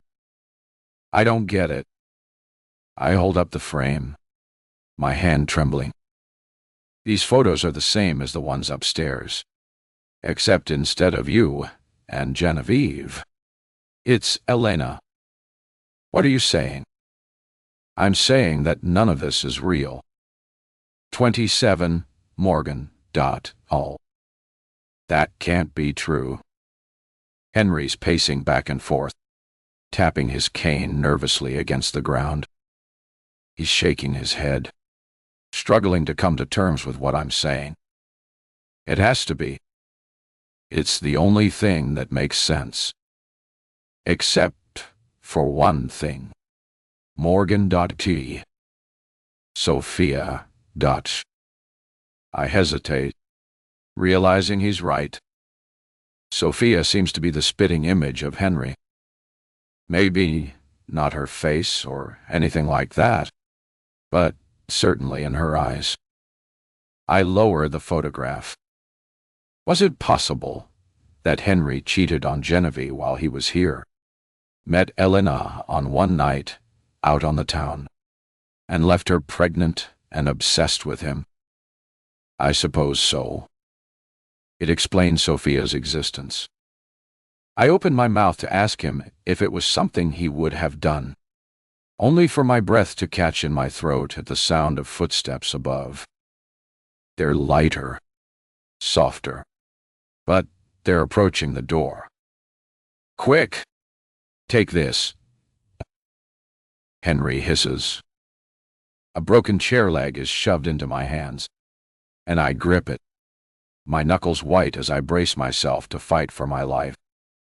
Behind me, Henry holds another chair leg in one hand, while he leans on his cane with the other.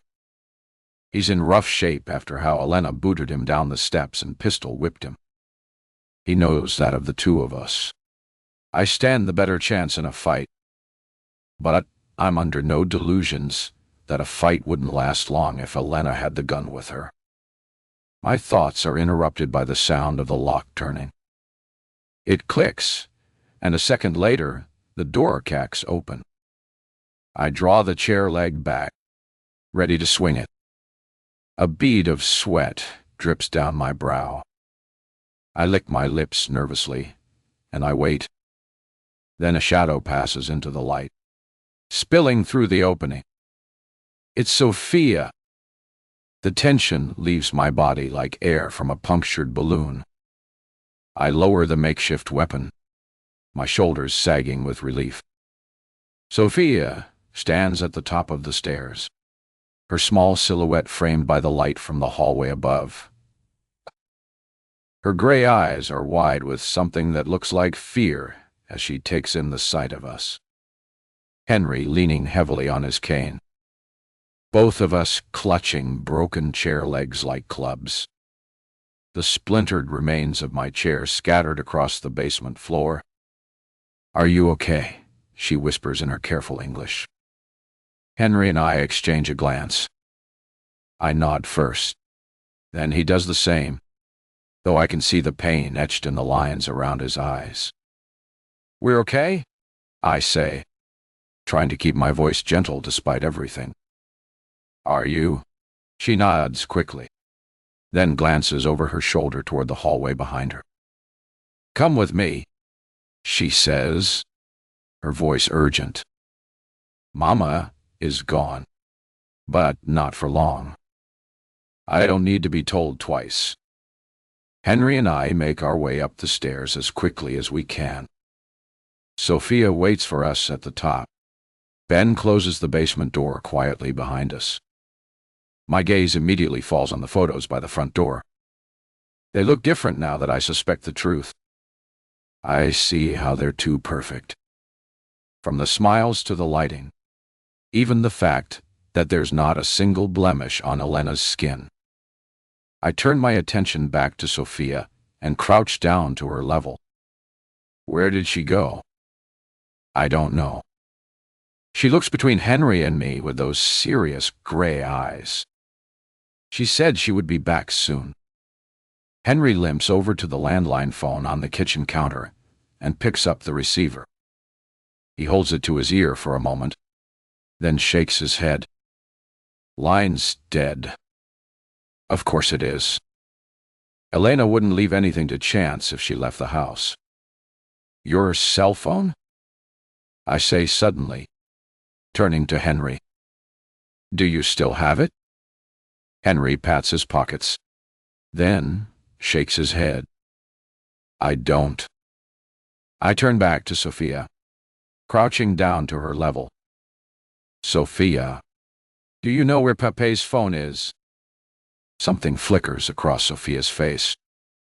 Guilt, maybe, or shame. She looks down at her feet, her small hands twisting together in front of her. Sophia, I press gently. It's okay. You can tell me. I'm sorry, she whispers so quietly I almost miss it. You're sorry? What for? She still refuses to meet my eyes. I got you in trouble. You got me in trouble. What do you mean? I stayed in your bed, and Mama caught us. I draw a deep breath and smile gently, running my hand over her shoulder. That's not your fault. She shakes her head, her tone insistent. I did it. My smile falters. What are you trying to say? I wanted her to catch us. But why? Because I thought if she caught us, then she'd make you leave, and that you'd be safe. Safe? Sophia. What do you mean, safe? I didn't want Mama to hurt you. I like you. Her eyes well with tears. And before I can say anything, she starts to cry. I share a glance with Henry over my shoulder before drawing Sophia in for a hug. I hold her close to me, partially to comfort her, but also partially so she doesn't see my look of disbelief. I'm not sure what she's been exposed to in this house, but it's becoming very clear to me that she's more aware of what exactly Elena is than I thought. It's okay, I tell her, running my hand over her back in an attempt to comfort her. We're safe. Everything's okay. She sniffles and nods, holding me tight. Sophia, do you have my things? And Poppy sings, too. I ask gently as I can. She draws back, still not meeting my eyes. In my room. I took them. Can you show me? She nods and leads us upstairs to her bedroom. She opens her closet and pulls out my battered bag, setting it down on her bed. I'm sorry, she says, her voice thick with tears. I didn't mean to steal. I was scared. I unzip the bag and rifle through it quickly. My few remaining clothes and toiletries are there. But at the bottom, I find Henry's phone and wallet. Henry reaches for his phone and tries to turn it on, but the battery is dead. Do you have a charger? I ask Sophia. She nods and reaches into my bag, pulling out Henry's phone charger. Henry plugs it into the wall outlet by Sophia's bed, and we wait for the screen to light up. Sophia. Denny. The sound of Henry's voice draws my attention away from the phone. Can you tell me why you gave your mother the ring? She looks from Henry to me and back, her eyes full of pain. You're my papi. I thought if the ring made Mama angry, she would make you go away again. Then you would be safe, too. I didn't want her to hurt you. Her eyes well with tears. Sophia, does she hurt you, too? Slowly, she nods. My heart aches for this little girl who's been caught in the middle of Elena's twisted game. I pull her into a hug and she melts into me like she's been waiting for permission to fall apart. It's okay, I murmur into her hair. Everything's okay. Over Sophia's head, I meet Henry's eyes. He's watching us with an expression I can't quite read. Pain, maybe, or guilt. I don't know. But he sees that this little girl loves him and has been trying to protect him in the only way she knew how. We have to get her out of here, away from Elena.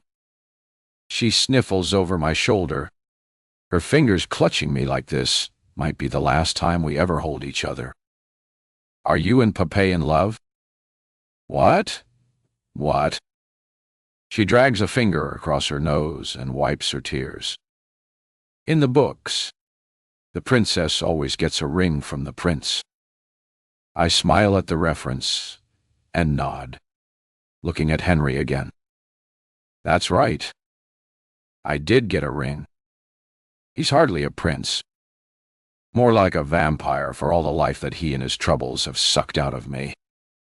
But I don't need to tell her that. The phone finally flickers to life, the screen casting a faint glow in Sophia's room. Henry immediately tries to make a call, but shakes his head in frustration. No signal. My heart sinks. We need to get to town, I say, looking between Henry and Sophia, or at least somewhere with better cell service. Then we hear a sound that makes my blood freeze and sends chills running down my spine. The sound of the front door opening. Elena's back. I hold a finger up to my lips, motioning for Sophia to stay quiet as we listen to Elena move through the first floor. She's moving past the kitchen, past the living room with those perfectly photoshopped pictures on the mantel. Henry mouths to me, the basement door. I nod, understanding what he's trying to tell me. She's going to check to make sure that it's still locked.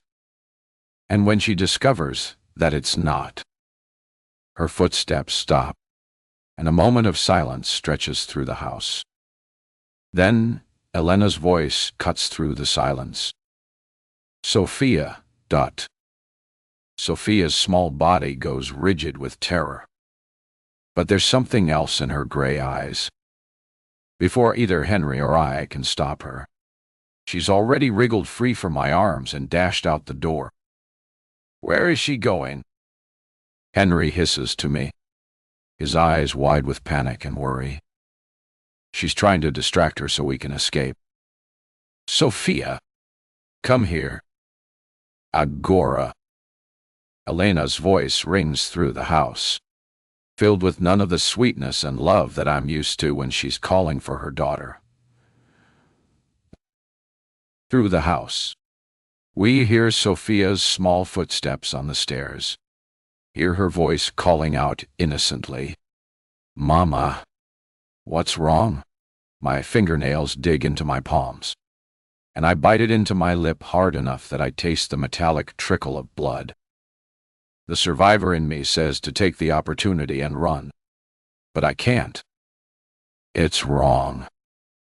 And judging by the look in Henry's eyes, I know he's thinking the same thing. We have to save her. 28. Morgan.it. Henry and I moved to the window. It's the only way out without having to go into the hallway and risk being overheard by Elena downstairs. I unclasped the latches and lifted, sticking my head out. The night air hits my face, carrying the salt scent of the ocean far below. I've never been good at judging distance, but I know that it's a hefty drop. The terrace is maybe 12 feet down, and there's nothing beneath us except for manicured grass that looks deceptively soft from up here. But I know it won't be enough to keep the fall from breaking something important. What's the plan? Henry asks, his voice barely above a whisper. We need to get Sophia away from her. That's it. So, we need a distraction then. Yeah. The muscles in Henry's jaw flex as he nods, and I can see him calculating something behind his eyes. I'll handle the distraction. You get Sophia. But Henry shakes his head, refusing to even hear my objection. He takes my hand, his fingers surprisingly warm despite everything. Listen, there's not much time. You know Sophia better than I do. And if something goes wrong, Elena will go easier on me than you. There's no way you can know that for certain. He gives me a look that's part grimace, part smile. I do know. She's obsessed with me, right? That has to count for something. He glances at the drop below us, then back at me. Just do me a favor. Don't lock your knees when you jump. Tuck and roll with it. Okay. I don't think a couple with matching canes would make for a great escape story. I stare at him, hardly believing he's actually making jokes right now. Here we are about to make a desperate play to escape a woman who's held us captive in her basement. And he's cracking jokes.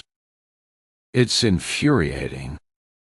But as much as I want to argue, as much as I want to find some better plan that doesn't involve leaving him alone with Elena, the truth is staring me in the face. He's right. Elena might be obsessed enough to hesitate before putting a bullet in Henry, but she's already proven she has no such qualms about me. And Henry has this infuriating way of being able to talk his way out of just about anything. I draw a deep, nervous breath. Okay. Fine, Duddy. Just be careful. Don't worry, he says with a forced smile. I'll do my bit and get away. I'd rather not find out exactly how deep Elena's obsession with me runs. His attempt at lightness doesn't quite mask the fear in his eyes. From downstairs, we hear Elena's voice again. Sweeter now, but with that dangerous edge that makes my skin crawl. Sophia, Carita, are you sure you don't know where they went? It's very important that you tell Mama the truth. And Sophia, God bless her brave little heart. I was playing. Mama. I didn't hear anything. Sure. You know what happens when you lie to Mama, right? I'll have to put you in timeout in our special place. Suddenly, I understand why there's a chair with ropes in the basement. Henry squeezes my hand once, then releases it. Go, you. I'll give you 60 seconds. Then I'm making enough noise to wake the dead. I swing my leg over the windowsill, my heart hammering against my chest. Established. The ground looks even farther away from this angle, and I have a brief, terrifying vision of landing wrong and breaking my neck before I can help anyone. But then I think of Sophia downstairs, lying to protect us with the kind of courage that puts adults to shame. And I know I don't have a choice. I push off from the window ledge and drop. The wind rips through my hair, strands whipping across my face as I fall. As I said, I'm not good at judging distances, but the fall seems to last forever until it doesn't. I land with a jarring impact that explodes through my body like a bomb. Every bone, every muscle, every nerve ending screams in protest as the earth slams into me with brutal finality. I remember, at the last moment, tuck and roll. And as I do, the ground catches my shoulder with a sickening crunch that sends lightning bolts of agony down my arm. My teeth clack together so hard I taste blood. And I'm pretty sure I've chipped something. Then I finally stop rolling and come to rest on my back, gasping and staring up at the endless blue sky.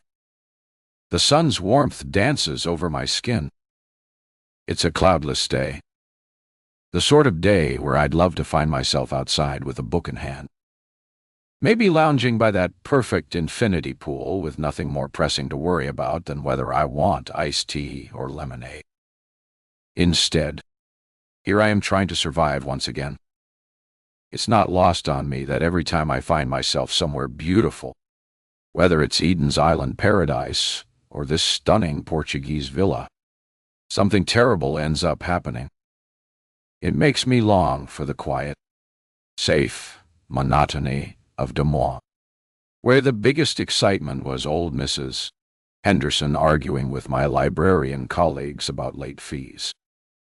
Maybe there's something to be said for boring after all. Sophia's cry echoes from somewhere inside the house, sharp and scared, and it pulls me from my self-pity. As it does, the pain hits with renewed fury, unwanted tears flowing from the corners of my eyes. I've never been one with a high pain tolerance. Give me a paper cut and I'm reaching for the first aid kit. The way that my leg's throbbing now, combined with what feels like a dislocated shoulder and possibly cracked ribs, makes me want to curl up in the grass and die. But that's not an option. Both Sophia and Henry are depending on me to do my part. With a gasp that sounds more like a sob, I force myself up to my feet. I hobble to the house and lean against the wall, my good hand pressed against the stone as waves of nausea wash over me. I dig my fingernails into my thigh, half out of frustration, half out of desperation to force myself to acclimate to the pain. I can't help anyone if I'm stumbling around. Then I hear Henry's voice calling out loudly from somewhere inside. Has anyone seen my phone? It's such a mundane question that it has me pause confused. What is he doing? This is his brilliant distraction plan. But then I hear Elena's voice call out. Henry. Elena. Henry calls back. God. He actually sounds like he's happy to hear her voice. Good. You're here. I thought I left it charging somewhere. The genius of it hits me all at once. He's not trying to create chaos or drama. He's playing confused, harmless, leaning into his supposed amnesia. I hear the tap, tap, tap of Henry's cane moving around upstairs. Elena's voice following him, and I finally get my chance.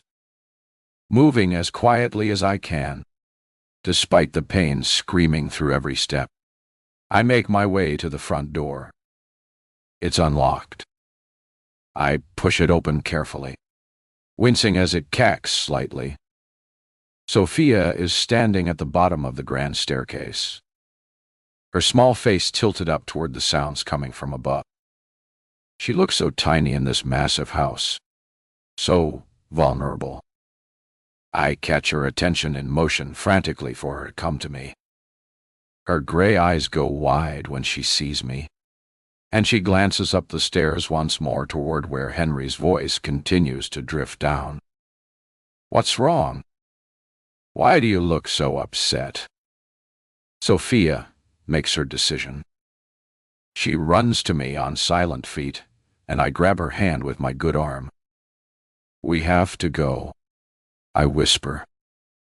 "Right now." She nods, trusting me completely, and together we slip out the front door and run for the gate as fast as my battered body will allow. Woe 9, Toddy 9. Henry. I've always hated when characters in movies act dumb to draw Euclid's throw to attention to themselves. But I can't deny the effect that it's having on Elena. She's standing in the doorway, one hand folded behind her back like she thinks I don't know that she's got that gun on her hip. The one that originally belonged to Eve. And me. I'll do whatever it takes to not get shot again. I blink like a fool, hoping it's convincing enough. "What do you mean? Where's Morgan?" Elena draws a sharp breath through her nose. I can tell I'm testing her patience. But what's she supposed to do? She knows that I might suffer from amnesia.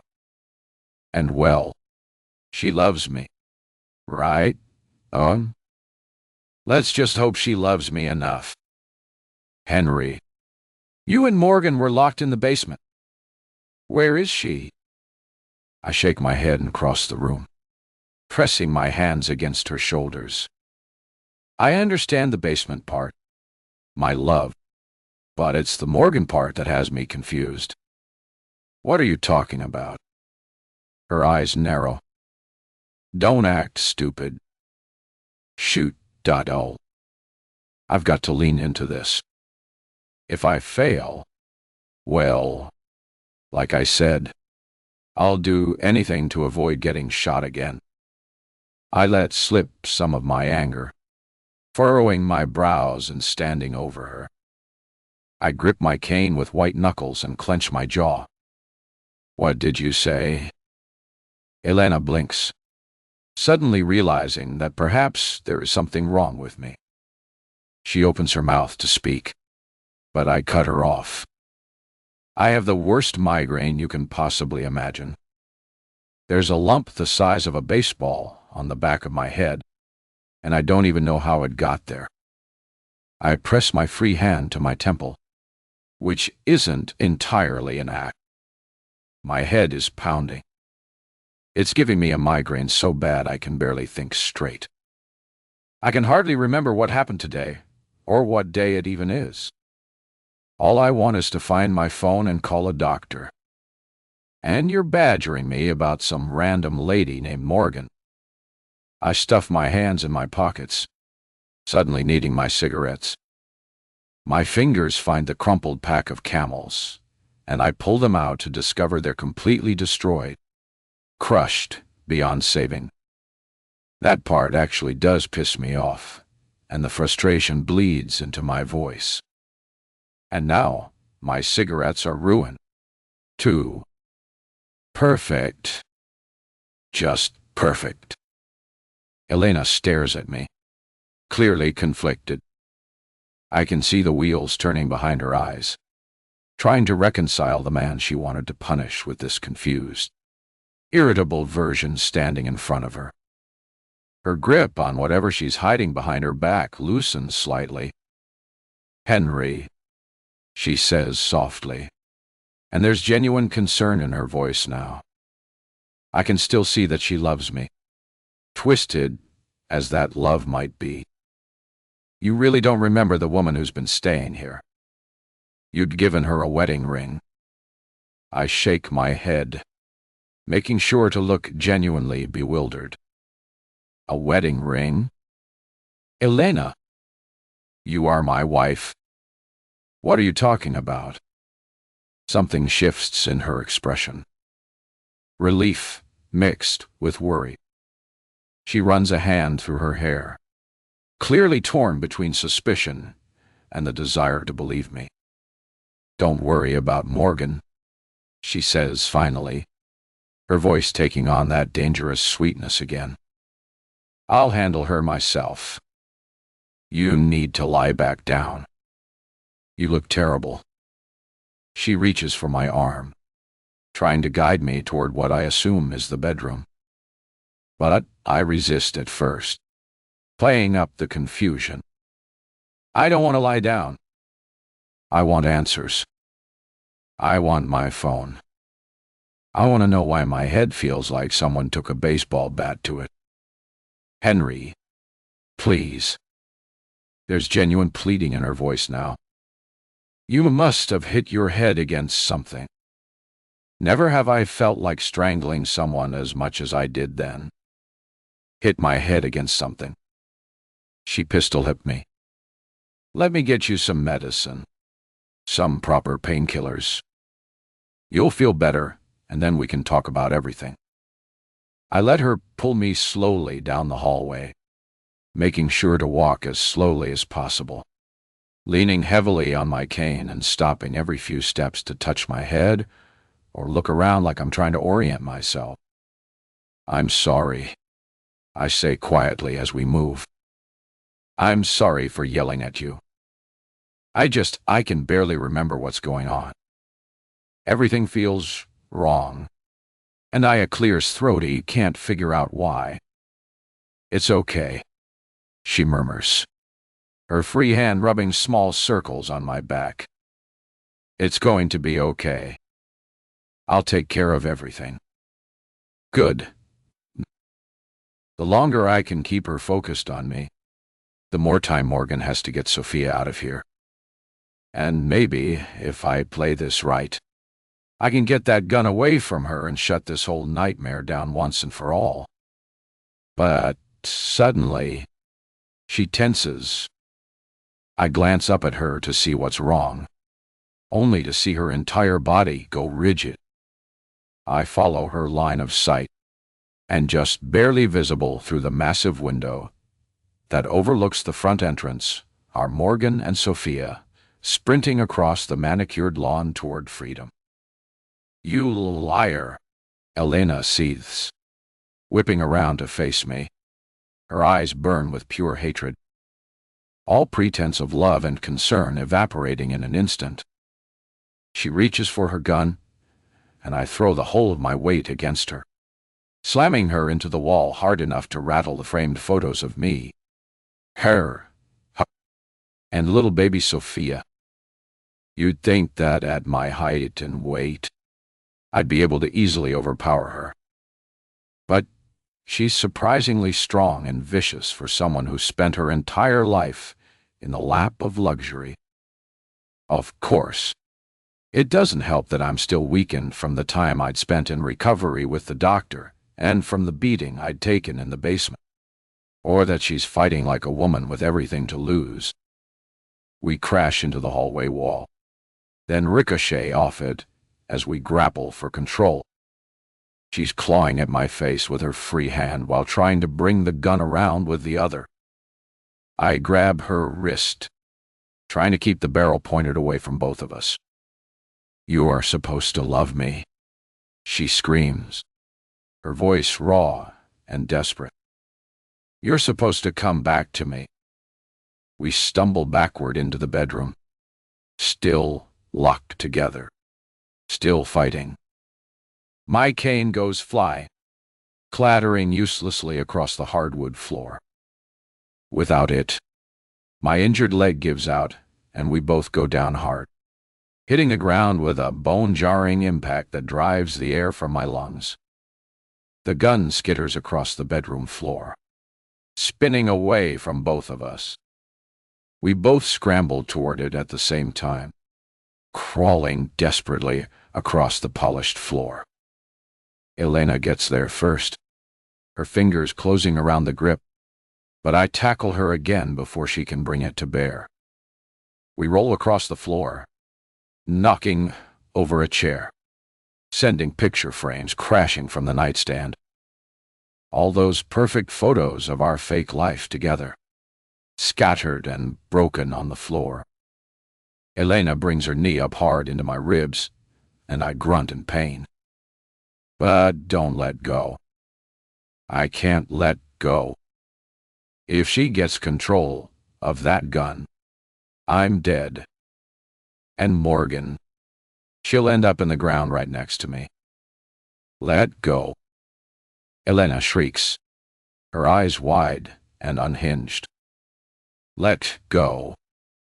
I twist her wrist, trying to force her to drop the weapon, and she screams in fury and pain. We're both breathing hard, both bleeding from various scratches and impacts, both fighting with the desperation of people who know this is it. Winner takes all, loser takes a bullet. Then, with a final scream, she wraps her finger around the trigger and pulls. The gun goes off. 30. Morgan. Or. All I can hear beyond the roar of the wind in my ears is the sound of my own labored breathing. My lungs working at overcapacity as I push my battered body harder than it's ever been pushed. Saliva fills my mouth as I sprint toward the front gate. Sophia's small hand clutched desperately in mine. There's a stitch forming in my side that feels like someone's driving a knife between my ribs, but I push the pain aside. I'm not an athlete, and I never will be. But it's moments like these that have me promising myself I'll take up running later. That is assuming there is a later. But we're so close to safety now, so close to freedom. The ornate iron gate looms ahead of us, and I can see the narrow road beyond it that leads down into town. We reach the gate, and I slide it open with shaking hands, the metal protesting with a rusty screech. I push Sophia through the opening first, making sure she's clear before I start to squeeze through myself. That's when I hear it, the sharp crack of a gunshot echoing from inside the house. The sound stops me dead in my tracks. Sophia's eyes widen in absolute terror as her gaze flicks from me back to the house, her small body beginning to tremble uncontrollably. I know exactly what she's thinking because the same horrible questions are racing through my own mind. Is it Henry who's been shot? Is he lying bleeding on Elena's perfect floors while she stands over him with that gun? But I can see it in Sophia's gray eyes, Henry's eyes, that there's something even more complicated tearing her apart. For whatever cruel punishments her mother has subjected her to, there is still love there. The kind of complicated, desperate love that exists between a mother and child, even when that mother is a monster. And Henry, he's the father she's dreamed about. Someone who existed more as an ideal than a real person until he walked back into her life. Now that ideal might be shattered, might be bleeding out on a bedroom floor. She whispers, the word so quiet I almost miss it over the sound of my own ragged breathing. I want to take her to safety and leave Henry behind. Since the moment he entered my life, it has been absolute hell. But while every survival instinct in my body screams for me to run with Sophia and to forget about him, my heart calls back to the man in the house. He's the one who volunteered to distract Elena so that I could get away with Sophia.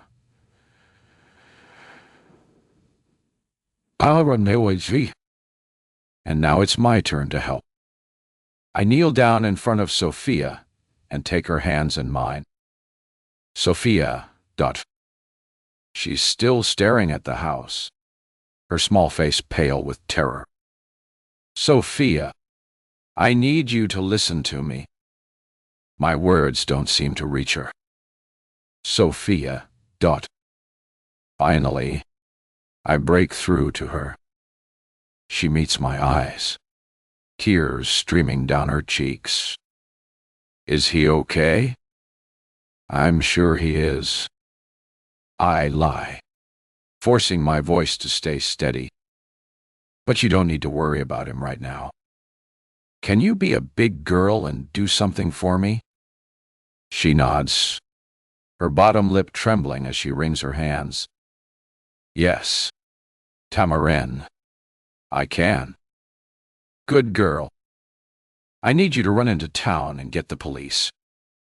Tell them we need help at the big White House on the cliff. Okay. Can you do that? But what about you? What about Pappy? I'm going to help him. I tell her, squeezing her hands. But I need to know you're safe first.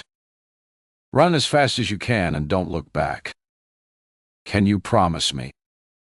She nods, wiping her nose with the back of her hand. I promise. Go now. Sophia takes off, running down the narrow road, her small legs carrying her as fast as they can toward town. I wait until she disappears around the first bend. Then I turn back toward the house. Every survival instinct I have is screaming at me to follow Sophia, to get as far away from this place as possible. But I can't leave Henry. Not after everything we've been through. Not after he risked his life to give us a chance to escape. I slip back through the gate and run toward the house, my injured leg protesting with every step. The front door is still open from our escape, and I crash through it without hesitation. The house feels different now. It's charged with violence, thick with the scent of gunpowder, and perhaps most terrifying of all, it's dead silent. I fly up the stairs to find the hallway in ruins. The picture frames that had hung from the wall are smashed on the floor, shattered glass strewn across the polished floor. But it's nothing compared to what I find when I reach the bedroom. Elena stands in the center of the room, holding the gun with both hands, her arms shaking slightly from the effort. Her perfect hair is a wild mess, strands hanging loose around her face. Her silk blouse is torn at the shoulder, and there's a scratch across her cheek that's bleeding. Henry's on the floor near the far wall, propped up against the dresser. His face is gray, and there's blood. So much blood spreading across his shirt. He's only just conscious, his eyes drifting back and forth. I knew you'd come back, Elena says without turning around, somehow sensing my presence. You couldn't help yourself, could you? I raised my hand slowly, trying to appear non-threatening. Elena, let's talk about this. Henry needs medical attention. Henry needs to learn his place. She snaps, her voice cracking with emotion. We all do. You're right, I say carefully, taking a small step into the room. But if you shoot him, if you hurt him any more than you already have, you'll go to prison. You love him. Don't do this. Elena laughs, a sound that's half hysteria, half genuine amusement. You think this is about Henry. You think I'm some lovesick wife who can't let go of him. The words steal the breath from my lungs. I blinked because that's exactly what I thought. You're not. God, you're all such fools, Elena says, finally turning to face me. All of you believing whatever you wanted to believe. Even you, Henry, with your pathetic amnesia. Henry's trying to sit up straighter, wincing with the effort, but he fails.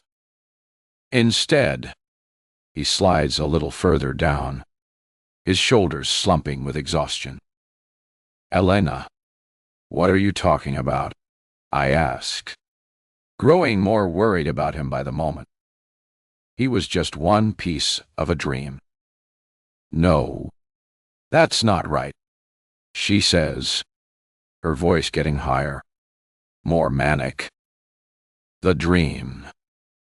My blood turns to ice. Elena's eyes glow distant as she stares into somewhere beyond our grounded reality. All I wanted is to be perfect, to be beautiful and elegant and everything she was. I don't have to guess twice to know who she's talking about. Genevieve. Her gaze snaps to mine, and I see it now. How the photos, the house, even me dressed and working as her maid, all played into her dream. You're insane, I whisper. I'm dedicated. Elena corrects.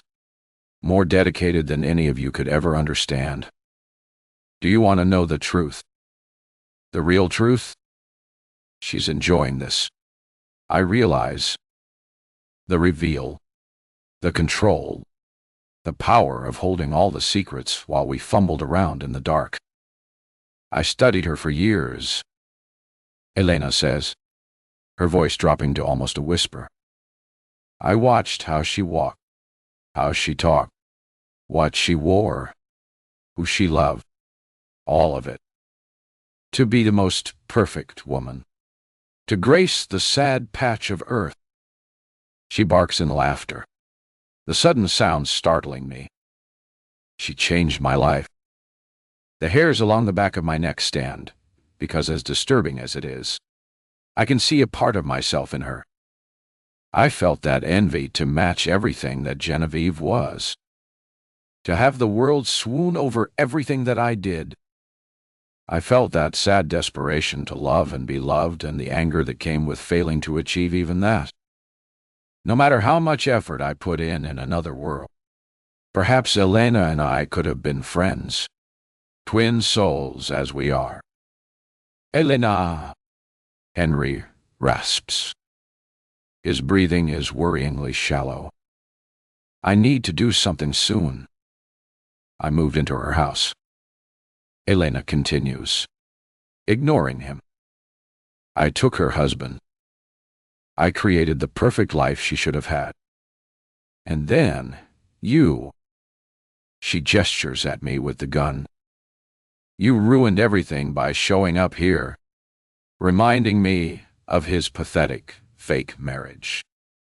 But, Sophia, I start. Sophia isn't mine, Elena says with a casual shrug. That makes my stomach turn. Or Henry's. She belonged to some poor American tourist. It doesn't matter. When you're building the perfect life, people are replaceable. Children are replaceable. Oh my God, you kidnapped her. I breathe. I rescued her from a life of poverty. Elena snaps. And if the girl continues to play her part, I'll give her everything that Genevieve's daughter should have had. If not, she waves the gun casually. Oh well. Oh well. Well. You're not Genevieve, I say, my voice shaking with fury. You're just a sick woman who's so obsessed with someone else's life that you've destroyed everything real and your own. Elena's face twists with anger. I am her. I'm everything that she is. I'm perfect. No, Henry says weakly from the floor. You're nothing like her. Elena swings the gun toward him, her finger tightening on the trigger. Don't you dare speak about her like you know her better than I do. Henry's breathing is getting more labored, but something shifts in his expression. Despite the pain, despite the blood loss, there's a clarity in his eyes I haven't seen before. You want to know about Genevieve? He says the real Genevieve. Elena's grip on the gun wavers slightly. Shut up. She was cruel. Henry continues, pushing himself up against the dresser despite the obvious agony it causes him. She was manipulative. She played games with people's lives because she was bored. She made me feel like I was going insane half the time. That's not true. Elena shrieks, but I can see uncertainty flickering in her eyes. Mandas eyes. Mandas dotiao. She was petty and jealous and vindictive. Henry goes on, his voice getting stronger even as his body gets weaker. She wasn't perfect. Elena. She was deeply, fundamentally flawed. Elena's face contorts with rage. You're lying. And you know what? Henry's eyes find mine across the room. If you really wanted someone perfect, someone with imperfections that somehow make them everything they should be, you should have tried to be more like Morgan. I stare at him, my heart skipping a beat. Even now, bleeding and possibly dying, he's still trying to protect me in his own twisted way. She's kind without being weak. She's strong without being cruel. She loves without trying to destroy. He pauses and smiles. Morgan is everything Genevieve ever wished she could be. Something in Elena snaps. The careful mask I've seen her wear all this time is finally irreversibly cracked. No, she screams, swinging the gun wildly between Henry and me. I am perfect. This is my chance. Maybe my only chance. I lunge forward, grabbing for the gun just as Elena pulls the trigger. The shot goes wide, the bullet embedding itself in the wall near an antique lamp. The lamp explodes in a shower of sparks and glass, and somehow, impossibly, the wiring behind it ignites. Elena and I hit the ground hard, rolling across the floor as we fight for control of the weapon. She's stronger than I expected, fueled by absolute madness. But I have desperation on my side. The desperation of someone who refuses to die in this house, in this woman's twisted fantasy. The smell of smoke fills the air almost immediately. I manage to get my hands on the gun and wrench it away from Elena, sending it skittering across the floor and under the bed. Elena claws at my face, screaming incoherently, but I can see the flames already licking at the wallpaper behind her. The house is on fire, I shout, rolling away from her. We have to get out. But Elena isn't listening. She's staring at the flames with a look that's half horror, half fascination. No, she whispers. No. Poor him. This is all wrong. This isn't how it's supposed to end. I scramble over to Henry, who's barely conscious now. The blood loss is getting to him, and the smoke isn't helping. Henry, we have to go now. He nods weakly, trying to push himself up. I get my arm under his shoulder and start hauling him toward the door. I look back at Elena, who's now standing in the middle of the room as flames spread up the walls around her. She's not trying to escape. She's just standing there watching her perfect world burn. Helena, come on. I shout at her. We have to get out. She turns to look at me, and her expression is eerily calm. Leave and go where? This is Eve's house. This is where I belong. Where I've always belonged. The flames are getting higher, the smoke thicker. I can barely breathe. And Henry's getting heavier against my side. Elena, ... But she shakes her head, turning back to face the fire. If I can't be perfect here, then I don't want to be anywhere else. She's choosing to stay. She'd rather burn with her fantasy than face reality without it. I shake my head and drag Henry out of the bedroom and into the hallway. But the stairs are already blocked by flames that have spread down from the second floor. The old house is going up like a torch. The window.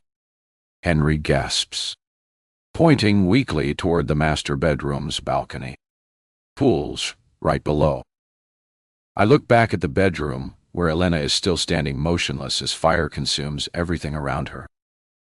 For a moment, I consider trying to force her out, but Henry's weight is pulling me down, and I can hear shouting in the distance. We make it back to the balcony, but then Henry suddenly rips himself free from my grasp. No, you're up in my grasp.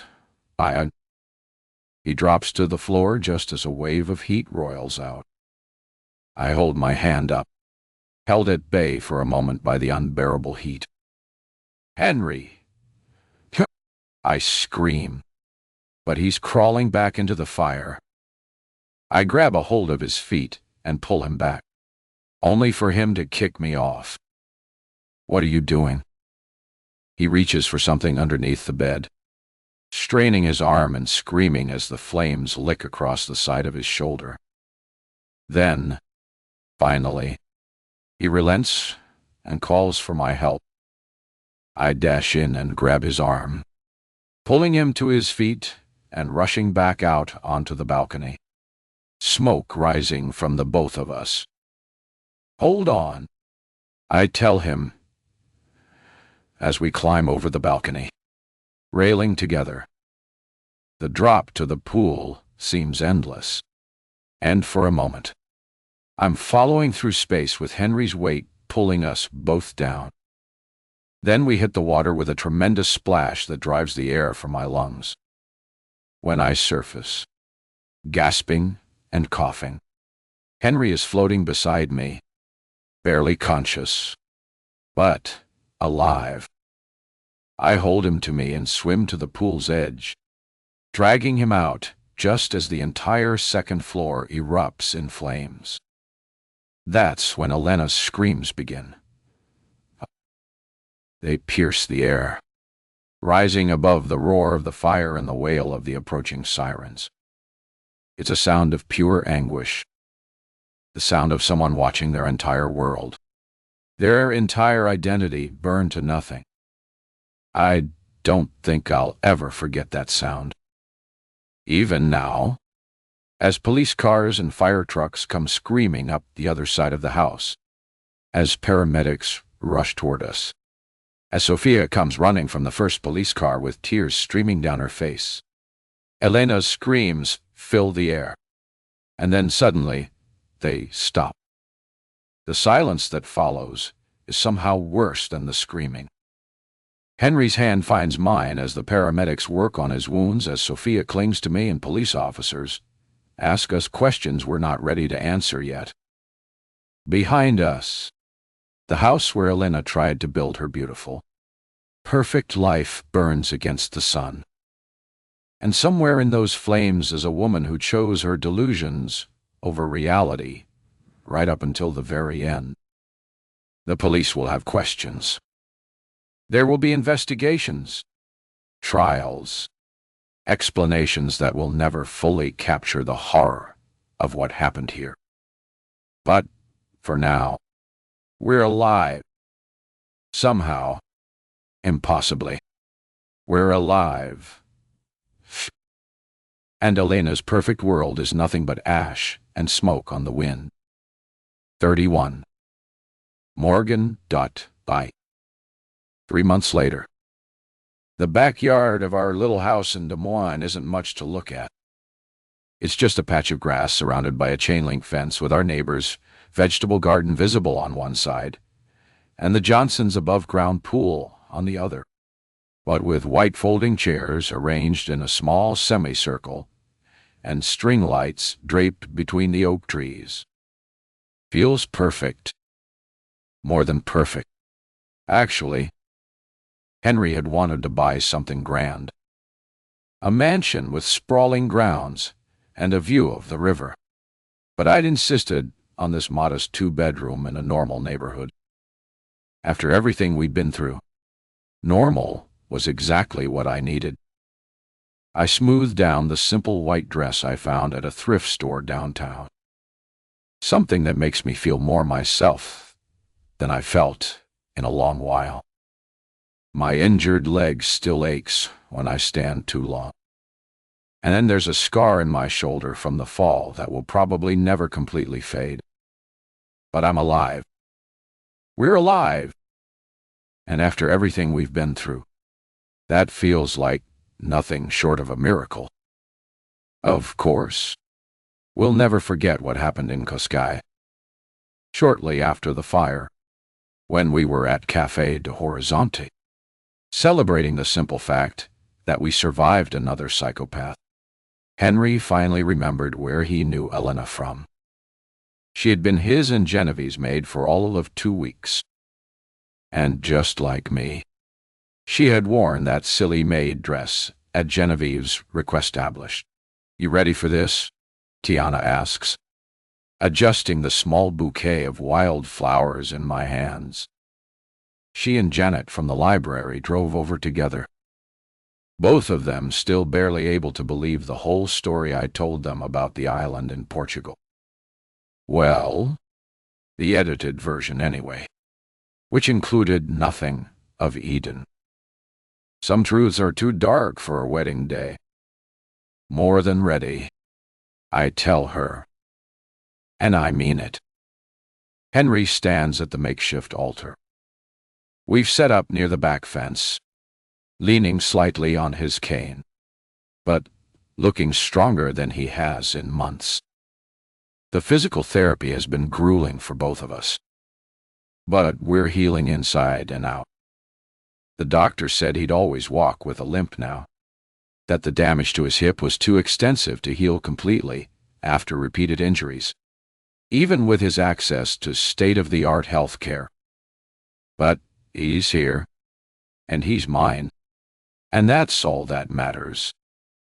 Sophia bounces on her toes beside him, wearing a yellow sundress that makes her gray eyes sparkle. The custody proceedings had been complicated, particularly because the Coscay authorities couldn't trace any of Sophia's remaining relatives. But with Henry's money, we were able to smooth the process along so that we could adopt Sophia formally. "Ladies and gentlemen," Henry calls out, his voice carrying easily across our small gathering. "Thank you all for being here today. I know this isn't exactly a traditional wedding ceremony, given that you're already married," Janet calls out, making everyone laugh. "Technically married?" I correct, grinning at her. But that was under false pretenses. This time, we're doing it right, and I'm getting that man's vows. Henry's eyes find mine across the small space, and the look in them makes my heart skip just like it did that first day on the island before Eden. Before Elena. Before everything went so terribly wrong and somehow came out right anyway. "Morgan," he says, his voice soft but carrying clearly in the evening air. "When I first saw you, I thought I was the luckiest man alive. I was wrong." I raise an eyebrow and he grins. "I was luckier than that because you didn't just become my wife.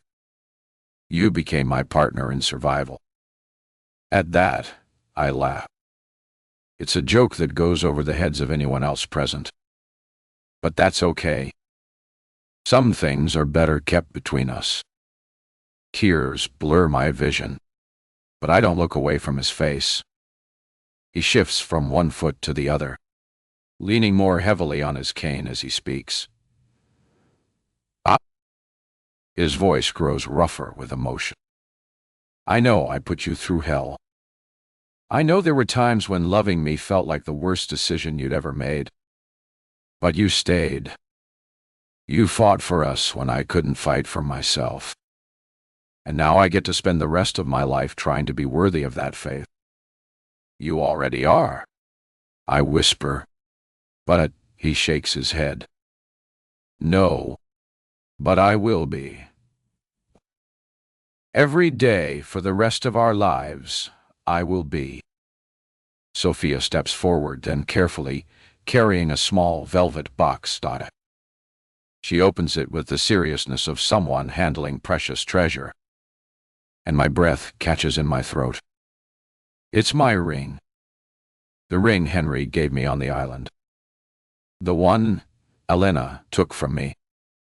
The one I thought was lost forever in the fire that consumed the house. How? I start. But Henry's already reaching for my hand. I grabbed it from the bedroom before we jumped. He says he lifts the ring from Sophia's careful fingers. I know what this means to you. Another ring wouldn't be the same. The diamond catches the light from our string of bulbs, throwing tiny rainbows across my dress. It's the same ring, but somehow it feels completely different now. Before it was a symbol of a lie, a pretty prop in Eden's elaborate theater. Now it's real. We're real. Morgan Sloan, Henry says, slipping the ring onto my finger where it belongs. Will you marry me? Really marry me this time, with real vows and real promises and real love. I look around at our small gathering. Tiana and Janet beaming at us. Sophia practically vibrating with excitement. Our elderly neighbor, Mr. Peterson, who wandered over when he heard the music and got invited to stay. This isn't the fairy tale wedding I used to dream about, with hundreds of guests in a designer dress and flowers that cost more than my monthly salary. It's better. It's ours. You know, I say loud enough for everyone to hear. Most people take their time getting to know someone before they marry them. But I've always been the type to just marry someone at first sight. The laughter that erupts from our friends makes my heart soar. Henry throws back his head and laughs too. The sound rich and genuine and absolutely perfect. Is that a yes?